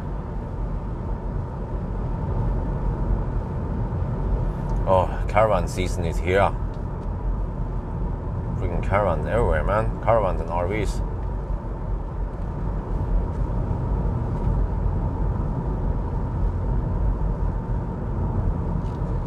So this for the year, I need to do a range test.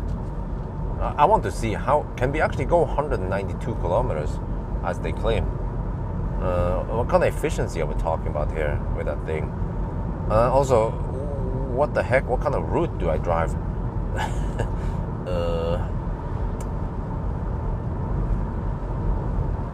Because I have to avoid.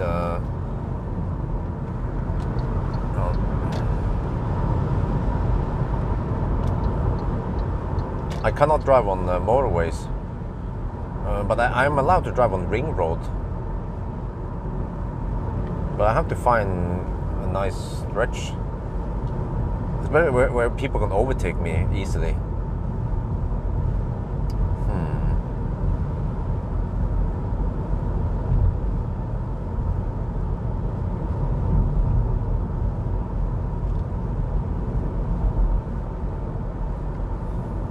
It's a little bit tricky since there are some limitation and only 45 kilometers per hour.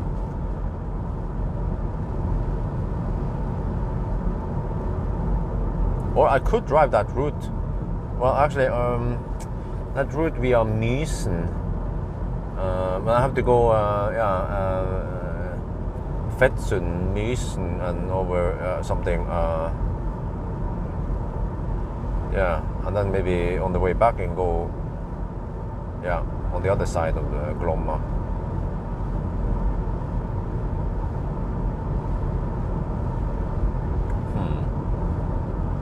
That will take some time because you can only drive 45, which means if it goes to almost 200 kilometers, it will take 4 hours.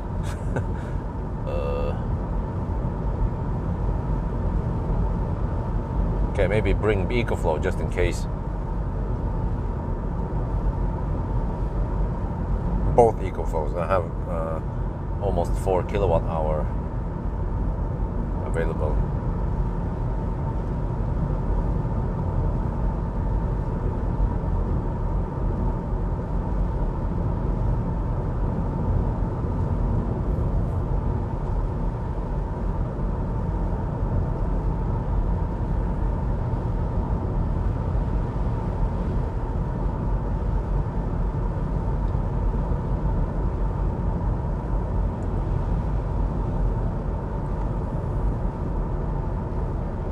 But there are plenty of vegan seats out there, or fake leather that works good without being sweaty. But there's just something about the Tesla material, just like Polestar 2 also, but especially Polestar 2 makes me sweaty. Just to insulate or some shit, and I'm a polar bear.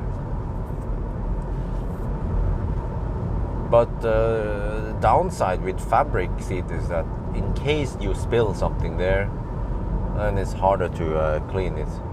I guess it depends what it is also.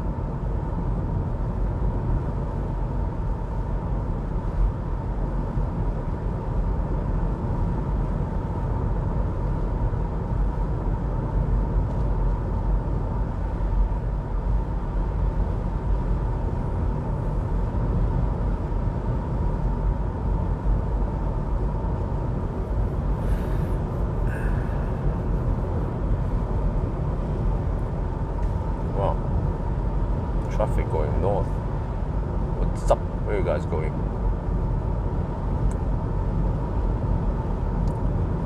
Okay, we're getting close to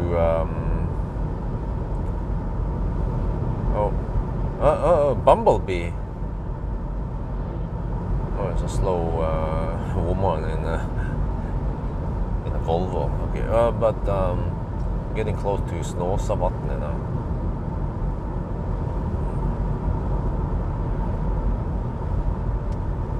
yeah, so I need to start posting those 4K stuff and then also promote it in my main channel, and also in the Thai channel.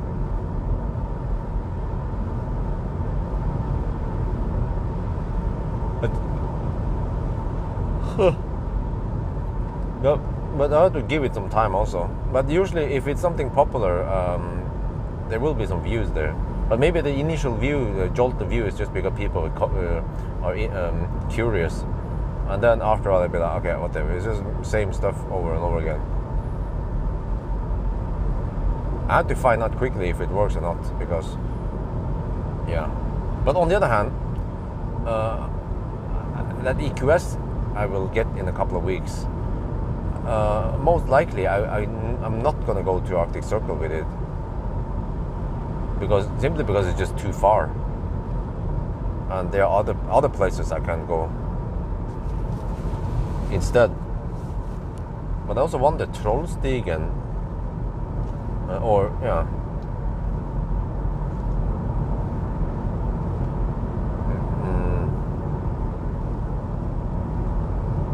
Okay, didn't get that many views, huh?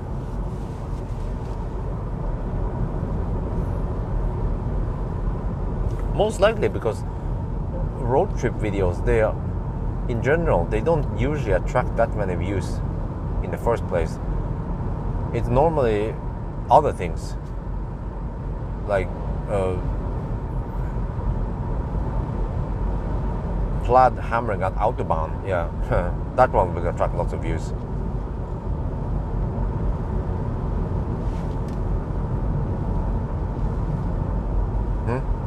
Optimus Prime, what about it? But who hurt me? What?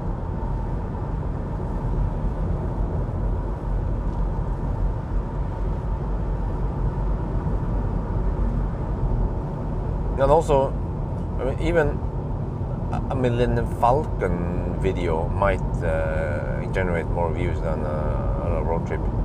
So yeah.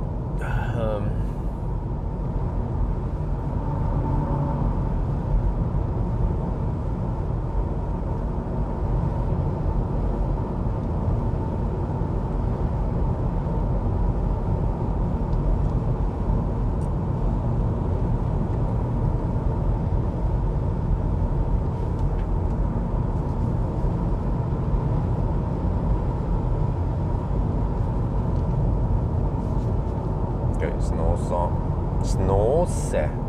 Wait, is that a place called Snåse? Oh, usually when I'm really tired on the second day of Arctic Circle, I would sleep around a little bit south of Snåsa, or around Snåsa. I would usually have my nap. Sometimes the nap is really long.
Yeah. Absolutely, it's quite beautiful here. I've seen it before so many times, so I'm trying to find something interesting. Yeah, that's the thing. Going to Trollstigen, taking EQS to Bergen. What I'm thinking is that the road trip video itself, when I go to Bergen, might not get many views, but I need to separate out the green station video. That one might get lots of views for some reason. Oh, there's been landslide here. Shit. Have to be careful, man. This is a dangerous road, section of the road.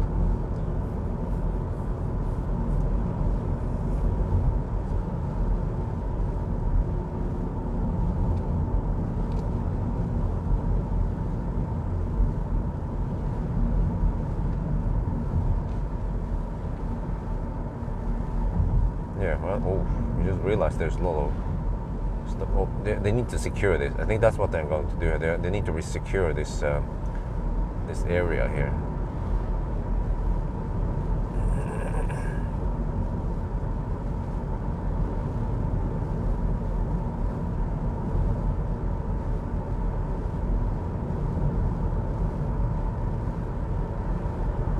Okay, try to hammer that bus.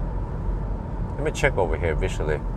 So, is it true that the Mer chargers are gone? Yes, they are gone. G-O-N. There's just a shed there. Not even a shed, just a little roof. Huh. Wonder what happened. I can ask Espen Limstrand. He knows what happened here. No, I think I asked him before. What was the story behind this again? So Mer, they have 50 kilowatt and they removed them, and now the owner wants to put... Oh yeah, there's a new owner here at Snåsakroa.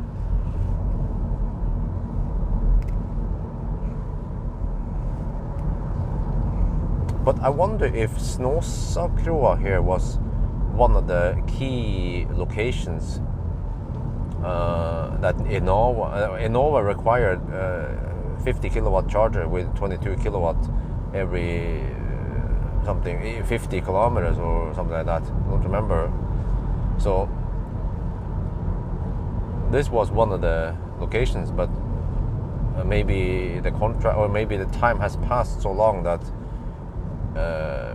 they don't have to care about maintaining this one anymore, because Mer or Grønn Kontakt back in the day, they received some governmental support from Enova for building this charging corridor. No, let's go. My motorcycle. Achtung. Schillians Tours, Germany. Okay, there is this one. The German sign here. There's an S. What does that mean? Which region is the S?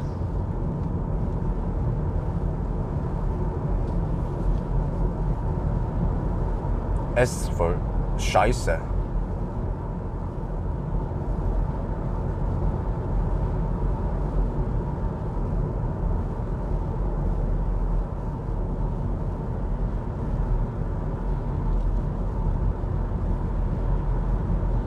Stuttgart.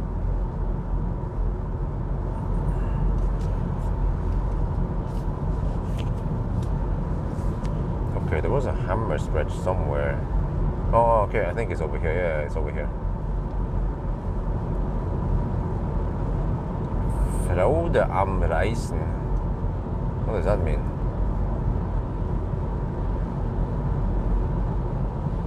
Reisen means trip, right?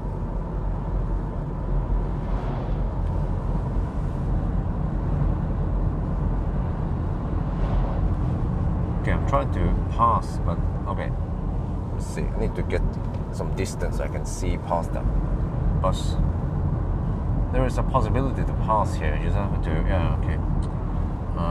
Just a big vehicle. I have to try to see past the bus. No. Well, okay, now there's a... No, but that car is a bit far. Shit. Okay, I could probably hammer. Yeah, I see now I have plenty of space. It's a bit late now. Okay, after that one, then we'll go for it.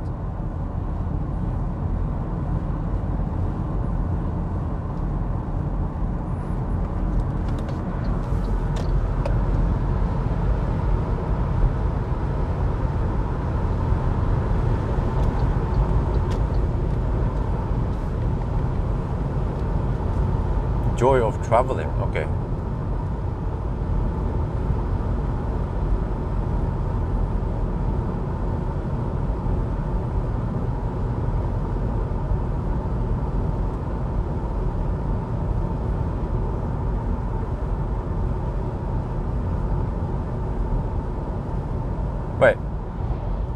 Freude means joy. Okay, what about Freudestunden? Does that mean happy hours?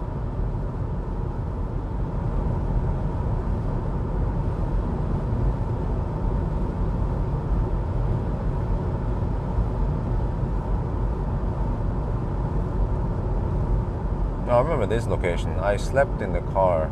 I slept in the MG ZSEV here. Oh, that one. Oh, that was the North Cape trip. North Cape trip was also very time consuming. Yeah. In general, traveling to the north takes a long time. Especially when you have those ferry stretches, it takes extra time. Average speed is not that high versus Österdalen or even Bergen goes fairly fast. But especially going to Kristiansand, that one is schnell. Frodenhaus, what? Happy house.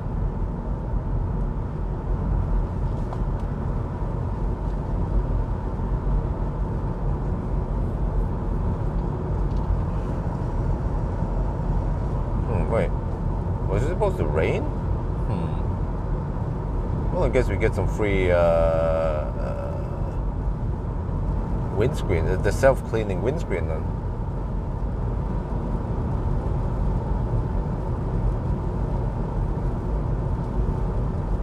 That's Stuttgart, okay. Mercedes and Porsche to have headquarters, okay. Yeah, but that's in the south, isn't it? Or I mean, not that middle south-ish. On the way to München and somewhere there.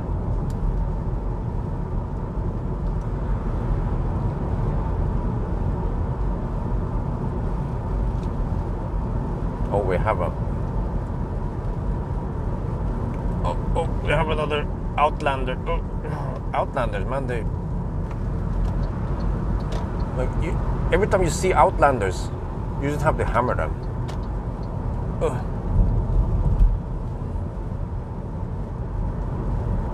I don't know what's up with Outlanders in Norway.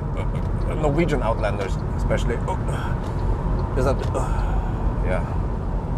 Okay, done.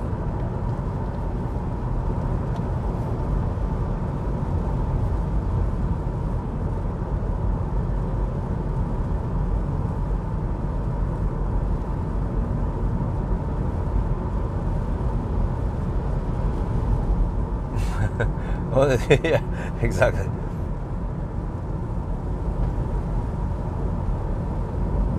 Yeah,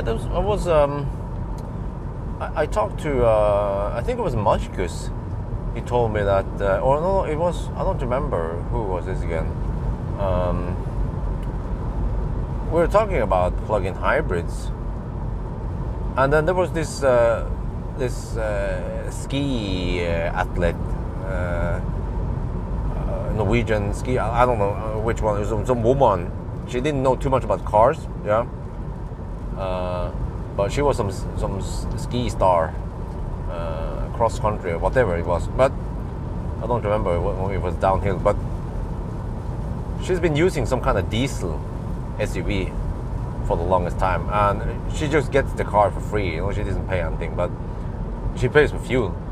But then she's been driving to her cabin somewhere, I don't remember, like Gol or Hemsedal or somewhere, that direction. And it worked fine with a diesel.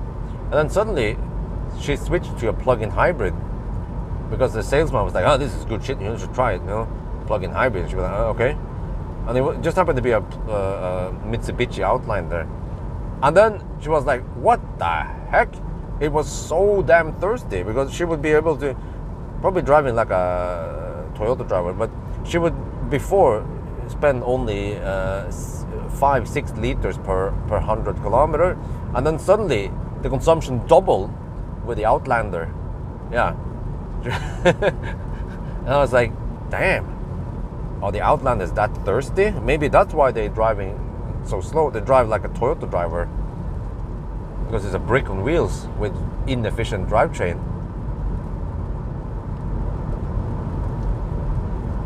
why she not drive 50% electric? Hey, is that a question or a statement?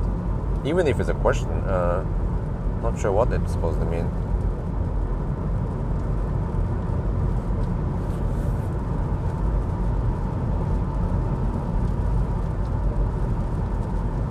Okay, I need to replenish my drink. The pizza is a bit salty and I'm running low on drinks. We are still around 2 hours away. No, we're at least 2 hours away because we're 169 kilometers away. Yeah. From Steinkjer, the average speed will be roughly 70 to 75 kilometers per hour. More like 70 kilometers per hour now because it's Sunday afternoon. At night, I might be able to average around 80 kilometers per hour. That's right. No, not 80, 75 maybe. It's still slow. Over here it's pretty fast. Yeah. And especially from Majavatn to Mo i Rana, that stretch is also quite fast.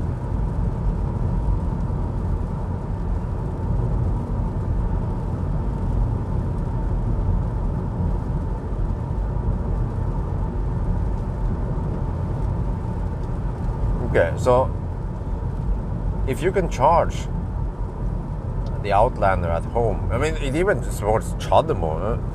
So, yeah, you get a little bit of range electric until the battery is out or dead, DED, flat. Then you are carrying with extra weight. And maybe that hybrid drivetrain is inefficient. Because think about this.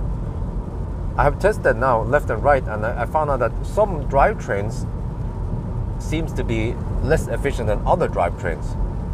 And I'm quite convinced it's the drivetrain.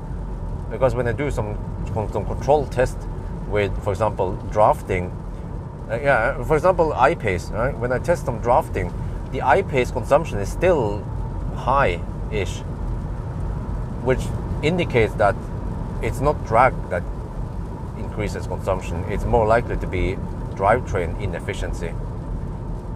Whoa, some Belgium. Shit, man. There's always a really slow tourist. This time it's a freaking Belgian. Come on, haven't you seen rain before in Belgium? Okay, Norwegian goes. The Viking goes. Yeah, that's Belgian right there.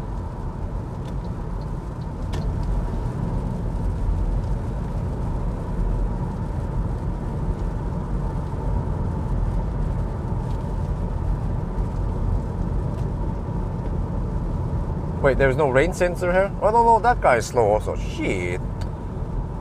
Man. Okay.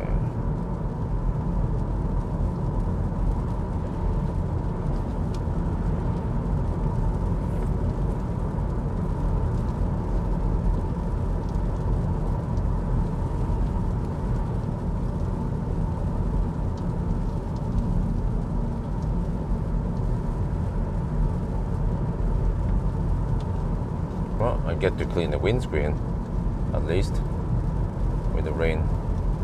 Well, consumption is 158. Wow, we are within the budget.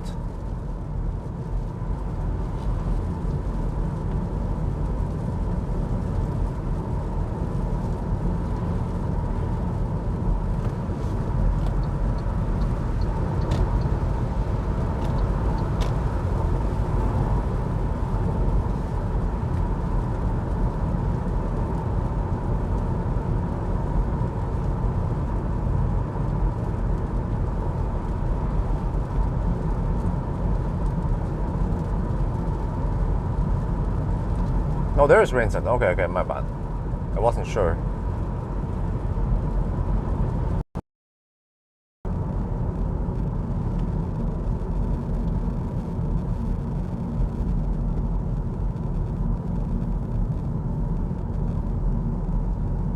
Okay, go. You can go after this one. Come on, get ready. Overtake. Hammer. Yeah, go. Yeah, that's all. spreading shit now all over the place. Oh, the tired. So that would be quite bad. Yeah, and also wind blows from the south. So if I would stop at the rest.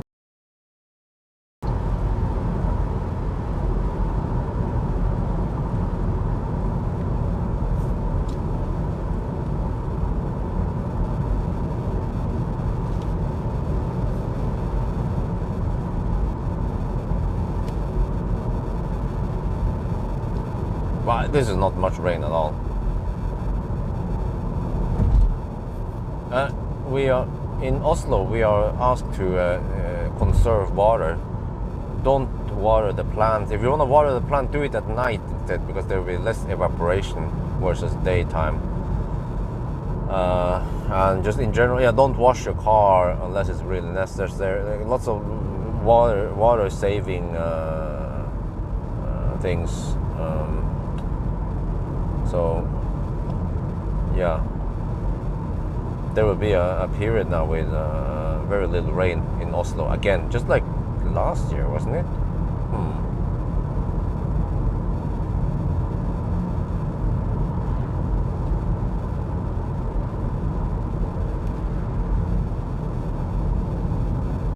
How can you fail so much in physics class? Not figure out that there is no such thing as a self-charging hybrid. Evighetsmaskin.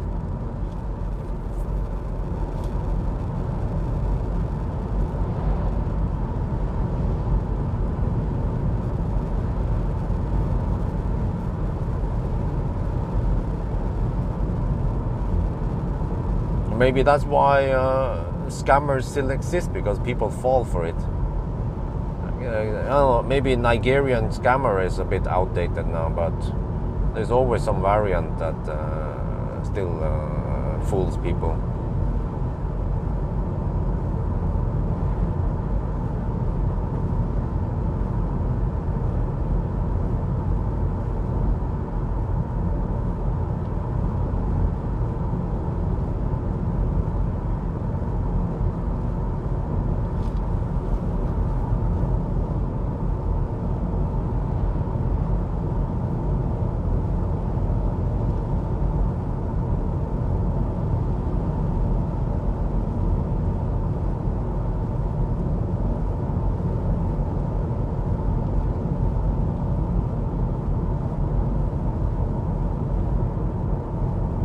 Man, you know, just driving from Mo I Rana to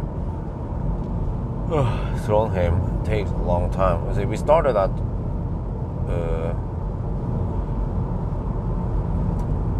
started at 9 this morning, so we've been on the road for 5 hours already. We're still not even in. Yeah. I'm getting more convinced that this will most likely be the only Arctic Circle trip this summer. Yeah, maybe I'll take another one late summer, we'll see. But then if Maya is gone, then I can't do it anymore.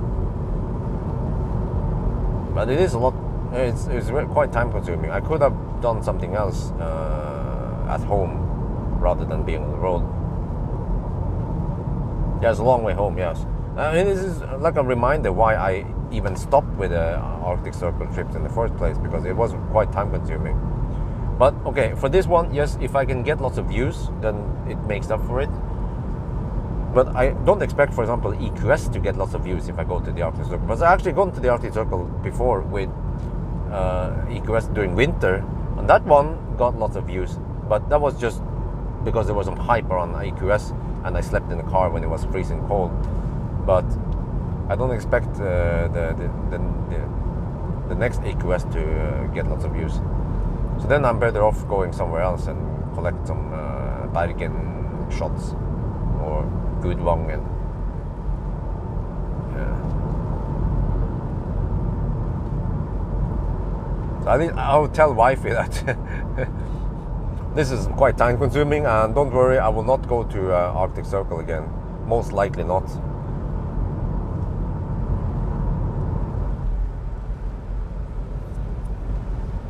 or there will be shorter trips instead. Actually, since they are kind of short, then I might not even live stream it. Well, I mean, I consider them not too long. Like, for example, driving to Trollstigen, that was only around 5 hours. So it's not that long that I bother live streaming it. Bergen is a little bit longer, yeah. But I should also include some sleep over in Bergen.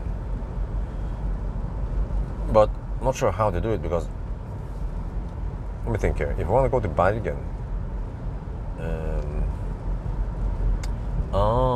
wait, for Bergen it is better to drive kind of early in the morning, like 8, 9 maybe. Yeah, start around 9, and then drive there, and then actually start heading back. So in the afternoon, Gudvangen would be perfect. That stretch. But then what about other places? Okay, what I need to do first is to just see if anyone cares about these videos.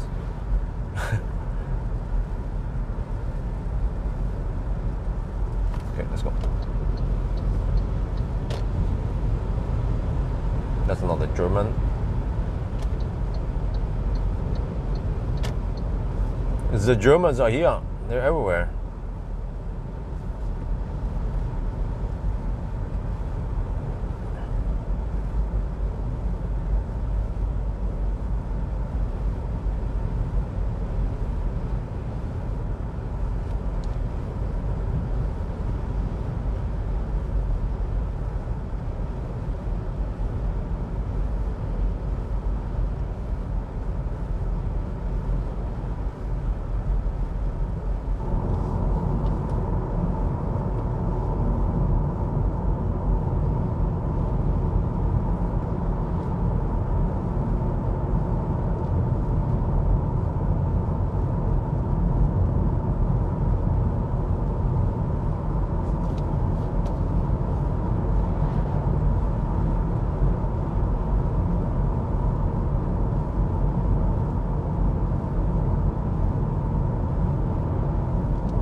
Oh, consumption 160 watt-hour per kilometer now.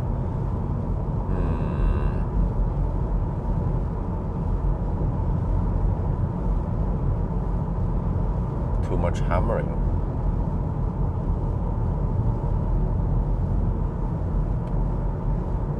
Yeah, but I mean, that's fine. But I'm making a road trip video now, but I will probably not make several of these. I was even expecting, I was hoping to get OK view count on the Trollstigen one, but not that many. Turns out. Oh shit.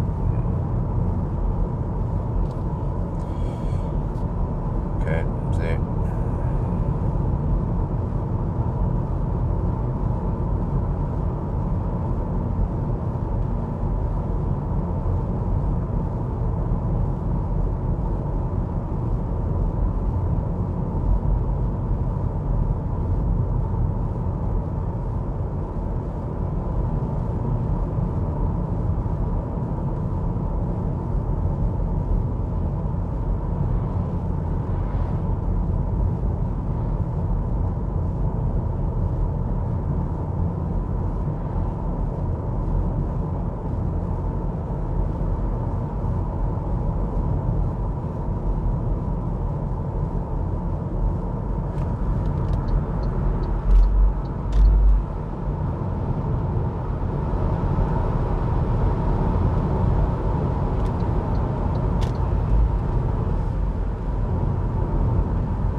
Well, I still have some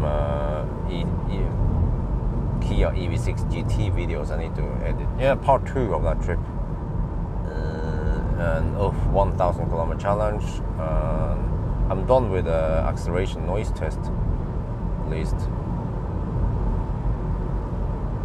But yeah, I figured out that we have to be in GT mode to get all the power. Many people are like, oh, why didn't you use GT mode? Well, I figured out afterwards. Like, huh? I mean, I would first, at first I was, of course, assume that if you use sport mode, you get all the power. But even some cars, you don't even have to be in sport mode to get all the power. But yeah, I didn't know, because the GT mode messes up with or it partly disables the traction control, I think, and suddenly you can't use cruise control. So to me, I'm like, oh, I don't want to drive around with GT mode. But apparently, if you want all the power, you need GT mode. But why? Because it's not like that in the Tesla. And you be like, oh, but you're a Tesla fanboy. Well, it's not like that in a BMW. Oh, but yeah, it's not like that in Mercedes. I was like, oh yeah, but yeah. Or even the Chinese cars, you just have it in the sport acceleration mode thing, and you have full power, and you can still use auto steer. So it's kind of weird, man. Kia, I mean, I'm Kia Björn. Yeah, I like Kia, but just have to be realistic here. A little bit honest here about the car, how it works.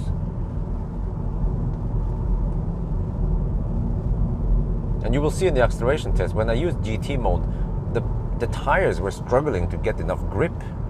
And also, to my big surprise, it was not the best braking car, the shortest braking distance. It's still Model Y.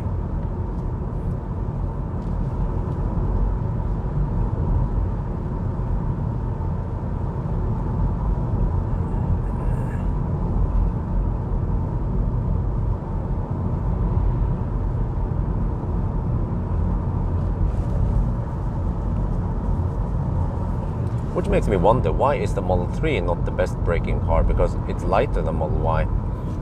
But it probably boils down to that Model Y has wider tires than Model 3.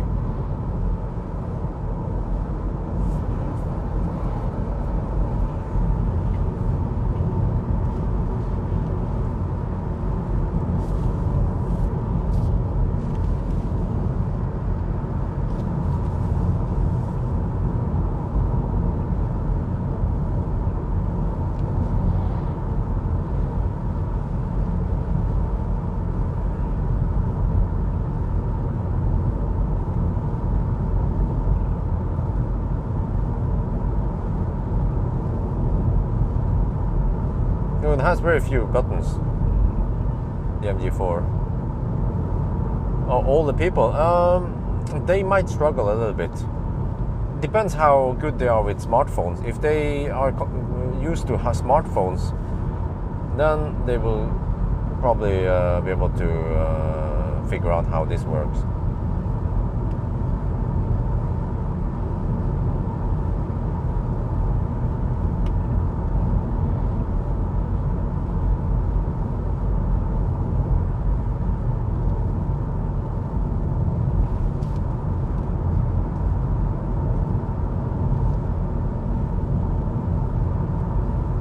What was so bad with the Plaid battery then? Because they have reworked everything there. If you compare a Plaid battery versus Millennium Falcon's battery, there should be huge differences. And I don't know if you know this, but the Plaid, or in general, it doesn't need to cool it that hard versus the classic Teslas, especially around 2013 to 2016 Teslas. They are quite loud when they're supercharging.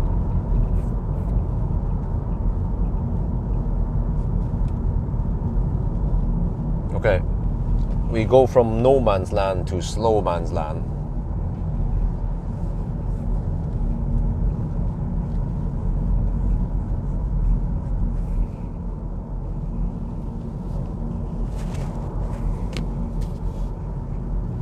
Oh, my bad, my brakes. Oh, okay, brakes. Oh, I was thinking, huh? I thought it meant the battery. I misread it, sorry. And also it was quite cryptic when EVKX just said brakes, and I was like, I was looking for, did he refer to typo, common brake and brake? But if he actually said no, brakes, not battery, I said, then I would immediately understand what he meant. So I just had to spend extra time staring at the screen rather than at the road then.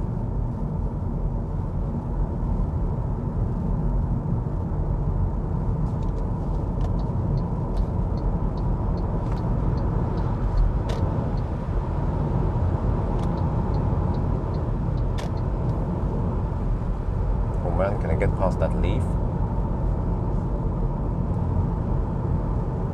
No, I don't think they're less smart. It's just that they are not used to something, right? Like if they're more used to buttons, and also, okay, in general, old people, seems like they are used to something and they just don't want to adapt too much. Maybe because as you get older, it becomes harder and harder to learn something new. Like a new language.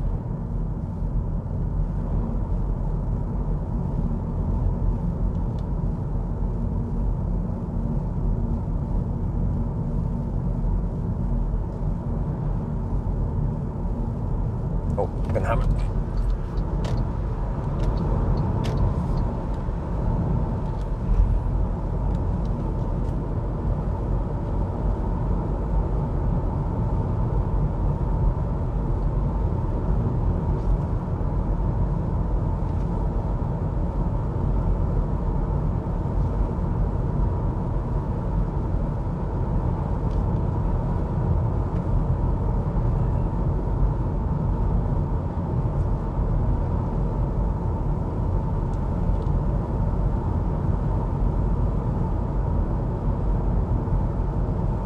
But it's quite individual, because some old people, they can adapt to smartphone and tablet and whatever new technology out there, no problem. But some people, yes, they are stubborn, or they learn really slow. Like every time I want to teach my mom something about computers, it's sometimes really hard, man.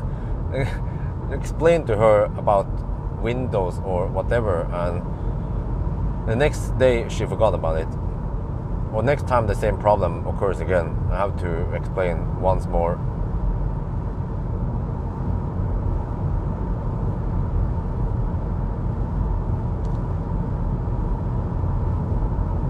Okay, welcome to Steinkjer. Wait, how long does it take from Steinkjer to... Oh shit, it might take 2 hours from Steinkjer to Klat. Can I hold it? That's the question. I can always stop at that resting area and pee. That's usually what I do.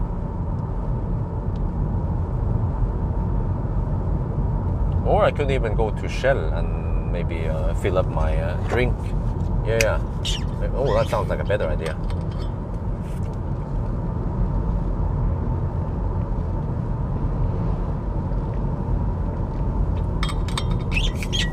Let me do that instead,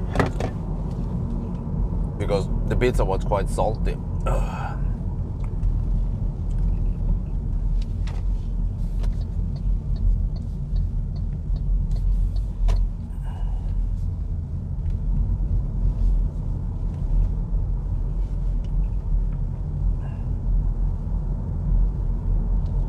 Wow.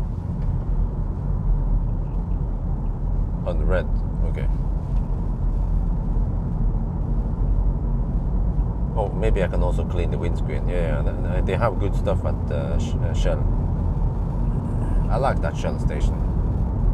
Close to the highway and has all the amenities I need. Even charging if I want to charge there. But I think I'm good juice-wise, because we have 167 kilometers of range now and 133 to destination. So hopefully we can arrive there with 10%. Maybe, actually, right now it could look like we might arrive with too much. Okay, my last chance is to do the charging test at Alvdal. and it might make more sense at Alvdal. Then I can probably go from Alvdal to Dal. Yeah. What? You're turning right? Well, if you're turning right, you should be hugging the right side, woman.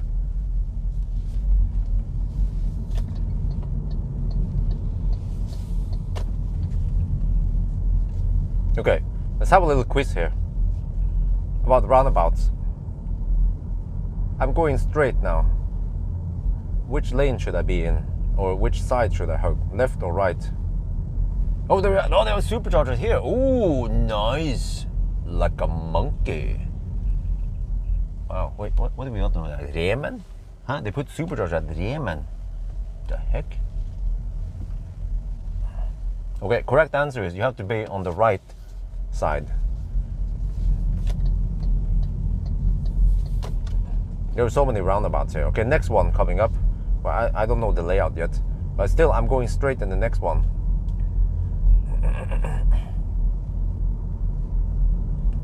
Yeah, the right side is the right side. And the left side is the wrong side over here. Okay, what is it? There's the next one here. Okay, next one. We have to see how many arms it has. Okay, it's a 4-arm. Okay, and this one, right side. Since I'm going straight.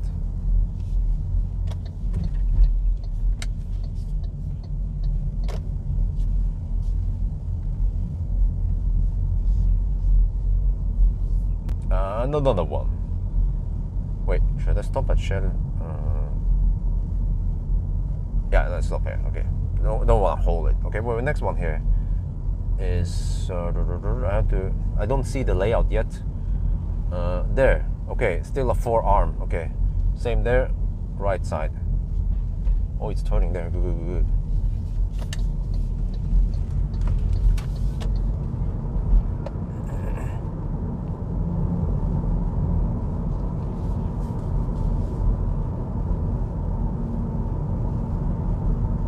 But then this one is different.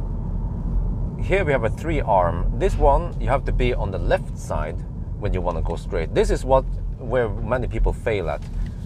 Yeah. Did you guys see that? We have to hug the left side there because it was a 3-arm roundabout with one going straight and then the right one going right. Or I mean the second. Yeah. Okay, I want to take a little stop here. Maybe shoot some video also. But I on purpose don't plug in here because I'm trying to go deep.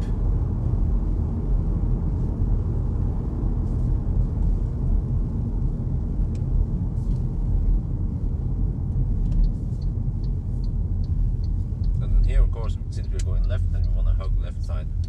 Wow, it's kind of busy over there. See how the toilet's gonna be. Okay, but we're gonna go here anyway. Okay, where do I park then? Since there is no.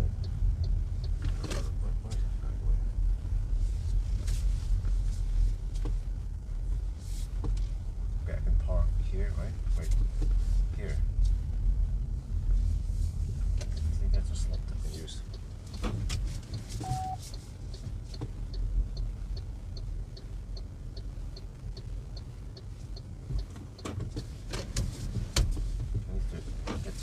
From those guys.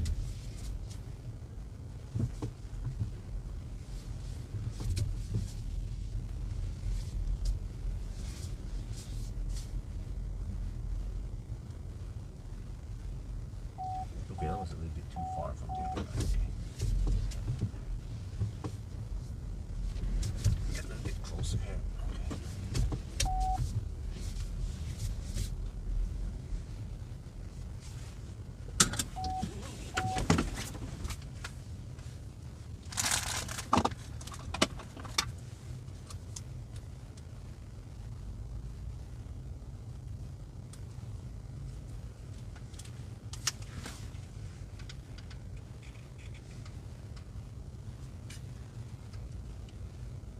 We are now at Shell Stjørdal. This is where the camp power chargers are. I think it's called Figga Yeah, okay. So yeah, we still have 46% battery left. We started with around 83, I think. Look at this. From Brakvasar to here, 155 watt-hour per kilometer. We even have headwind on the way here. So we still want to go another 130 kilometers. I will not charge here because I'm trying to go deep and try to get it down to 10% at Klet. So over here, I need to refill my storm bag bottle. I need to ABC a little bit and then go to the toilet. And it's getting kind of busy. It's a Friday afternoon. You can see Tesco.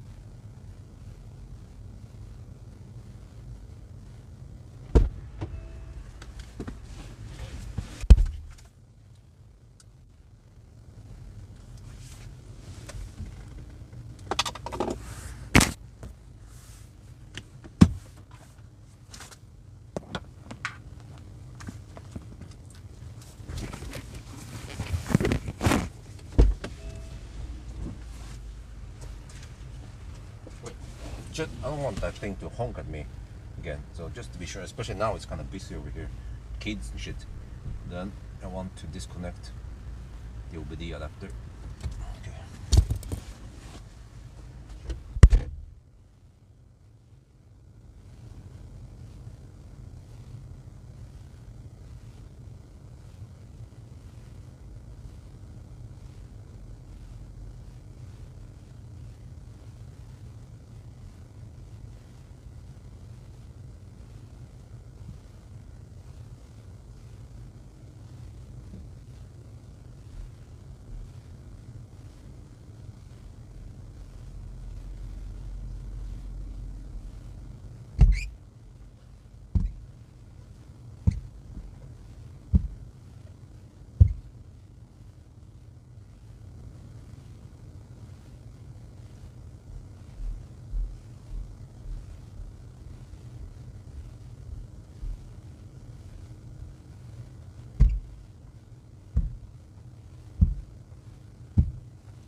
Okay, I'm back.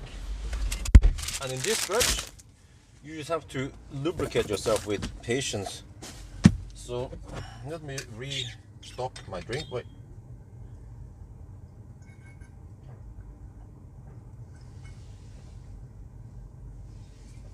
Okay.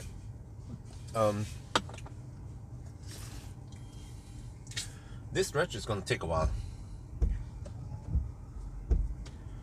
So here, from here on, no hammering until flat, pretty much. Oh, let me connect the OBD adapter again. Yeah, we are in slow man's land now.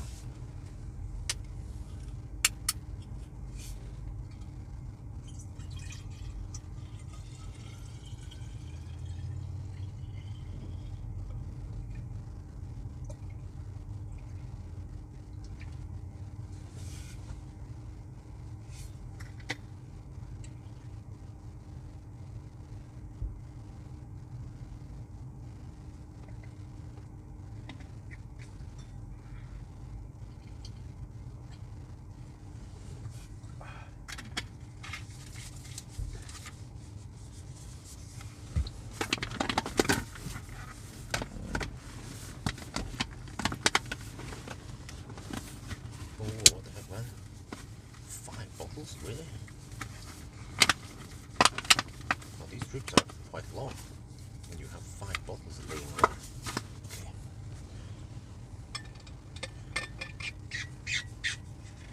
Okay. Plus the initial bottle I brought with me. Okay. Fire it up, connect, resume trip. Are you charging? 9. Nicht laden. I purposely don't want to charge because... What's that sound? Because I want to get low. Huh? What the heck is that sound? Oh, it's a microphone. Because I try to go deep.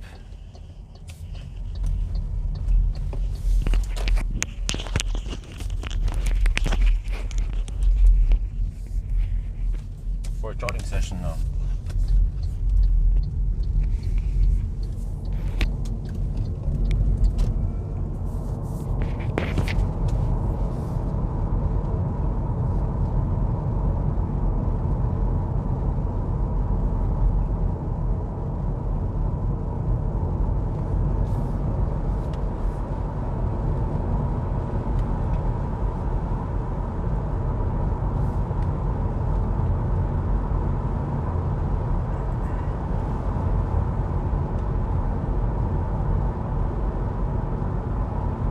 Wait, JD82698. Is that the one that we saw earlier?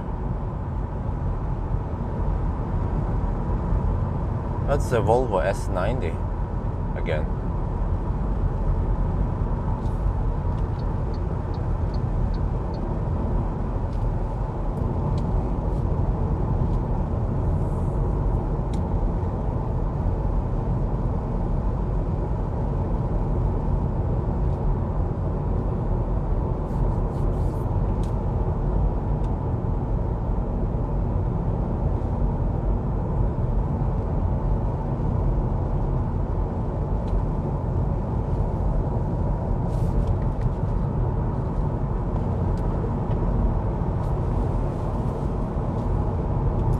You know,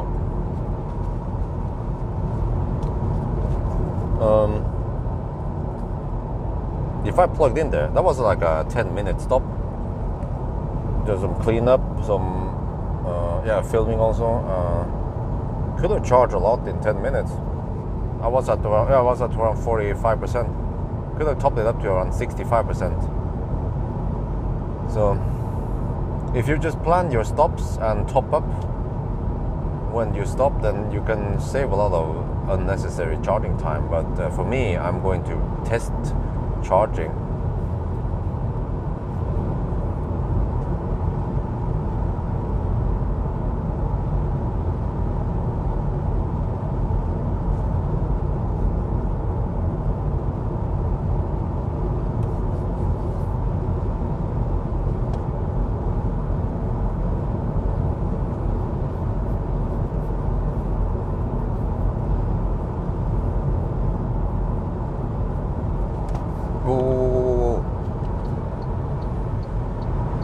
What do I see there? Should I have to pay attention here. There's a freaking Leaf and a Toyota ahead of us. By all means, never let them stay in front of you, because they're gonna go fast now, but once the lane narrows down to one lane, they will slow poke. Okay, we're good.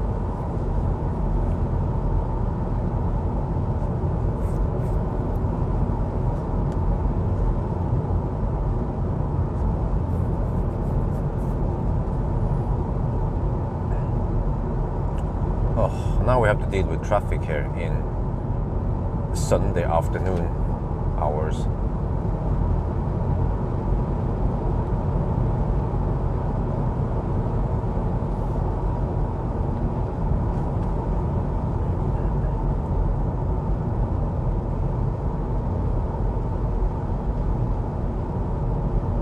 Yeah, top speed.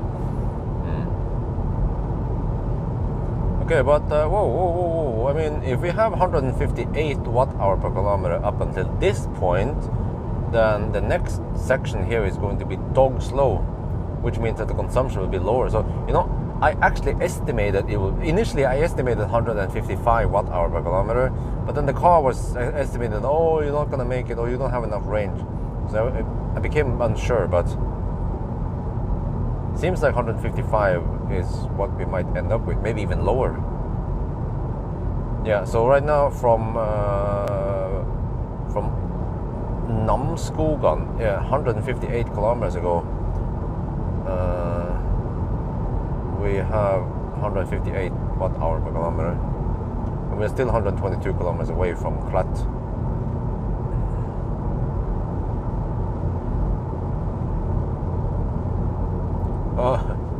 Okay, well, that's awesome. The donation froze. Wonder if I restart the live stream, if it will reset. Wait, what the heck? This car picks up 50 speed limit zone from the side, the road to the side here, the one to the far left from us.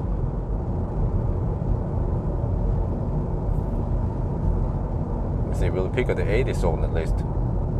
There, okay, 80, yeah. Oh, look at the traffic here, holy macaroni.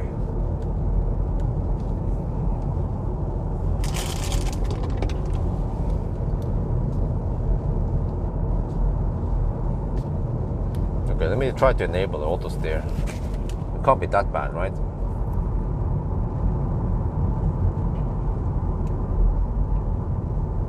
Cha, I'm going to enable Cha. Okay.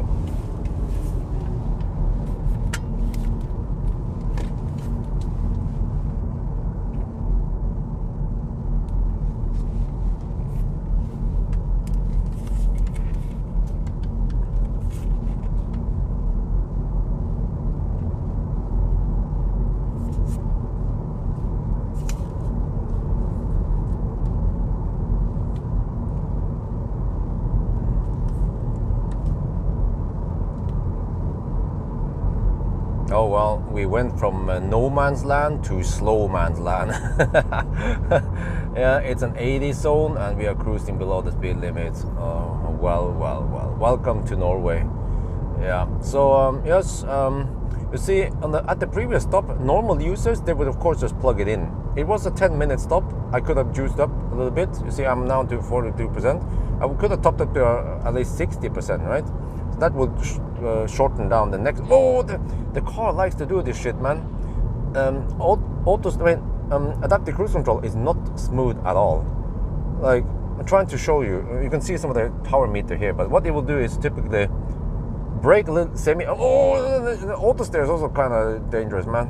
You have to watch out all the time. But it tends to slow down kind of hard like that. Oh.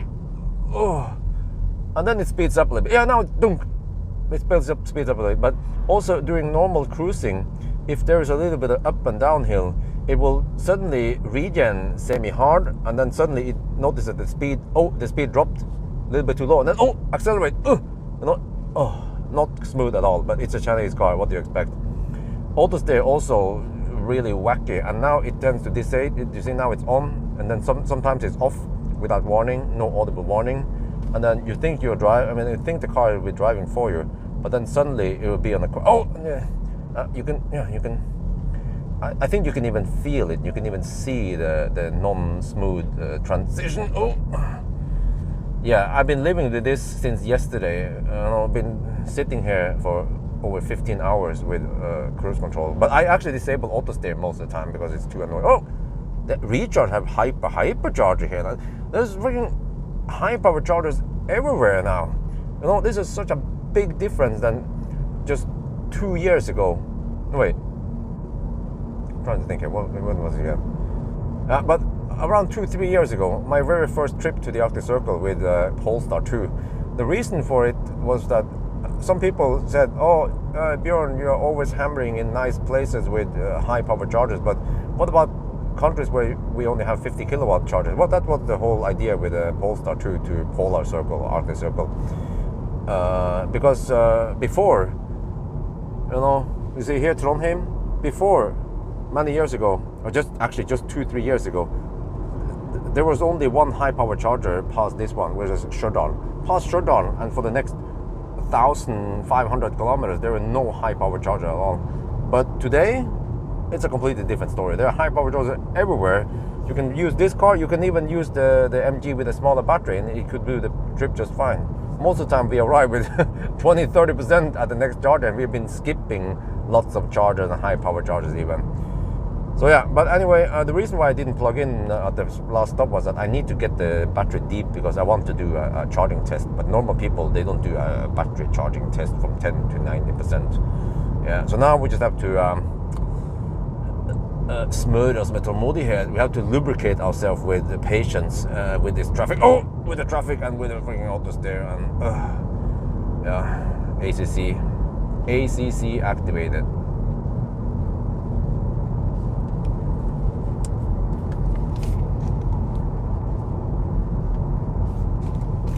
Yeah, when I'm filming, I could even see the camera moving when it brakes hard for no reason. Like that keeps doing it all the time. It was great when I didn't have any cars in front of me, but as soon as I get some cars in front, it does this hard transition.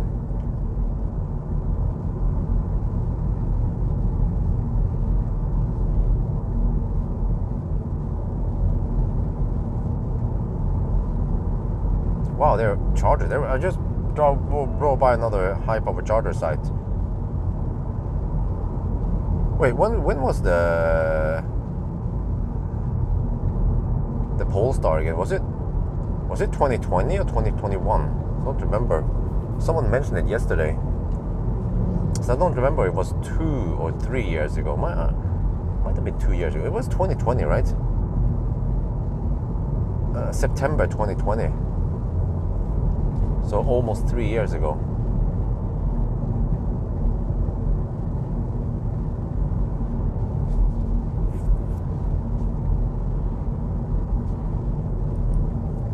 Yeah, the smaller battery charge is a lot slower.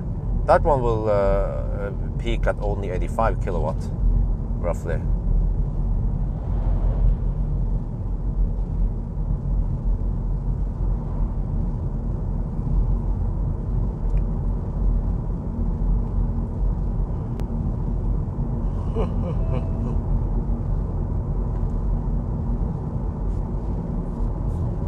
Okay, let me see. Region to adaptive, let's try.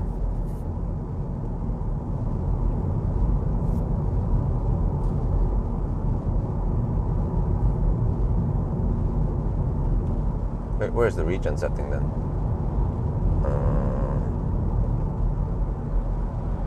Not driving. Here, region. Adaptive, okay. Let's see if that makes any difference.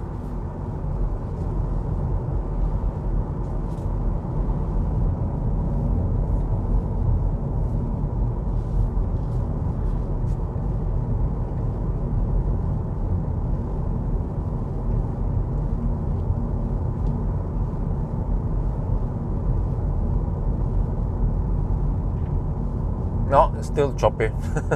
Nope, made no difference at all. It's still shitty. Okay, next. Like, I don't get this, man. How can it be so bad?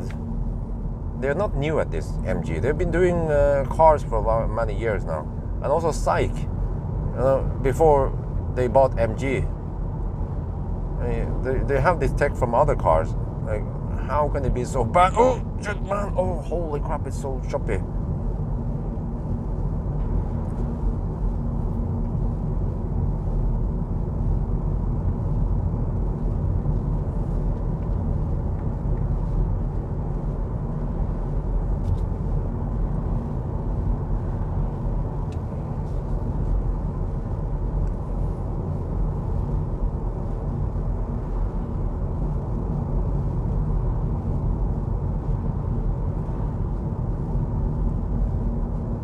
How the heck am I supposed to be in, or how I'm supposed to leave Alvdal by 6? No, that's not gonna happen. Okay, let me try to recalculate again here, time. So I will be in Klett in, roughly 1.5 hours. So I'll be there at 5. Damn. And then it takes 2 hours to go from Klett to Alvdal. Then we have to charge half an hour or possibly more. 5:30, 6, 7:30, 8. Oh shit! Yeah, I can possibly leave. I will leave Alvdal by 8, and I should be in Oslo around 11. Okay, well at least it's not past midnight.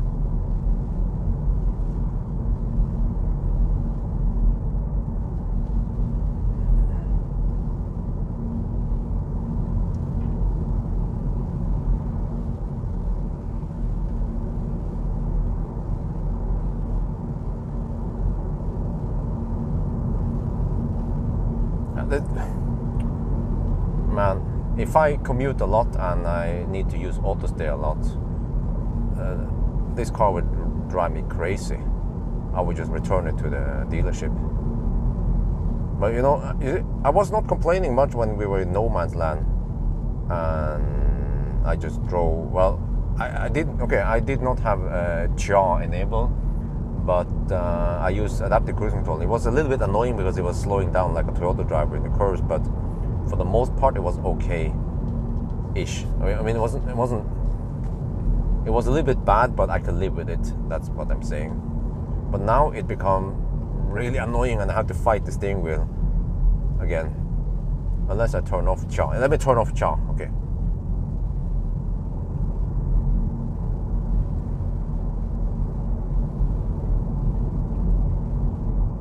Okay, slightly better.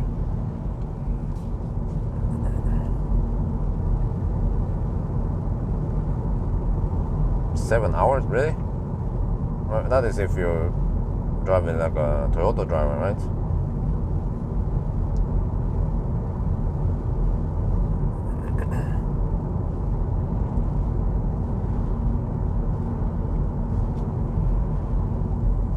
Yeah, holy crap, this stretch is so slow. Especially on a Saturday night. I mean, sorry, Sunday afternoon. 20 minutes in front. Oh, let me see. I can check it here. We see traffic. Well, or supposed to. But it's now just blue line instead of green or yellow.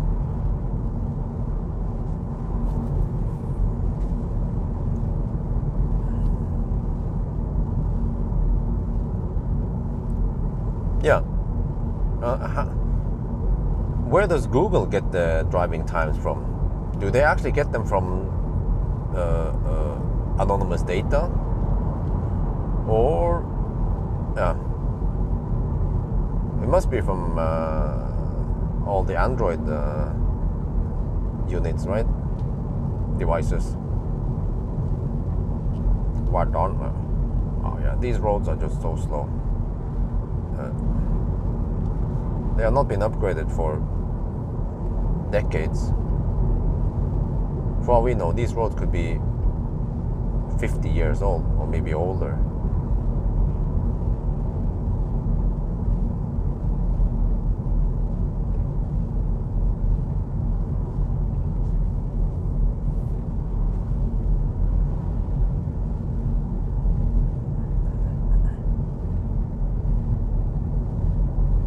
Oh, cabin filtration is not good at all. Everything gets in here.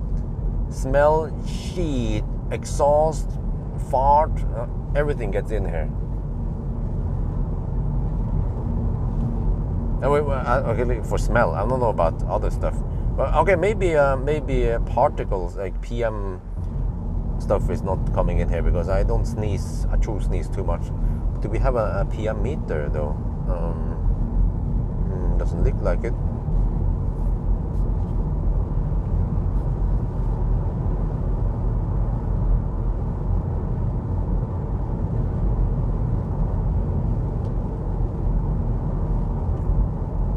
I just have to endure this annoying part. Oh shit! What the heck, man? It doesn't have to be this uncomfortable, you know? If the car was just driving a little bit smoother.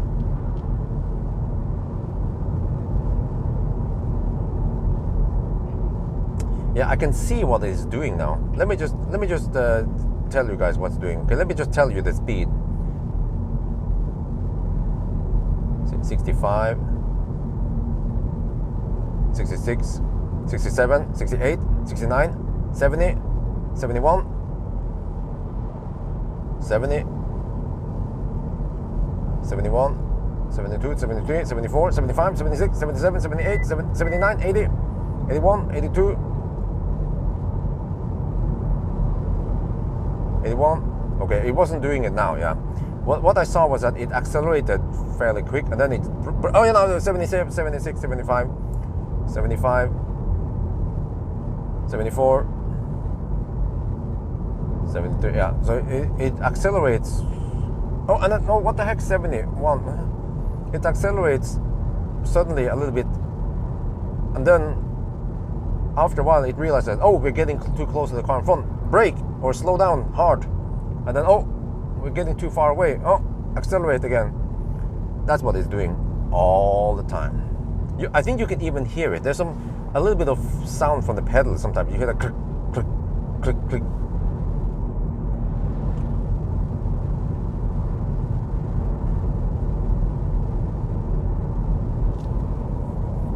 Just have to make sure that the 1,000 kilometer challenge is at night with no traffic.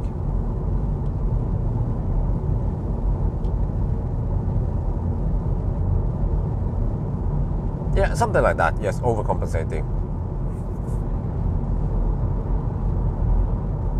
Oh, I think poor implemented code. You know, it's trying to. It has some.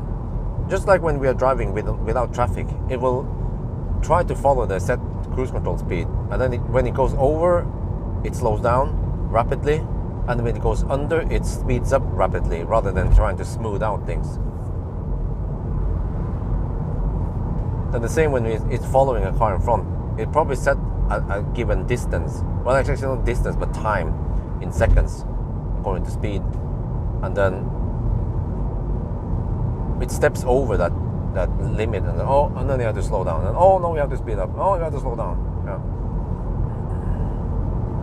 Needs calibrating.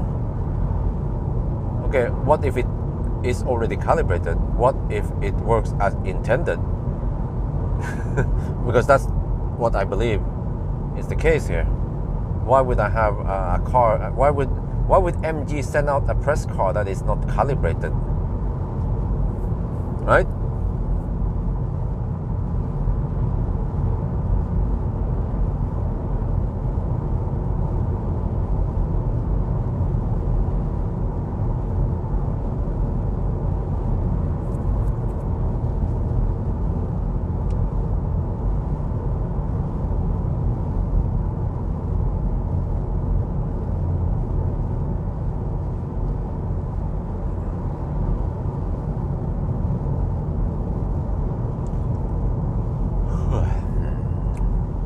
Well, it's going to be great in a couple of years when they finish the new road.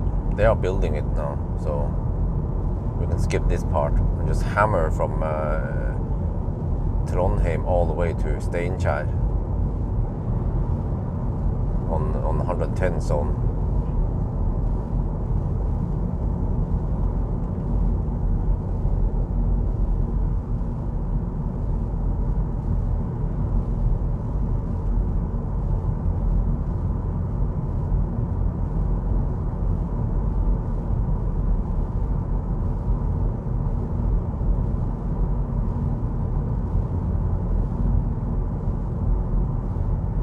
Oh, what the heck? Oh, I forgot I turned off Cha. I don't know what was there anymore.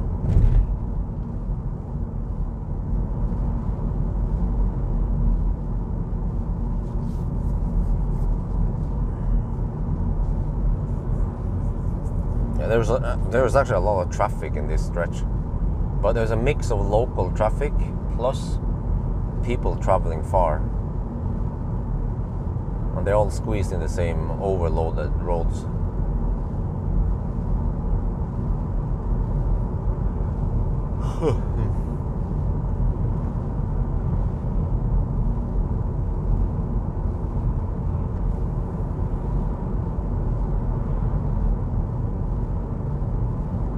No, the ID3 runs way smoother. You never heard me complain about cruise control in the ID3 or on any of the German cars.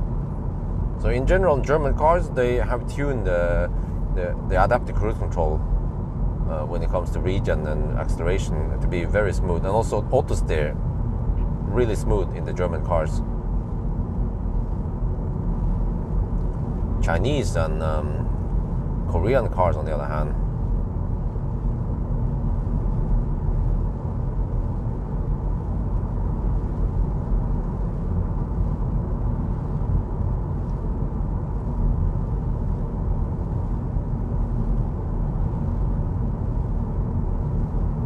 MD4, yes, 1,000 kilometer challenge. I expect it to happen tomorrow night, Monday night.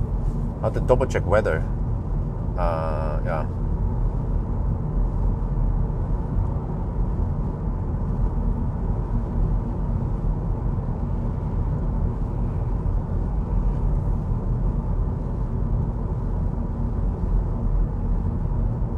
Tomorrow should be my rest day. Try to get as much rest and also naps as possible. Yeah. Like, wifey sometimes like, oh well, you should spend some time with Isabel. And I'm like, but you know, the day before I hammer 1,000 kilometer challenge at night, I need as much rest as possible. Almost don't care about Isabel that day because I need to get rest. And naps, very important to get some afternoon naps. Of course I can stay, I can go on a dinner, I can play with Isabel, I can stay awake, and then I can drive at night, and then I get in an accident and die. How about that? Or get in a wheelchair. Is it worth it? No. So actually the day before 1,000 kilometer challenge at night, I just have to prioritize rest and sleep.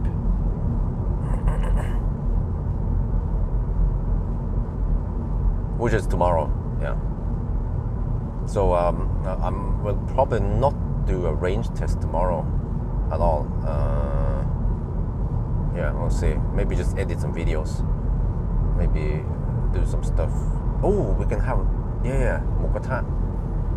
Maybe some pork barbecue. That's fine. That we can do that. Stuff that doesn't take many hours outside my home.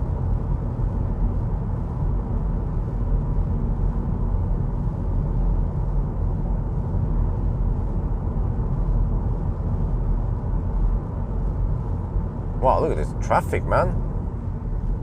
Like I said, this road is overloaded, especially during holiday season, but also weekends.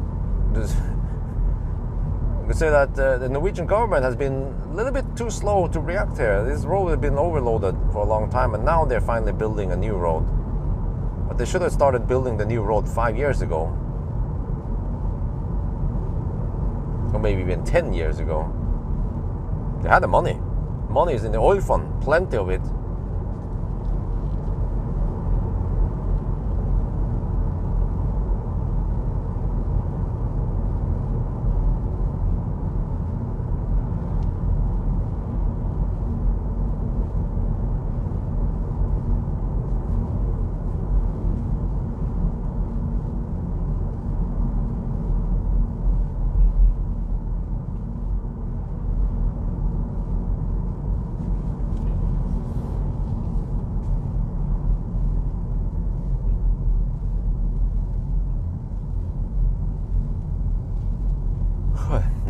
1,000 kilometer challenge. Oh, there's another roundabout coming here. Okay, this one is a 4-arm roundabout. Yes, I can see it now.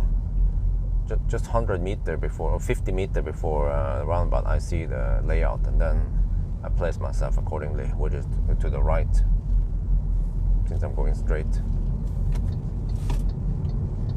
And then just try to keep right. Some people, they just cut in the middle like a mofo, so that if anyone wants to go left, there is not enough space there. And that is also super annoying. It happens all the time in Oslo, around Alnabru, when I turn left and someone cuts right in front of me, so I have to brake hard. And they're just going straight, you know, they don't give a shit. Yeah.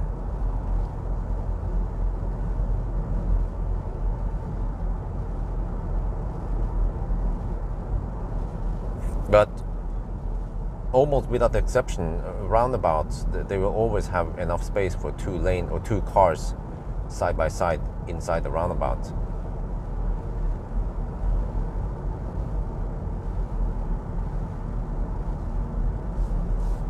But you know, okay, this makes me wonder. I was wondering when I peed at the Shell station. So if I eat something salty, like Gruben pizza. Gruben pizza, for some reason, is quite salty. I think it's because the ham is probably some salty, and also maybe the meat they have in there. Maybe also the sauce. I'm not sure, but it has always been salty. And then I end up drinking a lot, and then sometimes I have to wake up at night and pee. But it takes a while for the body to get rid of all the fluids, seems like. Because even the next day, like this morning, I didn't drink that much because I was actually out of drinks. But I still peed a lot at Mo i Rana, and even here.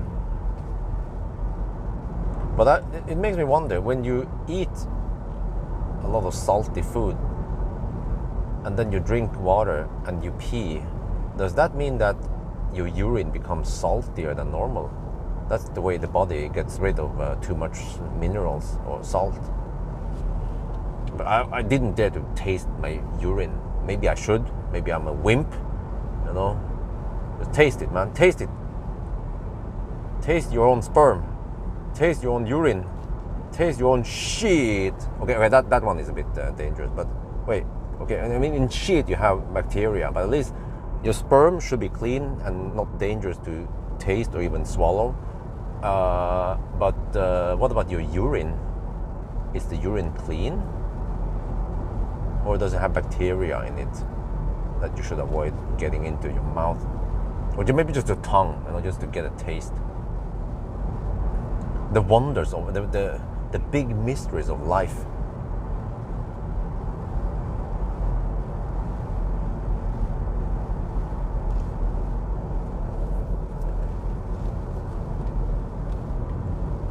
Wait, there's a hammer stretch coming in, isn't it?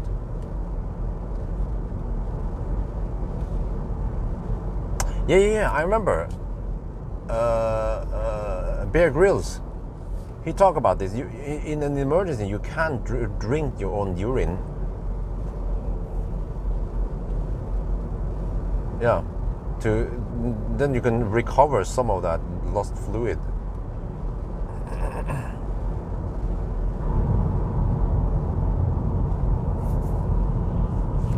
And then, you know, some dogs, they even eat their own poop. Even Dolly did that for a while, but then she stopped many years ago. Fortunately, she stopped doing that. We were like, shit, Dolly ate her own poop. Yeah.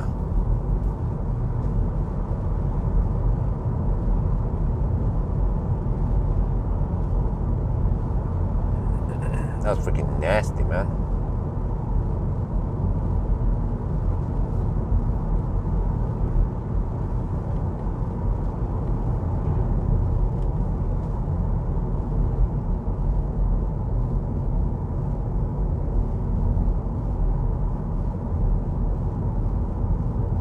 Yeah, well, I mean, bugs. Well, okay, maybe except for cockroaches. Cockroaches are nasty shit, but there are bugs that you can eat. You can fry them even to make them taste better and add some salt. I've eaten bugs in Thailand. They taste okay.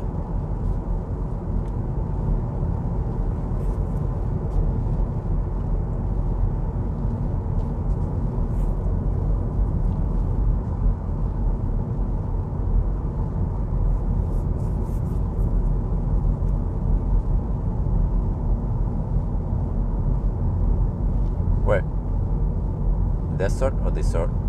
Wait, I always mix those words, man. Okay. Desert, which is the place where we have lots of sand, is that with a double S or a single S? And then dessert, which is the sweet food after main dish, what is that single or double S? I even tend to be a bit confused there.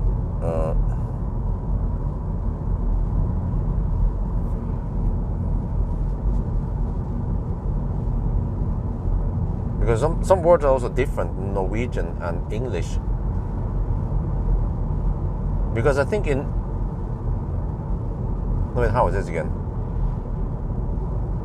Oh, okay, desert, sandy. Desert, oh, okay, thank you. That was the way, okay.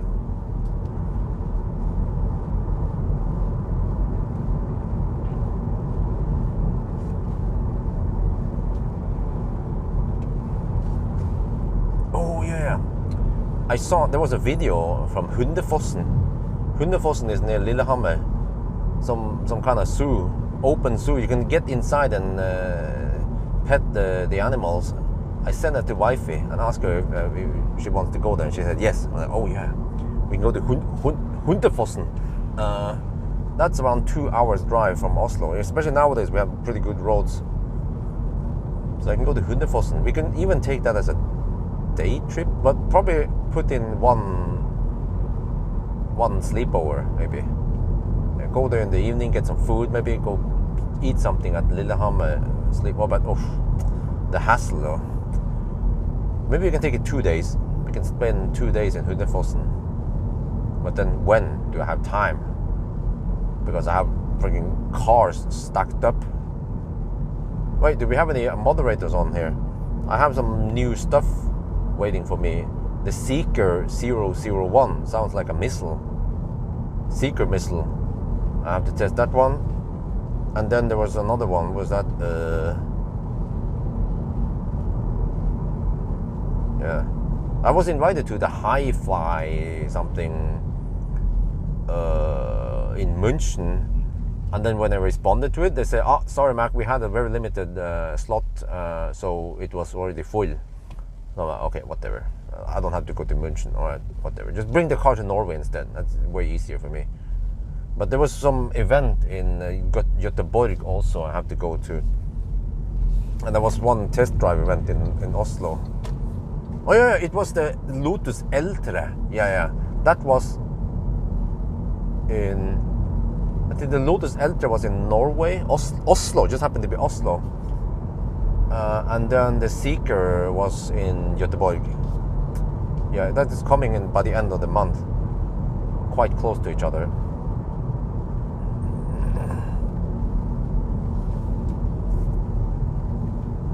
No, it's not available. It's a press event. So it's either some prototype or some pre-production or just one production car or some shit that they... Okay, I need to hammer that mother trucker. There's a Maxus here. Oh, yo, what's up, brother from the same mother? Psych Motor. Maxus Unix 6. Whoa, damn. You know we come from the same mothership in China. Yeah. You made it all the way here. That's the newer version. Oh shit, he's slow poking. No, go faster, man. He widens up the gap between us and the truck. I need to get past that mother trucker.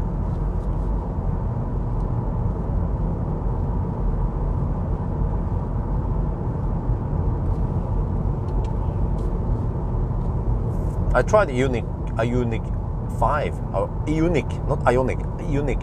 Well, we just happen to have a Ioniq and Ioniq right next to each other here. Why did Hyundai not sue Maxus for calling it Ioniq? Because they have Ioniq.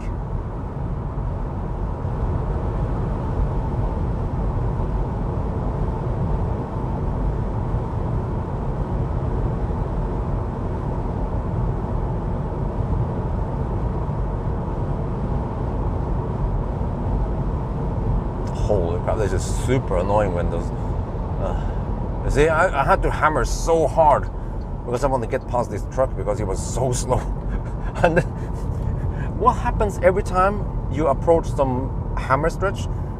The Nisse behind, they slow down, so they create a huge gap between the slowest dude, which is the truck, and that Ionic and the Unique.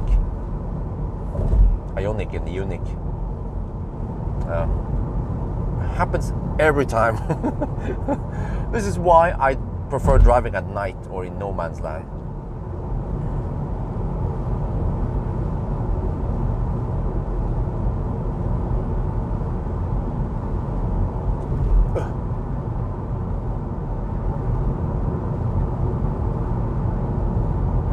Oh shit, the consumption is 150 watt-hour per kilometer.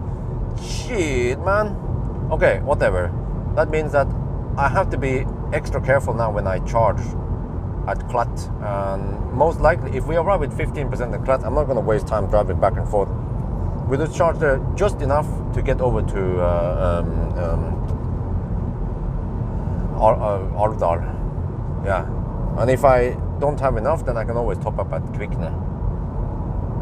Well, I mean, I had to try to arrive there with, let's say, yeah, that's the problem. If I estimate 10% and I get too much, then suddenly I'm at 15% again.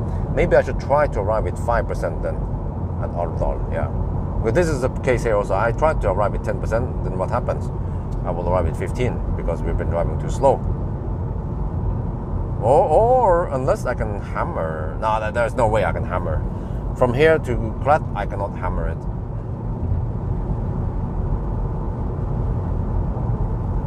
Huh? 151 watt-hour per kilometer now. Damn. This car is so efficient. Yeah. Or if we were driving so 75 kilometers per hour average speed. Yeah. Well. Welcome to Norway.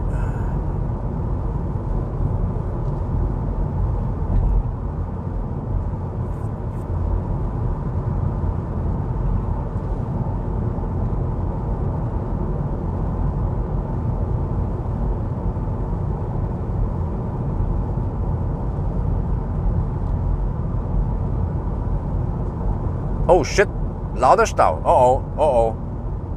Okay, in case of Laderstau, I will just go to Shell. Because I just need to top up just enough to get over to... oh, I might not get maximum speed over there. Oh, I have to get past this Volvo. Yeah. Okay, but by the time I get there in about an hour, there might be less Laderstau.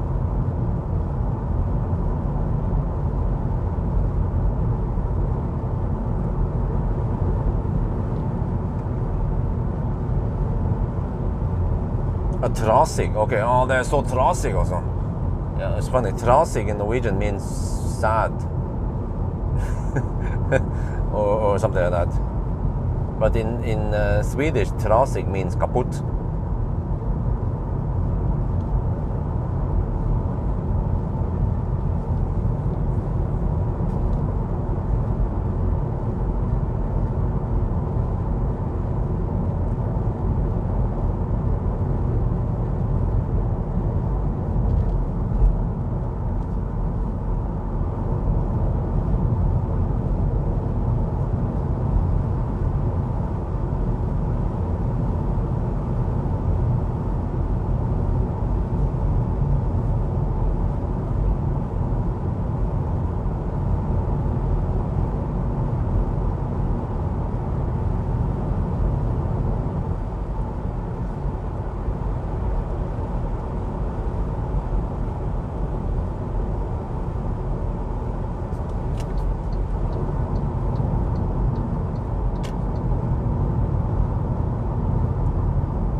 In that case, I had no one behind me, and there was only that Volvo, so there was no rush to hammer him too fast.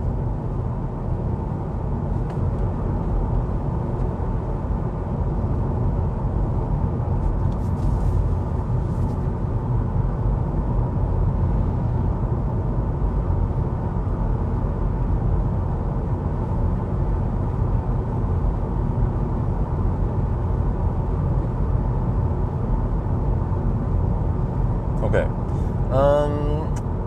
Yeah, I wonder if those I wonder if those chem power at Clut, if they are 300 amp limited, and then this car has a little bit high.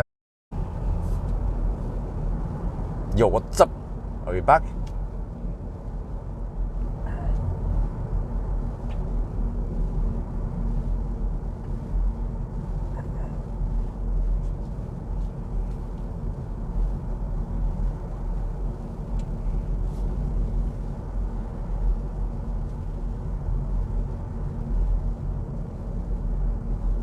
Where is this place? Is this awesome? Never noticed what this place is called. Awesome, it's called. Okay, there's on the sign. Awesome. Yeah, but we have places like this, you know, Awesome, where we have to literally drive right past the town in a 50 zone, which slows down everything. So it's quite crazy that when they were planning the main road, but that's the thing, you know, when Norwegian they planned the main road here. I don't know how old this road is, but it could be almost 100 years old maybe. Then it made perfect sense to let the main road pass right through Åsen and other smaller towns. But then traffic grew more and more. And now, yeah, I feel sorry for the truck drivers who have to drive this stretch north-south. It's probably a lot more relaxing for truck drivers to just cruise on a motorway at constant speed, and even better if there are no curves, no roundabout, shit like that, just cruise straight. Yeah. Rather than this kind of road.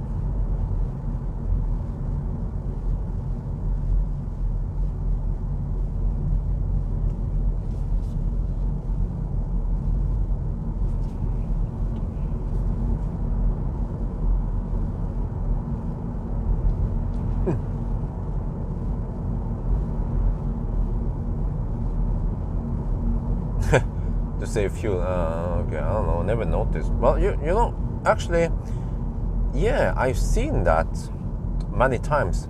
Some fossil car. Yeah, actually, fossil car slow poking behind trucks on the motor. I've seen that many times. Just never noticed it. What kind of car it was, or like why was it driving so slow? But I noticed it many times that there are a lot of fossil cars just slow poking on the motorway, going about 90 kilometers per hour, like under the speed limit, you know, in a 110 zone.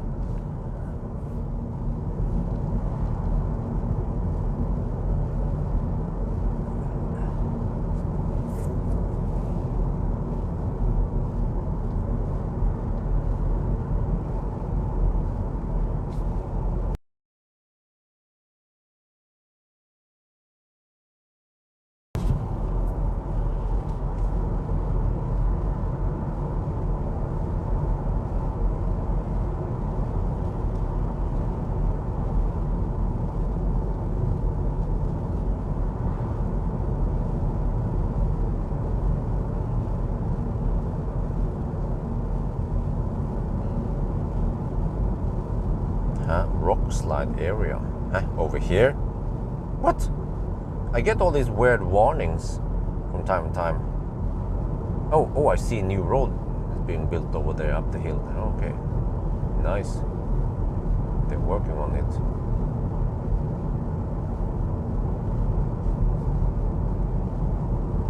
Yeah, apparently we are now in a rock slide area.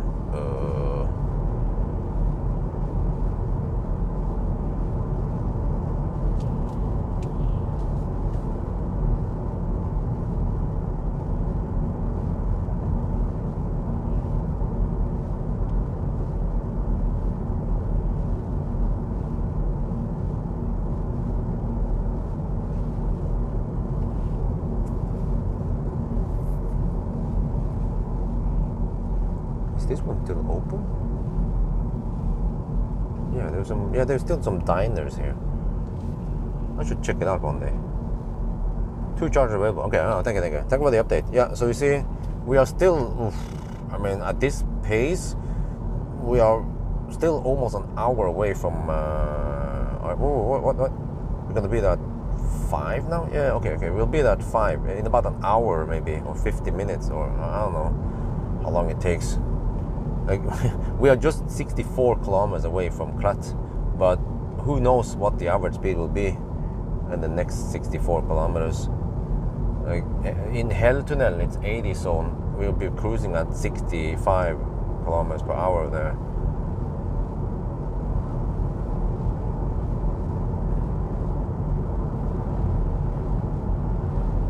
Well, in 2 years? Well, okay, I mean, they are building something here, so yeah, I guess in about 2 years they should be almost done, right?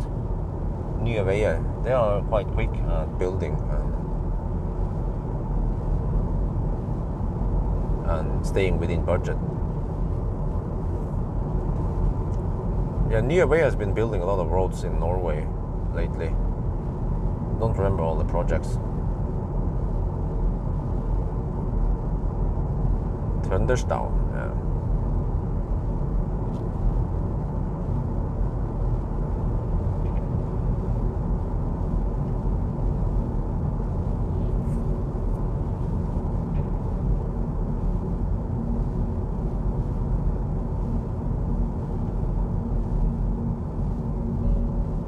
Rock slide area, okay, this one is more plausible, yeah.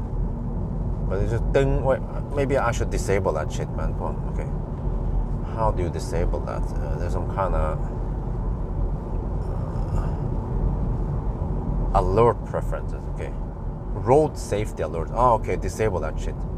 Road safety alert. I thought it would give me some useful information. Let's say Unfall ahead, but no, it's like school zone ahead, rock slide area ahead. And there's also a small chime every time, which takes my attention. Or gets my attention.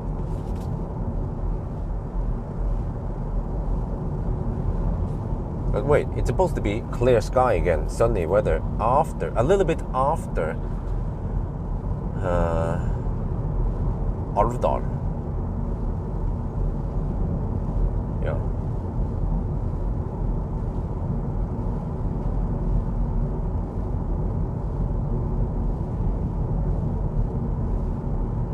You guys see how the traffic is. It's quite overloaded, and then we have freaking I-Pace front slowpoke and a bunch of other cars behind it, stuck behind because they can't overtake. Yeah. But this road here has been here as long as I remember it. So this road here is probably at least 40 years old. I drove here with my fossil cars over 10 years ago, 15 years ago. Wait, what was our first trip again? Yeah, I remember, when I drove here in 2007 with a Renault Laguna. So that's 16 years ago. Oh, yeah, at least 16 years ago. It was like this. It was always been like this, as long as I remember it. Why are you so fluent in English? Well, I've spoken in English a lot, and I used to game Ragnarok online, and I hang out with a bunch of Americans and some Brits. So I picked up the way they spoke.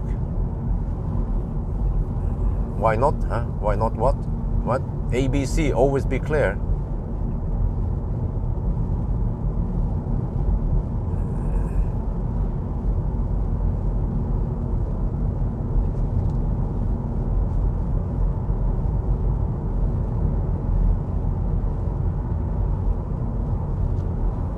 Yeah, but I mean, you have to consider that if this road was built 60 years ago, right after the World War II or something like that, then back then the cars were smaller, the traffic was way lower.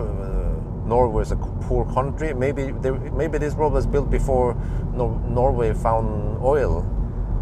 So then it was fine, no problem, way less traffic. But they haven't upgraded anything for decades. But the traffic increased.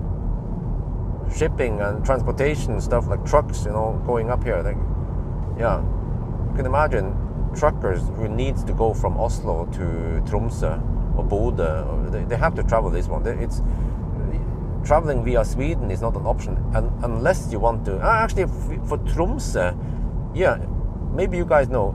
Maybe from Oslo to Tromsø, then it makes sense to go via Sweden. Yeah, but to Bodø, then I tried it. It's a long detour and also a semi-shitty road to go to Torsby. Yeah, Oslo, Kongsvinger, Torsby, and then Innlandsvegen for a long time. And then over Junkerdal, and then back to Saltdal. It's a long-ass detour, not worth it. It might have been worth it 20 years ago, but now Norway has better roads.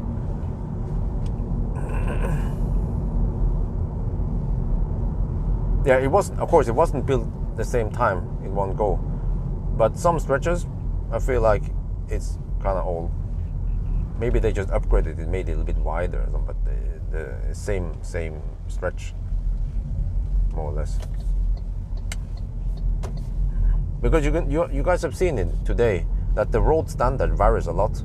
Some places, especially in Østerdalen, is nice and open and straight, but then some places like here it's twisty, narrow. Some places, and the road just follows the terrain, you know, like a roller coaster road. Especially in the north, like around Majavatn, that area. You guys haven't seen it before. The old roads, how. It was actually quite fun to drive there. I drove there with my fossil cars in the past, even Melinda Falcon there, yeah, in 2013 before the new roads popped up, and it was quite fun to drive there. Like, it's like I mean, it makes Nordschleife or Nürburgring feel nice, you know. Those places there in Majavatn, the Trofors area or whatever it's called there, is just twisty and up, down hills, left, right. Very fun to drive with a Tesla, at least. Maybe not so fun to drive with a big semi.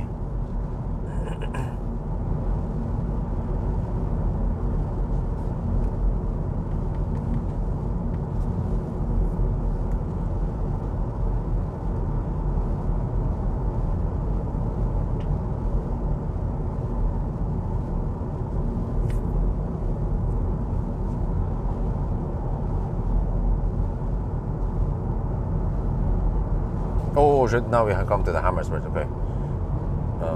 The mother trucker, right? And then a bunch of people in the left lane now, using up the lane all the way north. Okay, maybe not. Or all the way up.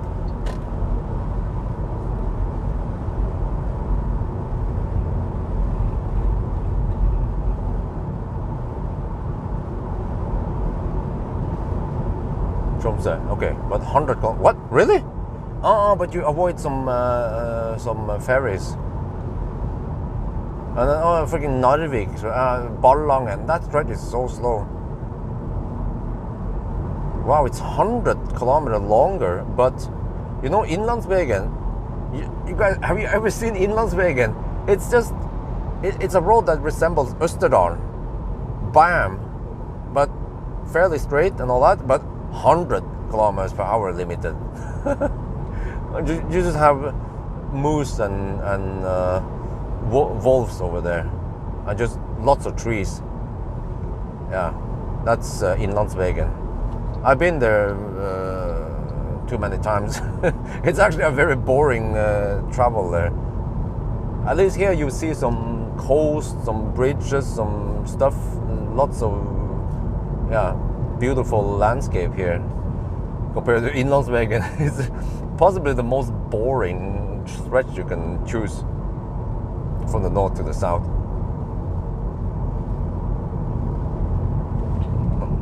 Go, go, go, go. Accelerate. Use all your 56 horsepower. Okay. It doesn't matter if he's in front, it goes too slow anyway.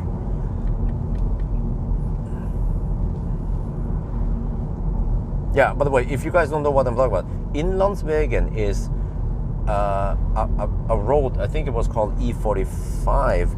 It goes from the north to the south of Sweden, but in the inland of Sweden, like in the middle of Sweden, roughly. Yeah. And then we have the coast road, the E4, that goes from Stockholm to Sundsvall. Those are fairly big cities.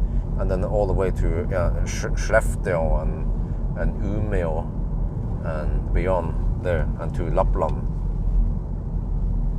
So usually then you just get in there in Inlandsvägen. It's a fairly big road. Well, yeah, for that standard.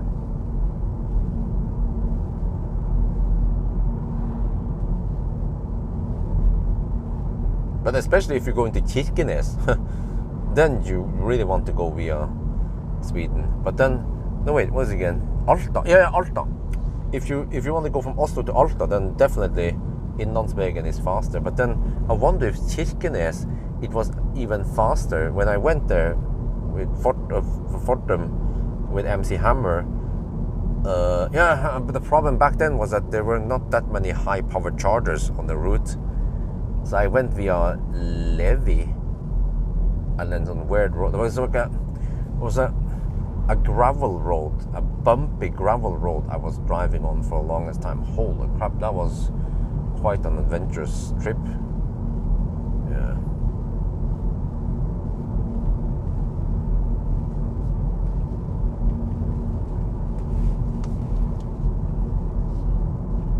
Wait, what? I just saw one of the Hondas I hammered earlier. It's in front of me. I stopped to pee. Okay. Well, he probably didn't stop to pee. It's some foreign, some German, I think, in that Honda.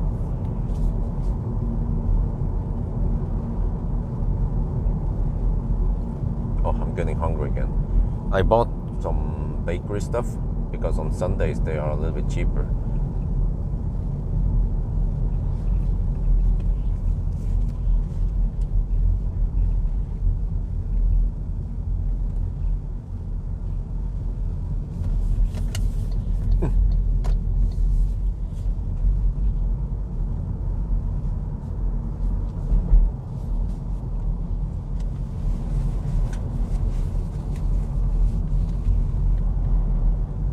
But it's been a while now since I went to Lapland.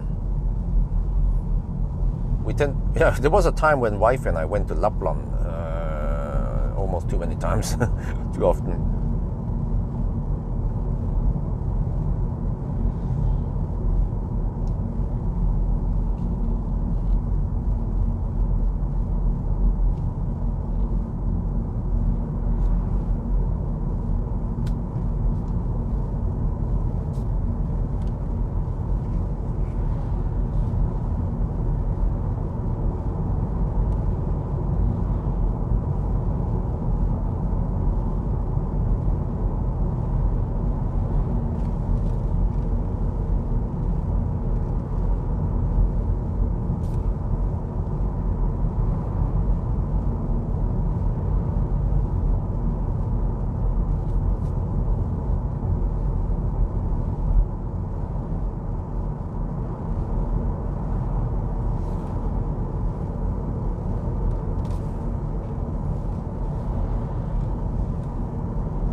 Like a transformer, yeah. Hey guys, okay. If you guys would have guessed how much money in nukes have I spent so far on this trip for food?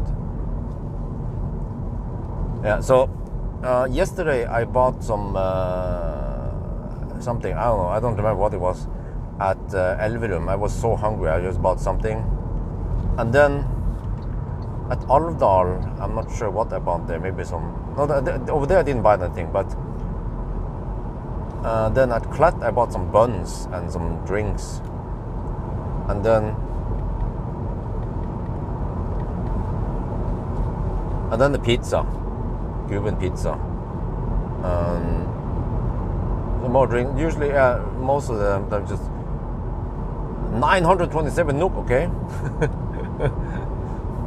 And today, a little bit of bakery stuff, and I didn't buy too much food today. Just that there was a bun, some kind of cinnamon bun with some drinks. 450. Oh, it's getting close. 800, 700. Wow. Okay. Yeah, this is the guy. What? No, you don't camp here. Okay.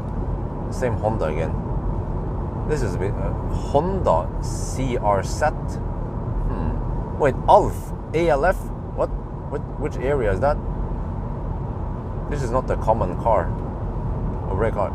424 NOK so far. I think that's not too bad. I haven't had any major dinner, no? Maybe I should today. Maybe I should just stop at Berkåk. Well, actually,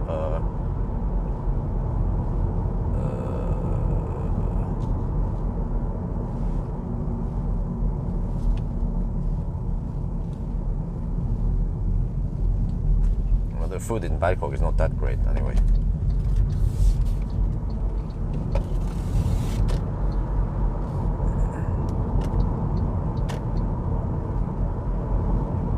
Welcome to Norway. If you're not sure whether you're in Norway or not, just yeah, just see if people are hugging the left lane or not, then you know whether you're in Norway.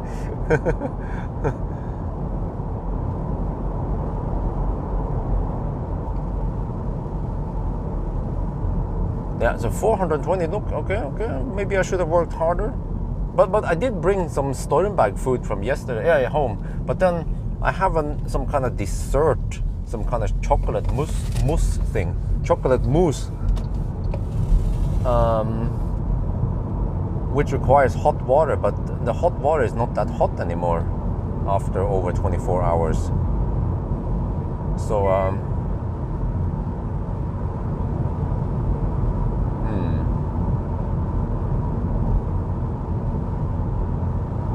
But okay, 420, huh? Did you spend? Nah, I don't think so. I think charging was more. But I might end up with around 500 NOK. So that's tax deduction and VAT. I get VAT back. That's 100 NOK in VAT I get refunded. And then the 400 remaining will be expenses for my trip. Goes right into the company expenses. Which means tax reduction. So I should be better at collecting stuff like this. But you see, a 1,000 kilometer challenge, especially if I bring food from home, then I just buy a little bit of drinks and I spend maybe 50 SEK or 100 SEK total for food or drinks. So I also tend to bring drink. Yeah, that's also the thing. I also bring drink and food from home so that eventually I need to buy something, but not that much. So if it's small amounts, then I don't bother counting it. It's just more work than gain, right? No, lately I haven't had any major Type 3C. There's been a little bit, but not related to trips. So the main difference is that nowadays I avoid hot dogs and burgers. Like, I haven't had a hot dog or a burger in a very long time, which seems to make wonders. That seems to be the nasty shit that causes food poisoning or diarrhea.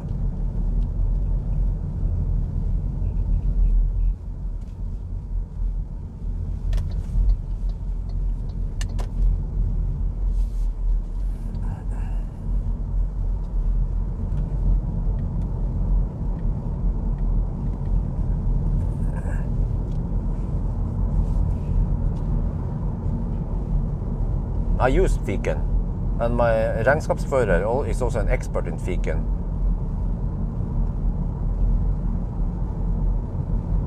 Just happened to catch that was a question.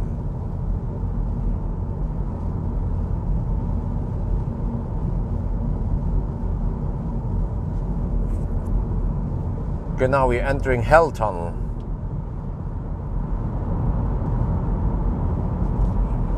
Getting close to Klatt now. 41 kilometers left. But usually the stretch after Klatt is faster. Yeah, not so crowded, because people are going back to Trondheim. The office rats, they're going back to the city because they have work tomorrow.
I'm surprised that I'm not dead tired yet, because normally on these trips I'll be dead tired around Snåsa, but I'm still live and kicking.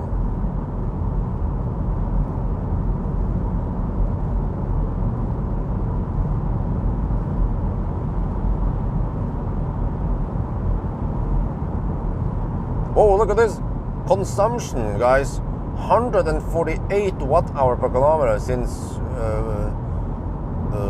Namsskogan. Huh? Oh shit, we have 25% left.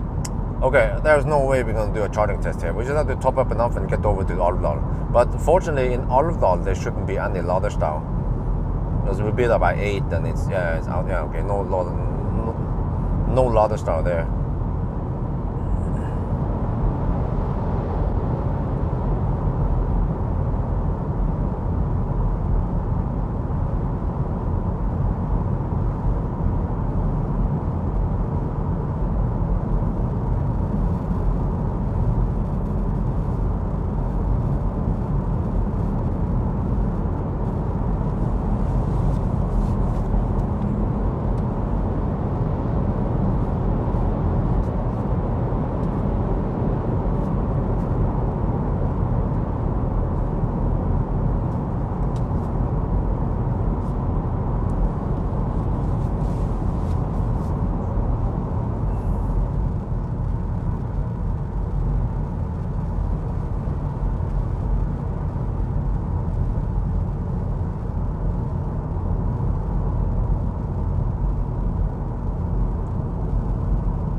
Well, I mean, not 100% fresh, because after all, I did only get 5 hours of sleep. I remember it was, Optimus Prime. Holy crap. Sleeping in Optimus was really comfy because we had air vents in the back there. So the temperature was nice. You know, you set whatever temperature, and at night when I fell asleep, it was nice and warm. And in the morning hours, it will of course adjust it so it won't be too hot. But here it was okay temperature for night, and then suddenly in the morning hours it became a little bit too hot because there's no air vent in the back in this car. So yeah, I had a lot of good sleep during my Nimber runs. Oh, many years ago.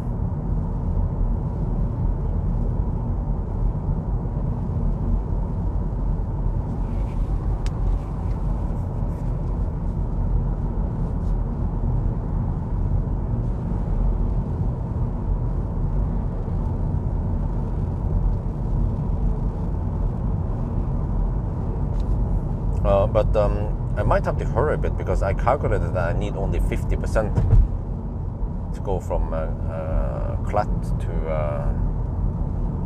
wait, is that true? 50% Klatt to Alvdal.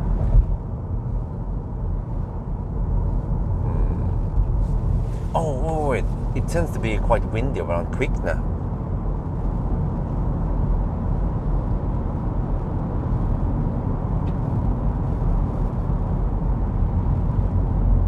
No, wait, huh? We have tailwind? What?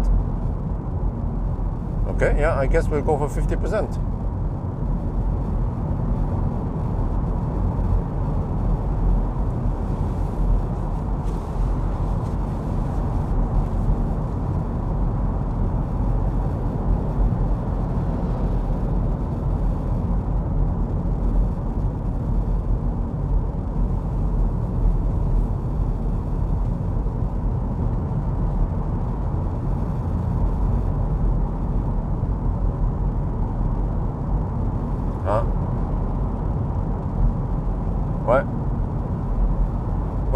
Hill slide.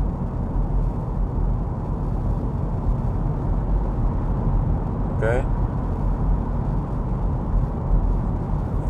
Where? E6. E6 is quite big. Or long, rather. Start button EV.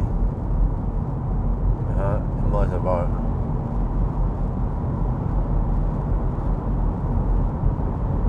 Okay. Well, but I still don't get it why there should be a start button, start-stop button.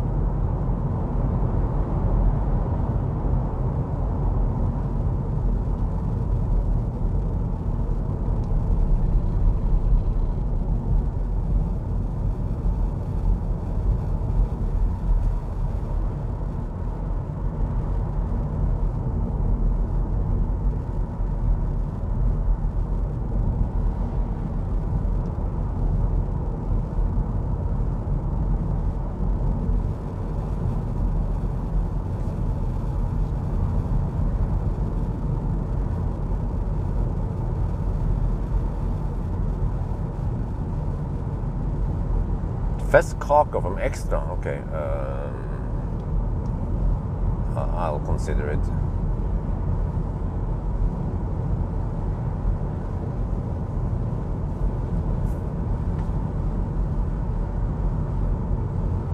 Shit, it's 4:30. Okay, 5.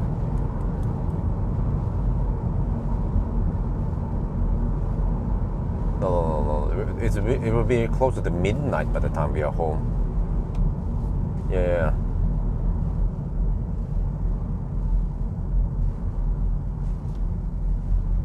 Because it normally takes around 6 hours to drive and charge from Trondheim to Oslo or Alnabru.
Okay, I missed that one.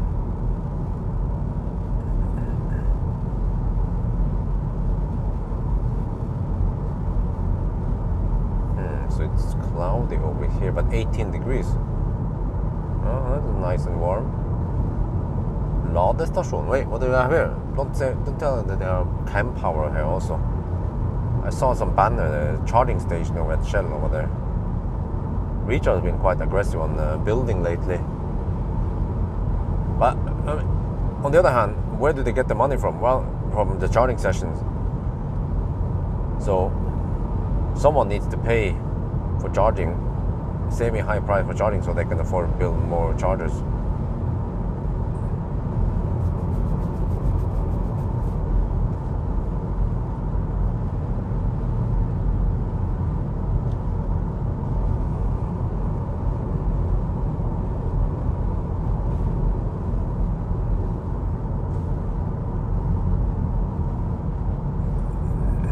Got 22% now.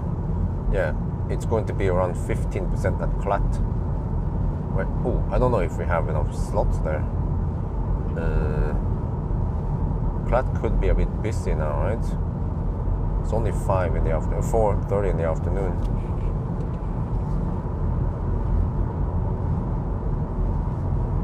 Yes. Yeah, this is quite boring. No way to overtake them, and we have slow pokes here. It's a 90 stretch, but we are doing 70 to 80 kilometers per hour. Yeah, that's typical Norway.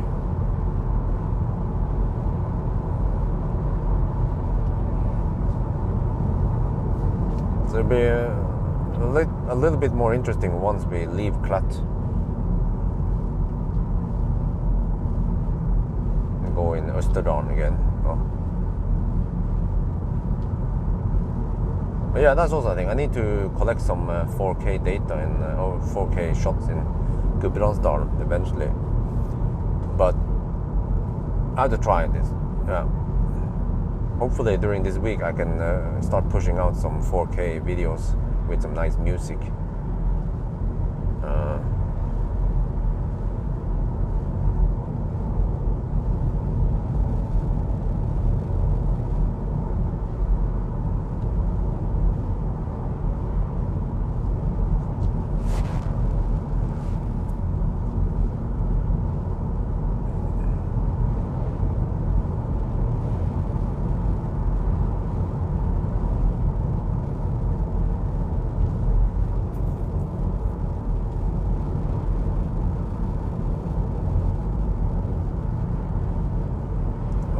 For driving slow, I think it boils down to that the speeding tickets are so expensive or so high, or yeah. But on the other hand, every car I've tested, they have a speedometer, and it's quite easy to read it. Wait, oh, it bugs me when I have 21%. Oh, stop that, woman. So, I mean, if you can look at the 70 sign here and it's 70, well, I can go at 70, but then why is the speedometer showing 60? That part, I don't know, man.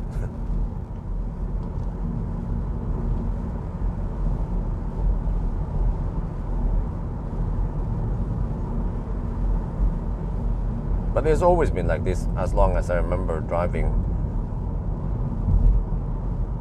across Norway. But in Germany, man, freaking Germans, they usually go 10, 20 over the speed limit almost everywhere. Especially in Baustelle. 80 kilometers per hour Baustelle, they hammer at 9500 over there.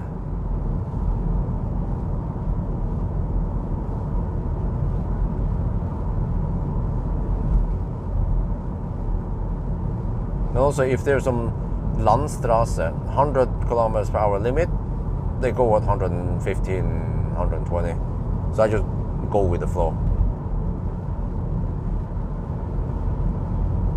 Well, a lot is not the word.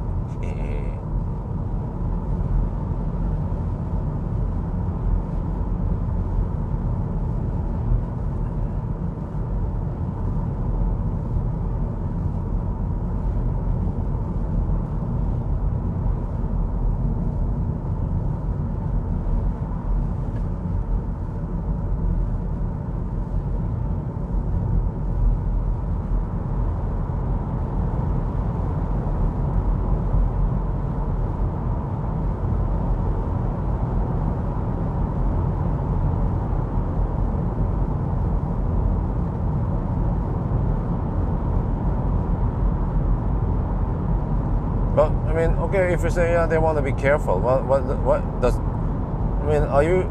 If you say that they drive slow because they want to be careful, but does that mean that if they follow the speed limit, they cannot be careful, right? You have to drive below speed limit to be careful. Is that what you mean? Doesn't make any sense. The government or someone set the speed limits there because they consider it safe to go at those speeds.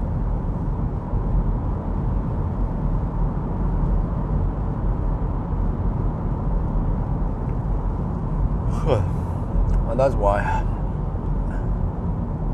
things take time around here.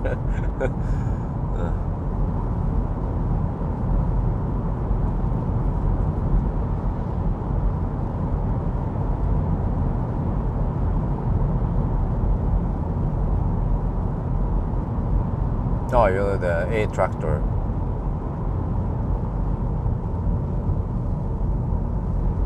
In Sweden, yeah. But man, I don't know what's up with people, Swedes in Göteborg. Like, Göteborg people, some of them just hammer really hard. Like, they go 30 40 kilometers per hour over the speed limit around Göteborg. I wouldn't dare to go that fast.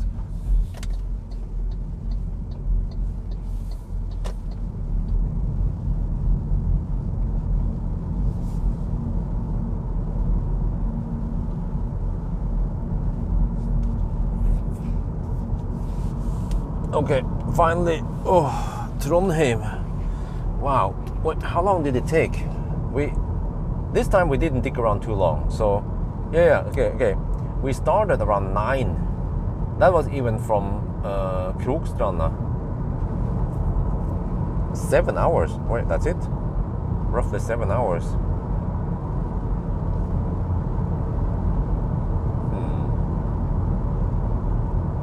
Wait, where did we charge? We charged at Namsskogan. Oh, that's it. Yeah, we only had one charging stop. It was around 26 minutes long.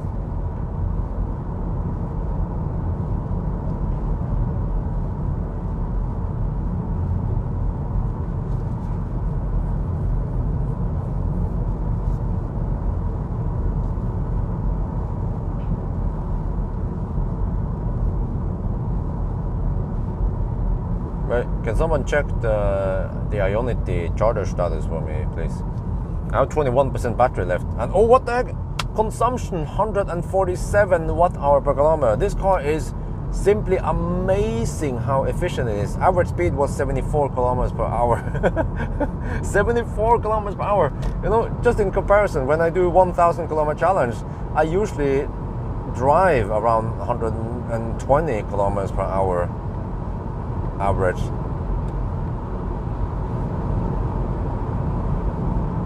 That's around 50% faster than in Norway. Oh, occupied. Scheiße. Okay, if they're still occupied, maybe I'll just go. Maybe I'll just go for kWh instead.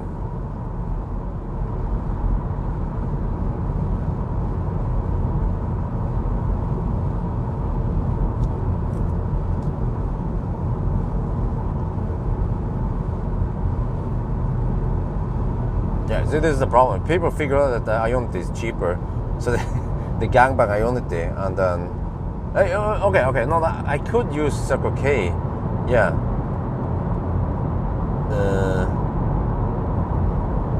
Doesn't really matter, but wait, maybe I can use the Anywhere chargers at Circle K.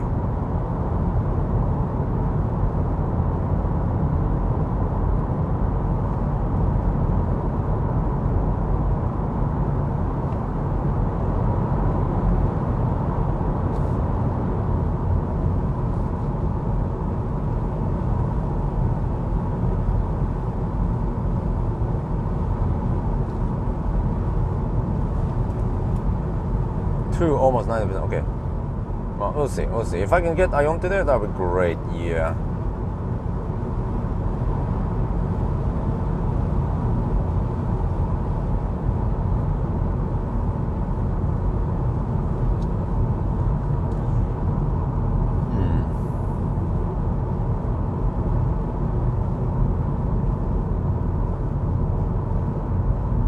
Wait, how do I even get over to that gas station? Wait, what the heck, man? Because normally I have to exit. Oh, okay, I have to exit, but then instead of going right towards Circle K, I go left towards Shell. Yeah. I think actually, practically it doesn't matter since I need only 50% for Alvdal. Well, that's crazy, man. Only 50%, and then I can drive 175 kilometers. Wait, is that? No, that can't be right. Oh, it is actually right, sounds like, because I wonder if you can go around 400 kilometers on a full. No, wait, 400. No, that's 160 times. No, wait. But I have tailwind. Okay, right now I'm not sure how much juice I need, but somewhere between 50 and 60%.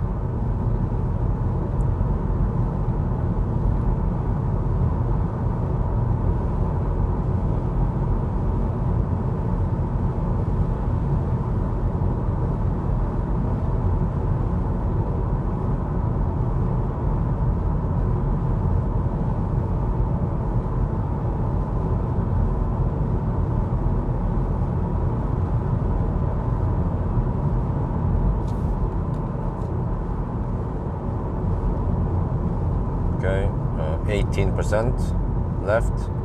Yeah, consumption is 149 watt hour per kilometer. It's way too low. I was counting on around 160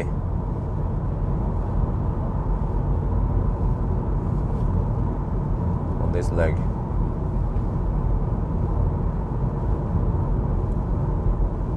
I should have gone for around 75% at the previous stop.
Welcome to the Trønderske Autobahn. Well, actually, it's not this one.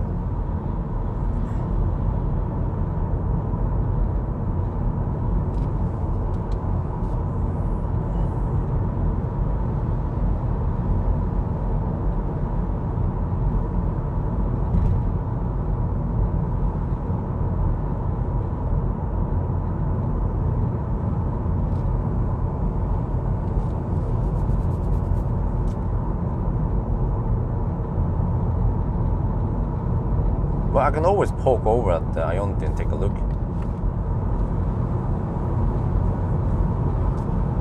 What, 18%?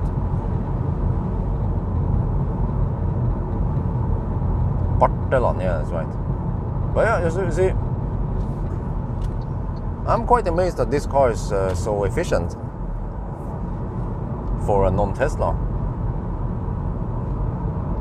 But we have nice weather, of course, that helps, but still, thirsty cars, they will be thirsty no matter what weather it is outside and temperature. So it seems like this car, as long as it can drive a little bit slower, then yeah,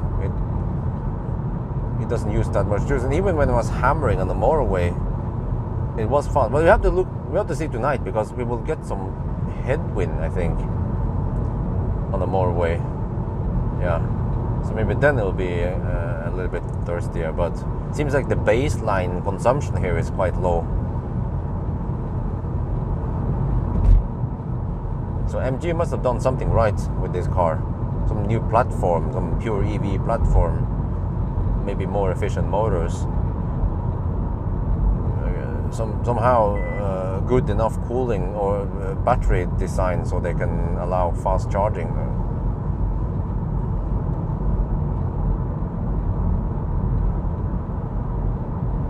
But no frunk still.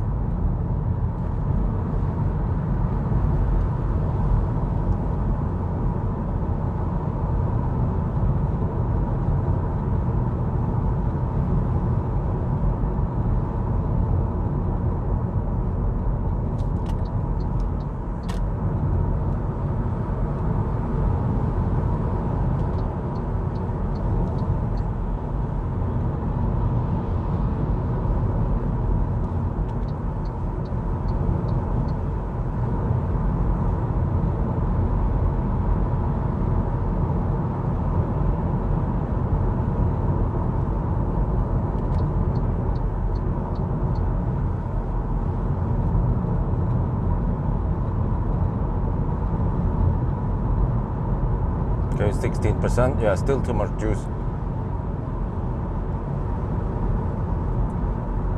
Reheating, well, I don't know, 25 degrees in the battery. That's fine.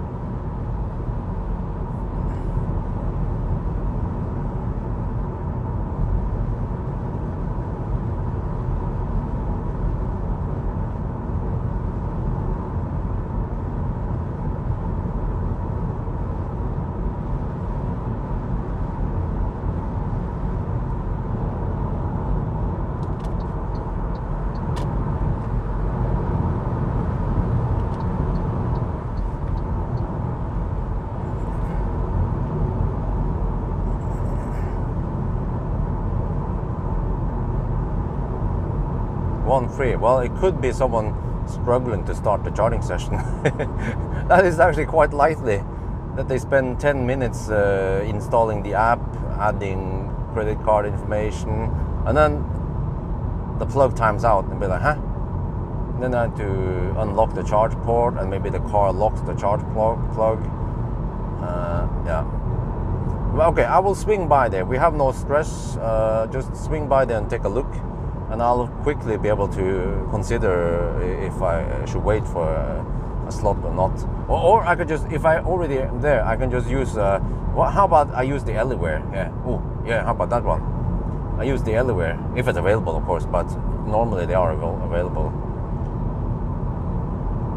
See how it goes over there.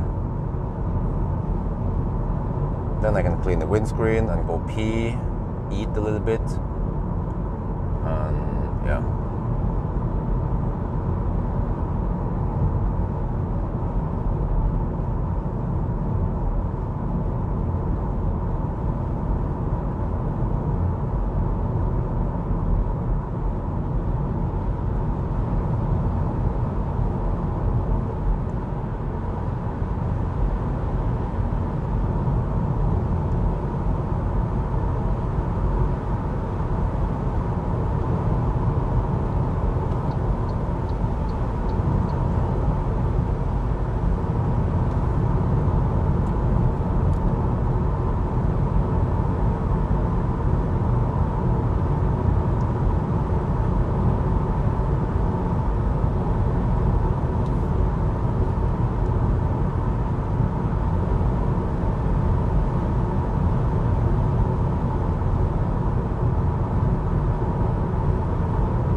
Oh, I could take this one. Oh, it's like a ninja shortcut. Okay.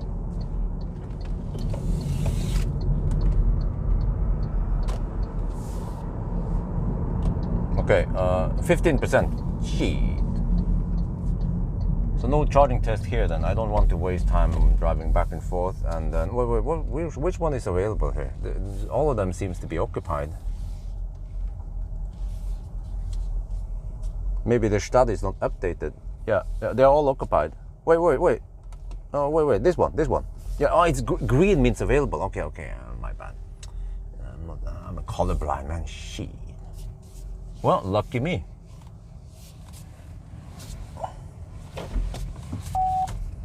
Let me get in a better position here. The bucket is right here. Perfect. So I can clean the windscreen.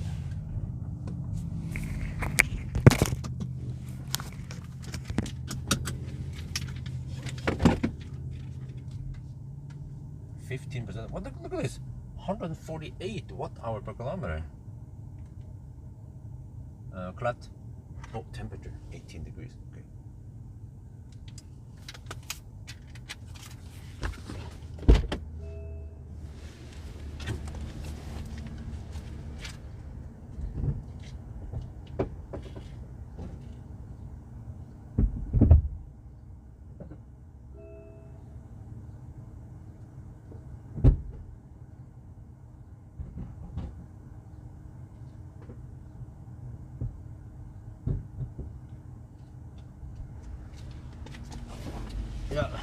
this is a bit confusing because the green one is kaput.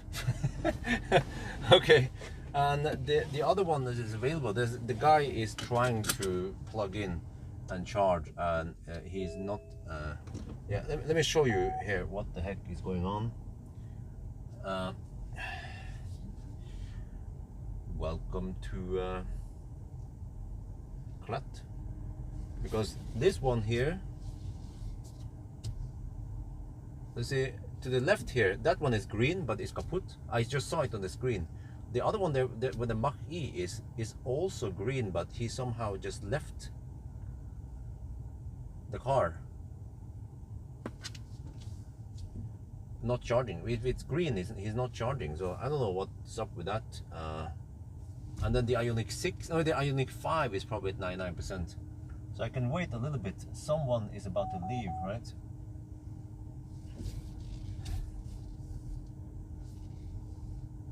Okay, I'm not sure where I'm supposed to. That guy left, the Eagles left. Okay.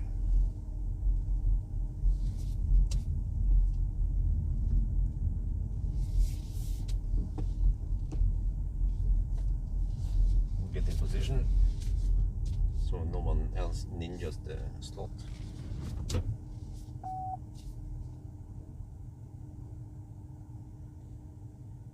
Wait.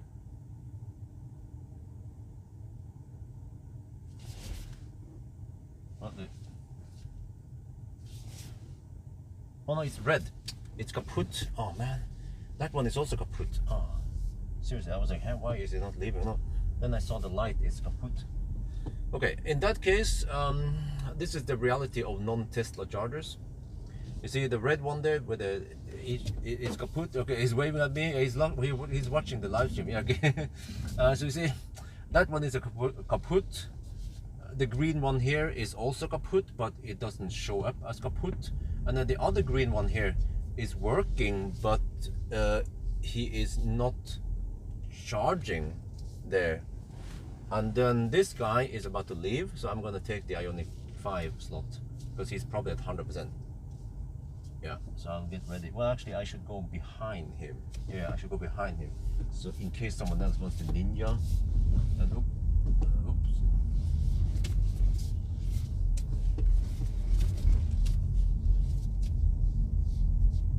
No, wait, I forgot. I have to. Yeah, I have to back up. Okay, let me just block this one. I have to back up. I forgot the charge port is on the left side with the right side, not the right side with the wrong side.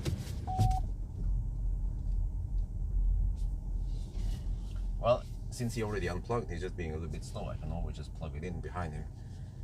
I think I can. He's a bit slow leaving the slot.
Okay, we are charging.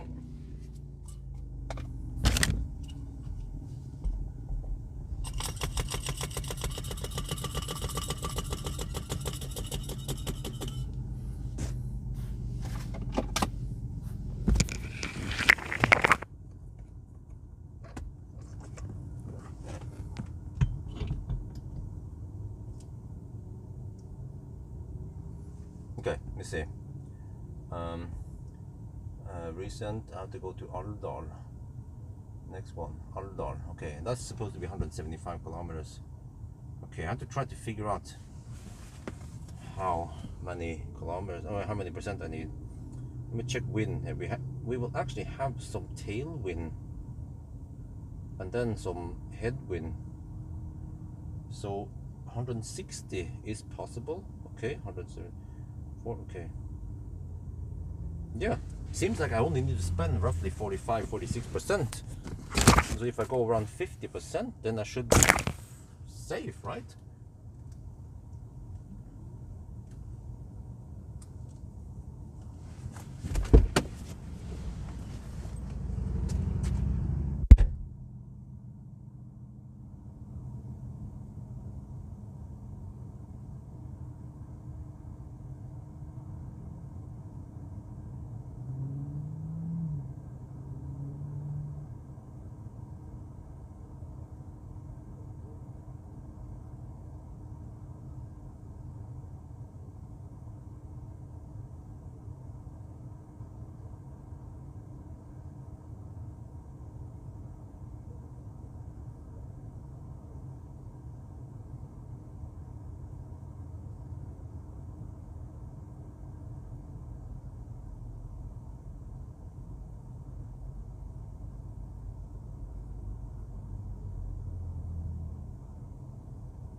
Only 50% battery.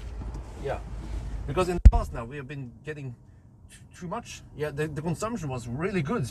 This car, as long as we can drive not too fast, then it's really good. And even when we hammer it, it doesn't go sky high, the consumption. So there, see here, next stop is going to be Alvdal, 174 kilometers from here. Oh, I have to zoom out a bit more. You know, it seems like these navigation apps here, they look and feel just like the other ones in other Chinese cars. I suspect them that use the same China GPS navigation app. Okay, but let me see. Yeah, look at that. Oh. Man, it's been around 3 hours. No, wait, I think 4 hours since I had my last stop. So I need to eat and go to the restroom and do the ABC.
Man, I need to film this. This is ridiculous, man. How these tritium chargers are set up. I know is watching. I had to show this. Didn't expect it to be like this.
What? We are 38% already. I have to unplug at 50%. Yeah, or 52 maybe, yeah. Otherwise, I'll end up with too much juice again. I can't do the charging test in outdoor.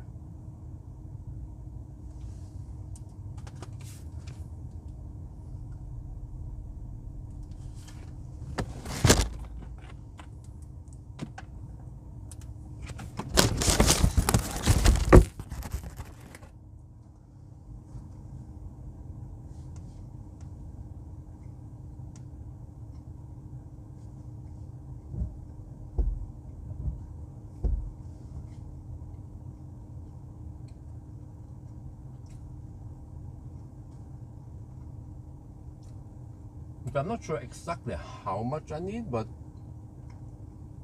okay, maybe my butt feeling says, okay, just in case, go 52% then, instead of 50.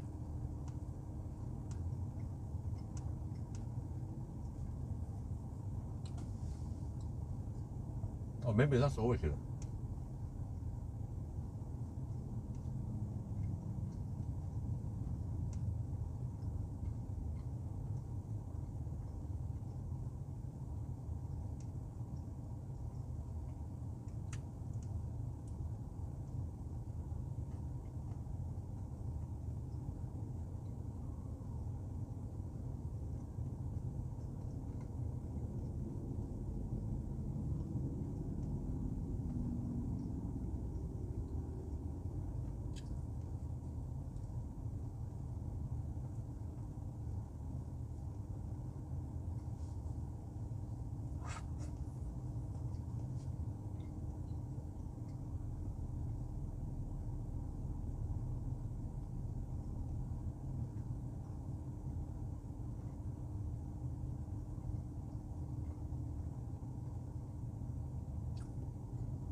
Okay, I have to move the camera. We are almost done now. Maybe, okay, just go 52 just in case. Well, actually, we have a little bit of a hammer strength. Autobahn. A lot of 80 zones.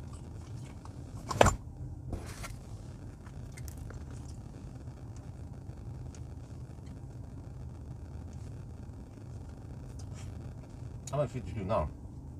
Do I have enough?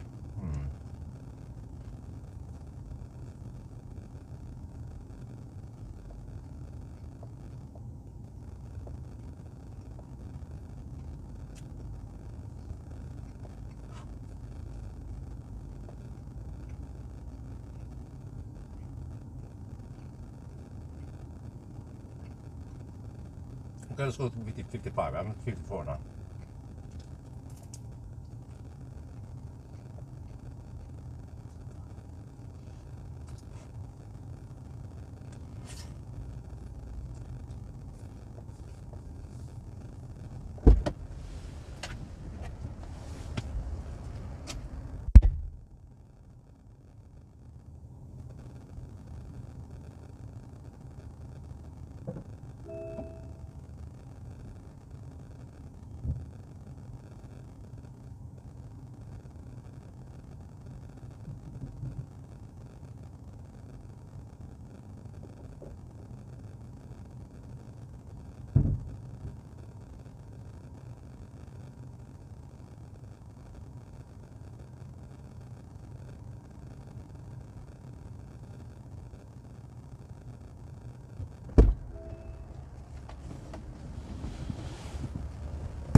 25%.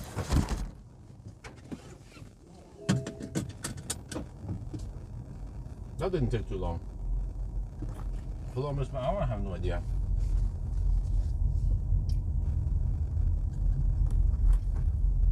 I'll just drive closer. I have to go to the restroom and then throw away some garbage.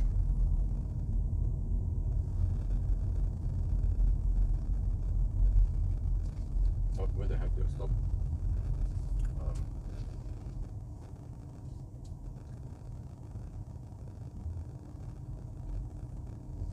No, how about I just park right in front here?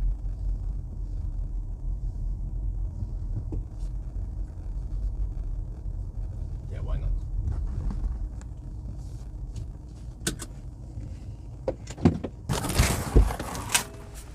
Wait, let's disconnect the thing a bit.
I'm back. There was some toilet stau.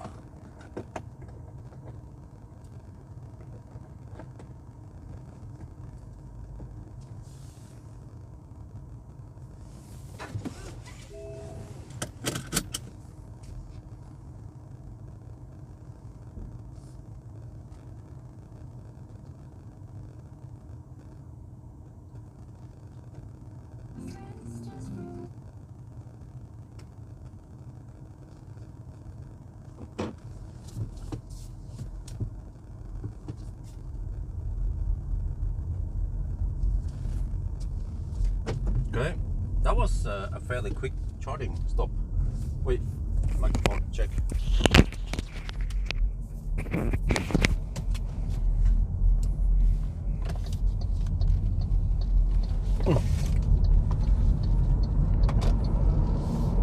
So I charged at 55%. I hope I didn't overcharge again.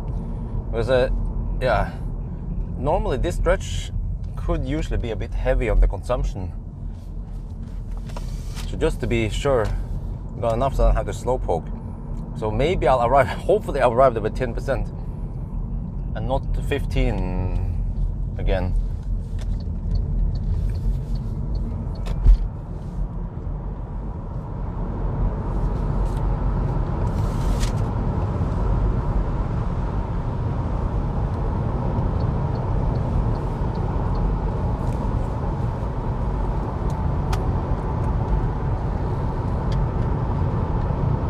Yeah, I don't even know if I can record any 4K shots from Alvdal, because we're gonna be there in 2 hours. 7, 8, 19. Okay, and then we charge. Oh shit! Yeah, we will leave Alvdal at 8. I predict now.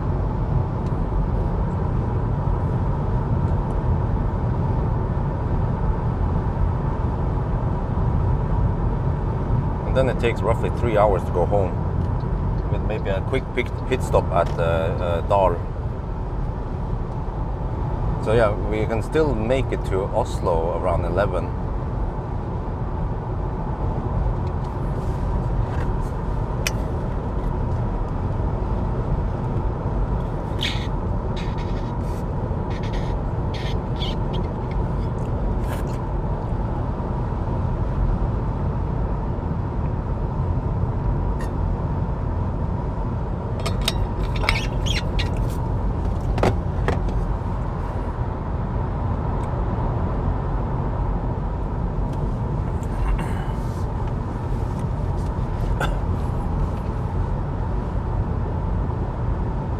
Yeah, but man, the lights at the previous charger was really confusing. Green sometimes means kaput, green sometimes means available, or it means occupied. And then red sometimes means kaput, or it means yeah, or pink. There's different colors.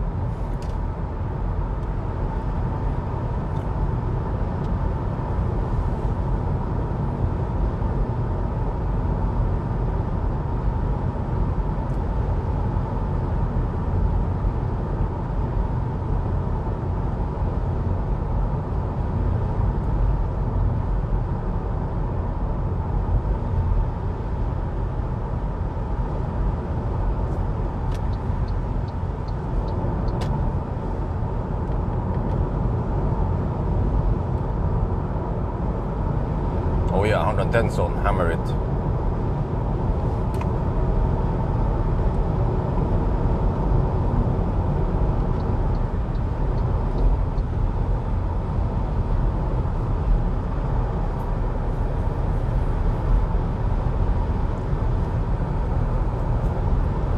Oh, consumption is 270 watt-hour per kilometer. Holy macaroni.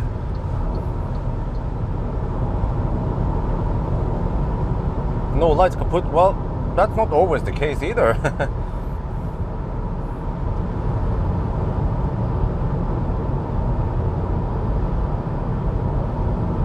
Like, first I didn't want to bother, but it was just so confusing. I had to make a video about it, little clip about it.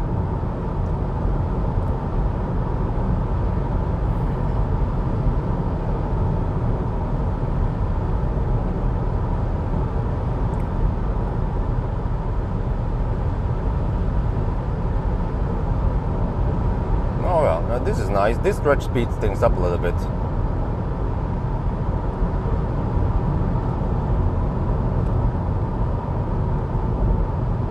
Yeah, let's see how long it takes to reach Alvdal. Normally it takes a little bit more than 2 hours from Klett to Alvdal.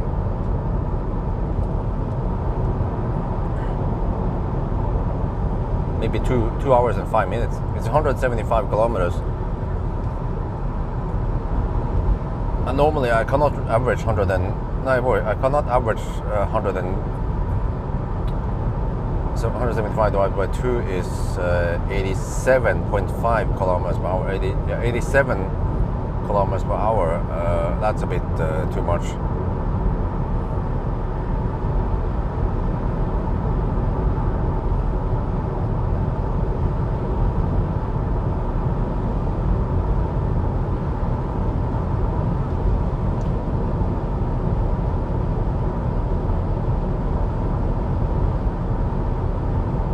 One day we can hammer on highways like this, or motorways like this, all the way to Berkåk.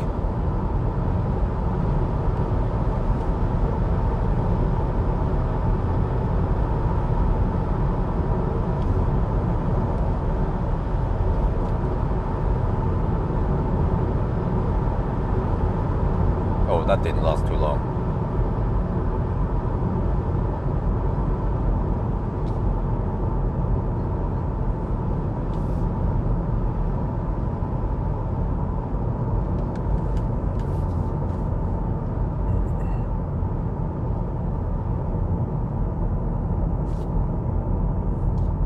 Oh, but we did get juice there, and it didn't take much more than around 10 minutes to go to 55%, 15 to 55%. Added 40%. And then wasted. I mean, just spent some time waiting at the toilet queue. The toilet is necessary, but if I went to the toilet and I come back, we'll be at 70-75%. So I had to disconnect. So there's actually a lot of not optimal time when the car is not charging and not driving today, which increases total travel time, of course.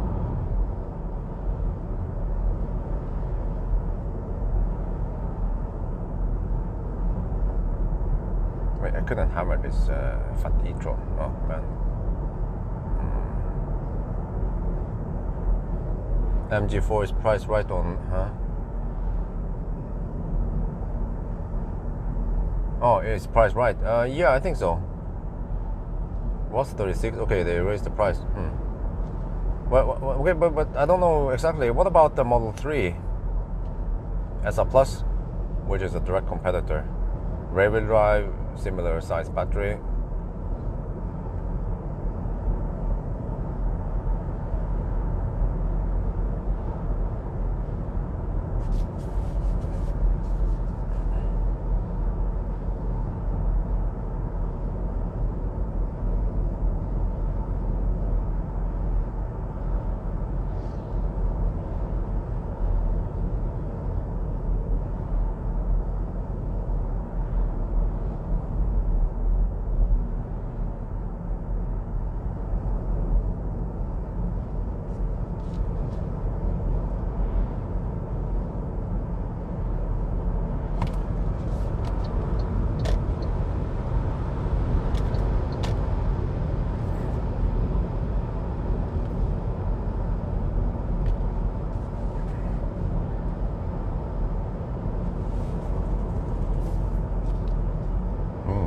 Smooth asphalt.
Standard is 44. Oh, that's a lot more. That's like 10% more. Ooh.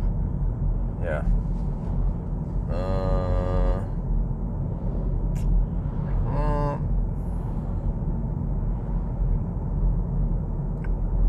I mean, it's a lower price to enter the electric market, put it that way.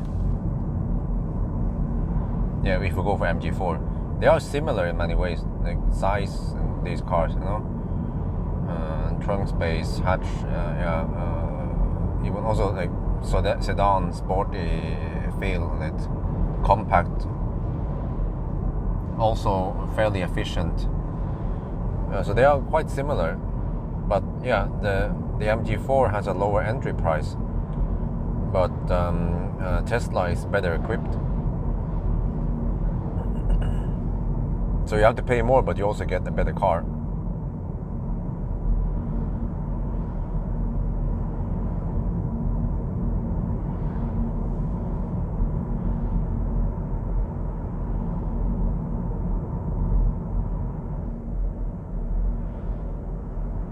Huh? 42K, what? Someone said 44. Huh? Wait, huh? Which country then, 42K? Wait, I see, no.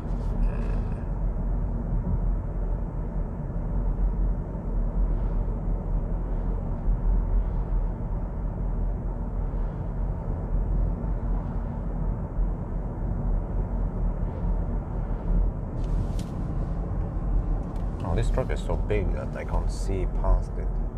Well, I can kind of see past it now. Let me check here. I think it's clear, right? Is it clear? Yeah, let's go. Let's go. Oh, fast. Go, go.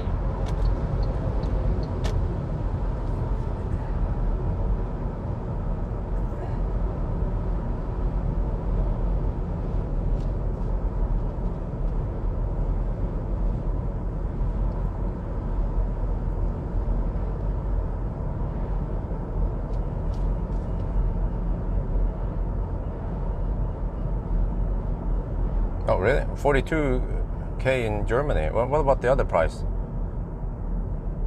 Huh? Why do we have 42K and 44.5K? Are they both in Germany?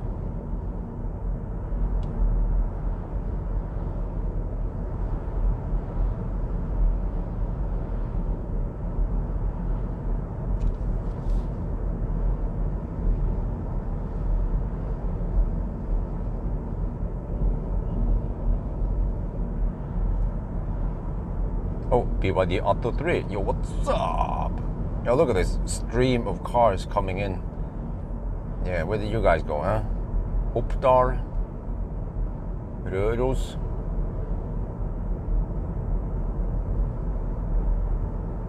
Maybe Dombås even.